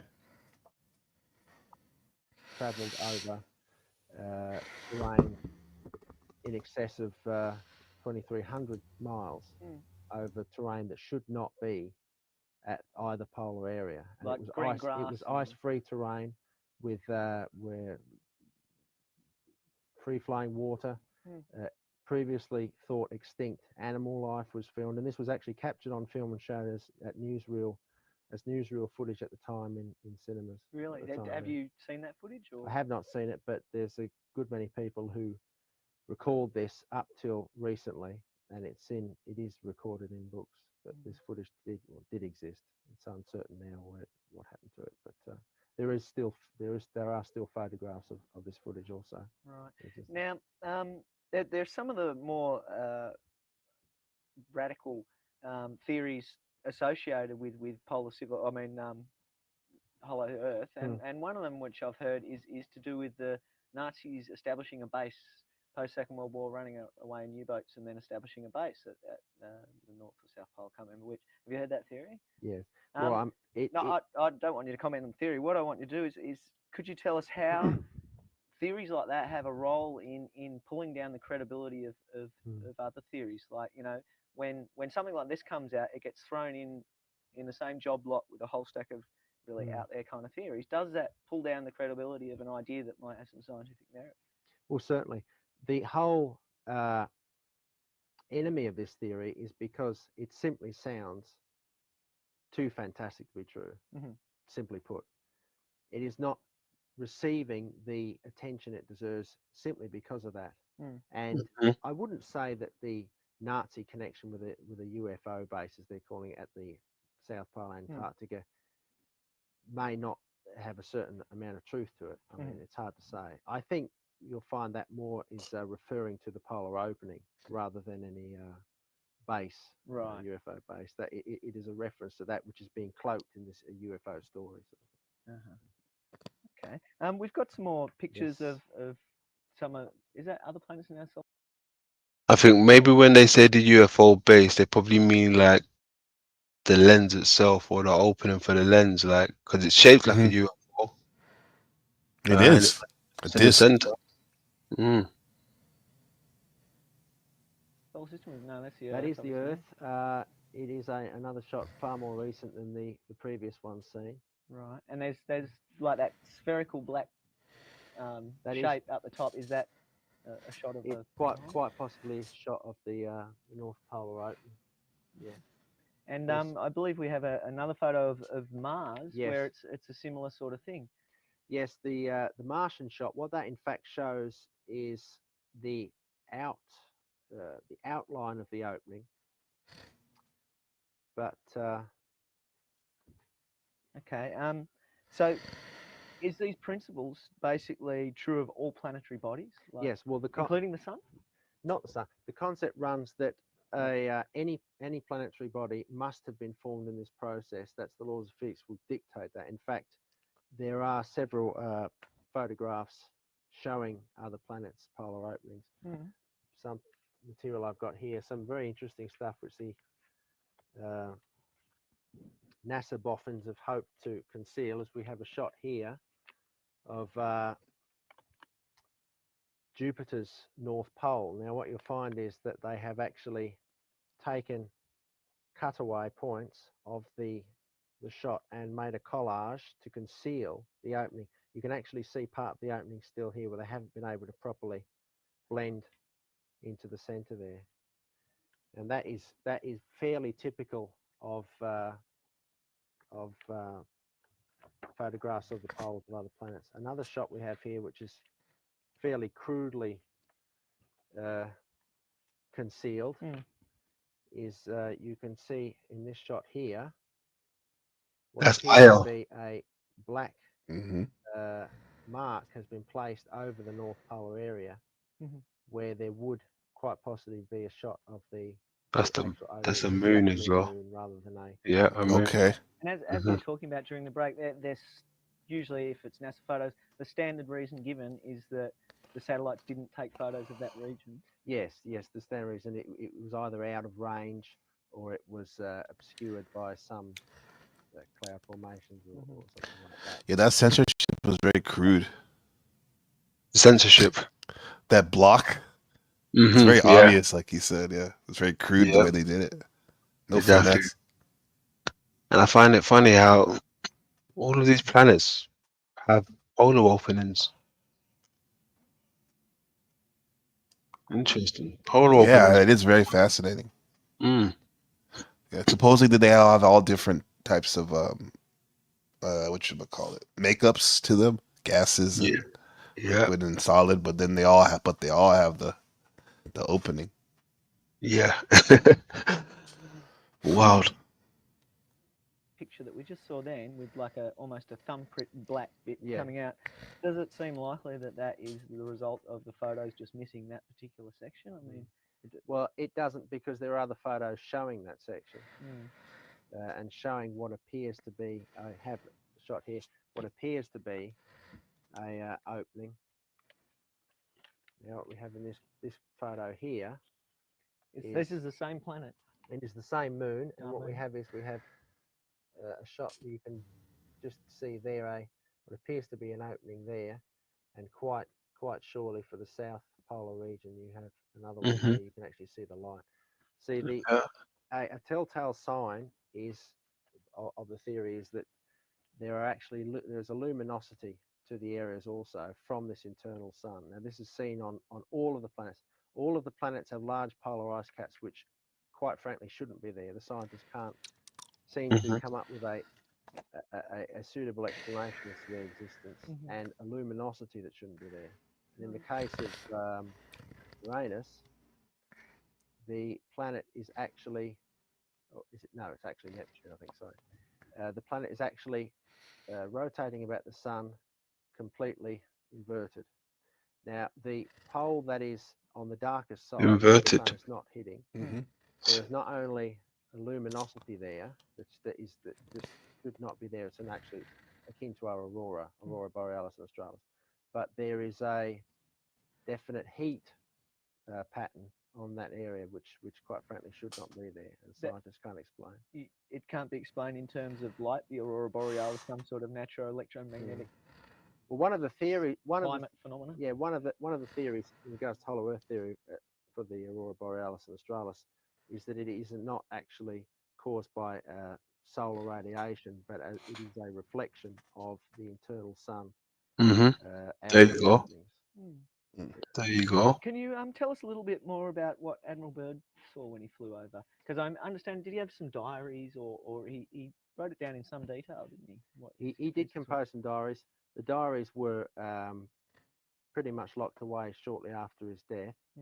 Was his death mysterious?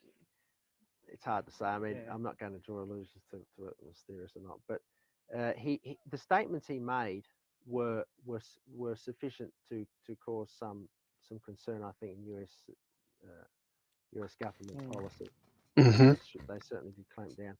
Yeah. What he saw, going into more what he saw large areas of forests and free-flowing water, and animals. Like he did claim that they caught sight of some woolly mammoths that are supposedly extinct on the surface of this planet. But what I find more interesting is what polar explorers have discovered in general. There's far too much warmth in those areas. The further south or north you go on those continents, you have far too much heat variation there. And beyond that fact, there's also, as I mentioned before, the auroras activities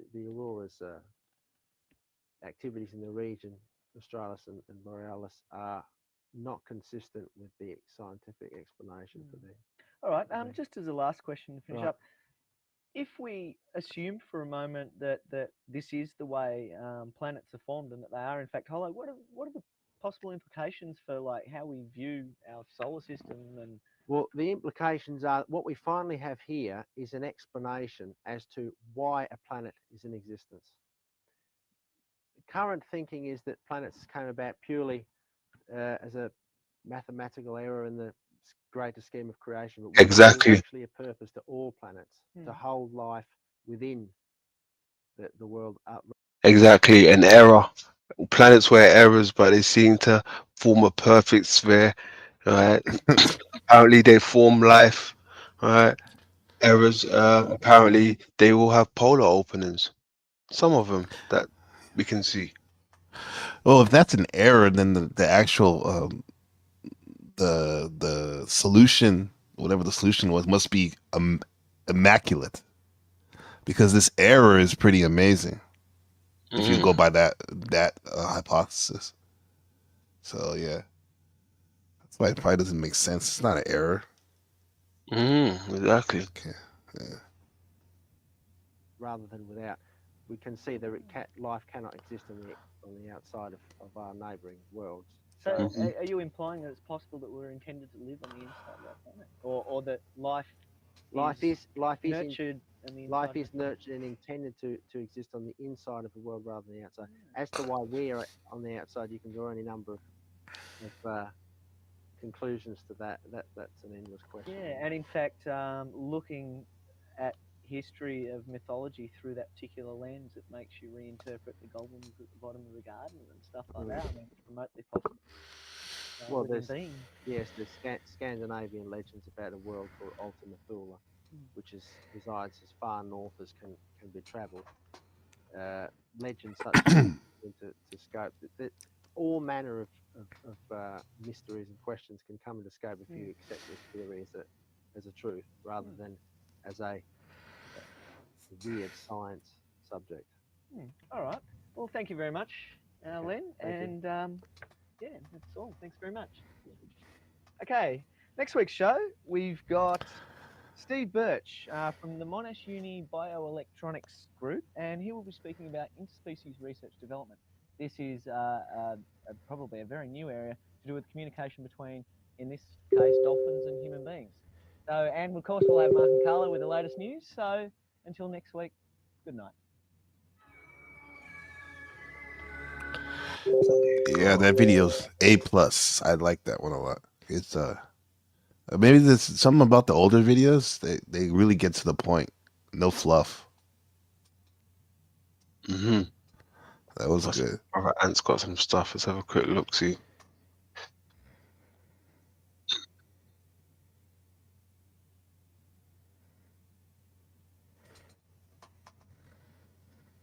There's that. Yeah. There's that picture. That's the exact picture. Good pool. Mm-hmm.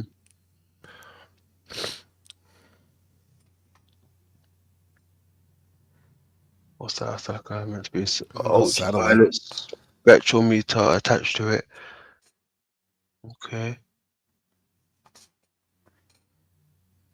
That's the elliptic clock. Okay. Yeah, that's the moons of it. That's all the moons.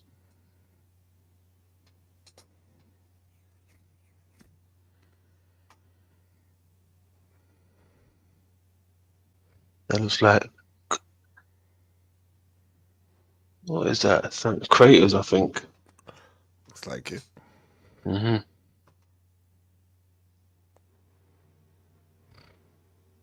See, now this is tricky because that looks like a sphere, right? But it also looks like a camera that I've seen with Fisheye. Fisheye, but Mars rovers, the Mars rovers, right? Sometimes they take images and they look like that, and you think it's a sphere, but it's an image that they just cropped it out in a circle. Yeah. Hmm. Yeah, that's what I was thinking. Like a surface that's cropped, that's framed like that. Yeah.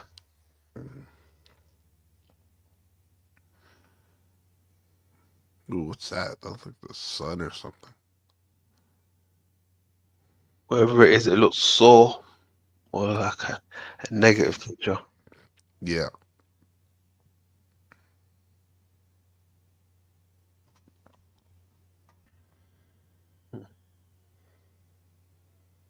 Almost looks like it's glowing the inside. Yeah. With those spots, all those spots look illuminated, like something's glowing on the inside. Right. Just like what we've been speaking about. It looks like could be represented, meant to be the moon, but like it's glowing, or the lens, and that like we speak about with the eye. There's a few ways you can go with this one here.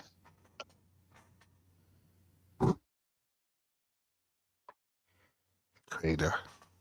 Mm-hmm.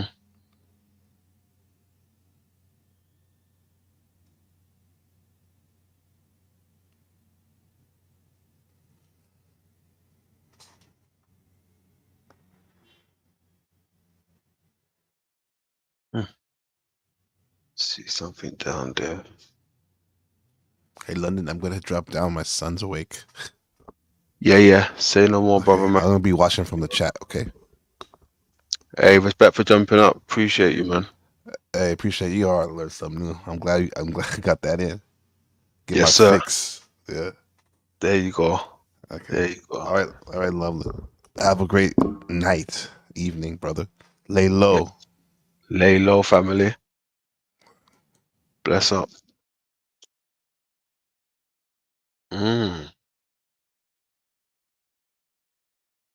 That's quite interesting today. Watched a bit of Crow. Alright, watched a bit of Crow. Got to chill out with Nick and NPC. That was cool. Mm. Yeah, good stuff. Good stuff. Should do that more often. Should do that more often. Yeah, good stuff. You already know, hey, I appreciate you folks for turning out today. You know, appreciate you folks for turning out. Grand old chat room. Shadow Buddha, Alchemos, Ants, Solte, Dino, S. All of you folks, the lovely young ladies as well that joined. Appreciate you guys, guys and girls, man. So yeah, just keep your due diligence if you can. Do a little bit of your research from time to time. That's if you're into this type of stuff and you feel like you're onto something yourself. Keep up with the work, man. But also remember to live your life, because that's what we do. We live our life. I got a life to live. But the stuff that I do in between, I love it. I give you my perspective on things. But that's still not good enough to some people. They want us to cry. People are crying. Crying. Crying. Why are there so many hurt people about? Stay away from the hurt people, man. It's toxic. Toxic. Yeah, we can talk our shit from time to time, but the hurtness, wow, it shows. Just stay away from those people. Alright? So you already know. Look after yourself. Love over war. Lay low. London.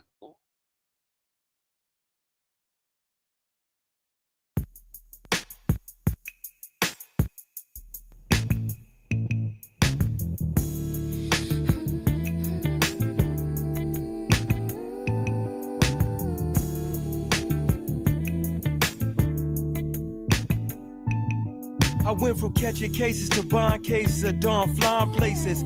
From metal bracelets to diamond bracelets. From ghetto pavement to hideaways with my own private acre. I'm moving up like the Jeffersons, driving spaceships like the Jetsons. My mic conception is deep like my conception. My life was tested numerous times like Judas defied the ruler's child. Only a winner could lose with a smile, refusing to bow.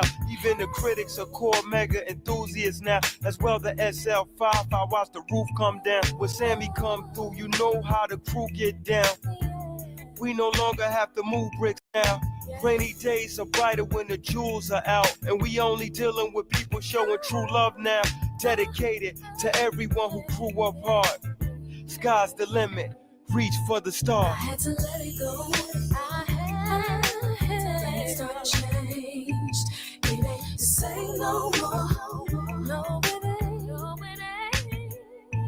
Hard times is going away. Say goodbye to heartache. Yeah. Living in the ghetto. Living in the ghetto. I got a daughter to raise. I thought that the game was honorable till Porter was slain when Magic and Jordan were playing. Ballers were famous. They aura made us hug corners daily. Similar to the fiends we serve daily. No more sleep in my eyes, son. I see the world clearly, whether the project steps or the seat of a 6 series. As I breeze through the city, rocking Evisu and pennies, I realize people who feel me are the reason. I mean it sincerely. I can never lose the love of the streets that endeared me. Throughout my adolescent years, slinging packs daily. Reminiscing people who passed yearly. While staring at pictures, wishing they was here with me. Like my mans who kept it real with me. We been through hard times, now we sitting in hard rides. We ain't hard to find. We either at the crib going hard and live, or on the block chilling right outside. I had to let it go. I let it go. Things done changed. It ain't the same no more. But I got a story. I got a story. Hard times is going away. Say goodbye to heartache. Say goodbye.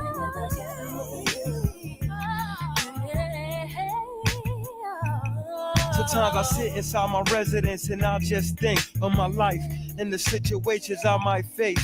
Ain't too many real niggas, is my kind extinct? I'm alive, yet a part of me died with Spank. I'm still in the game, relentless when my pen hits the paper with a vengeance. The essence of the ghetto, I live it. The realness straight out the street. A lot of schemes were laid down. Children were leaving playgrounds cause dealers squeezing trade pounds. No MC could get in my area. Lyrically, fewer ever meet the criteria. I'm clearly a superior breed, like a terrier. Right here in the streets where rappers scared to come. I'm so tired of hustling. Say no more. Hard times is gone away. Say goodbye to heartaches. Living in the ghetto. I got a story. Hard times don't change. Say no more. Say goodbye to living in the ghetto. Hard times is gone away. Say goodbye to heartaches. Living in the ghetto. Oh, I can't hustle in the streets cause my baby needs food to eat. Oh yeah.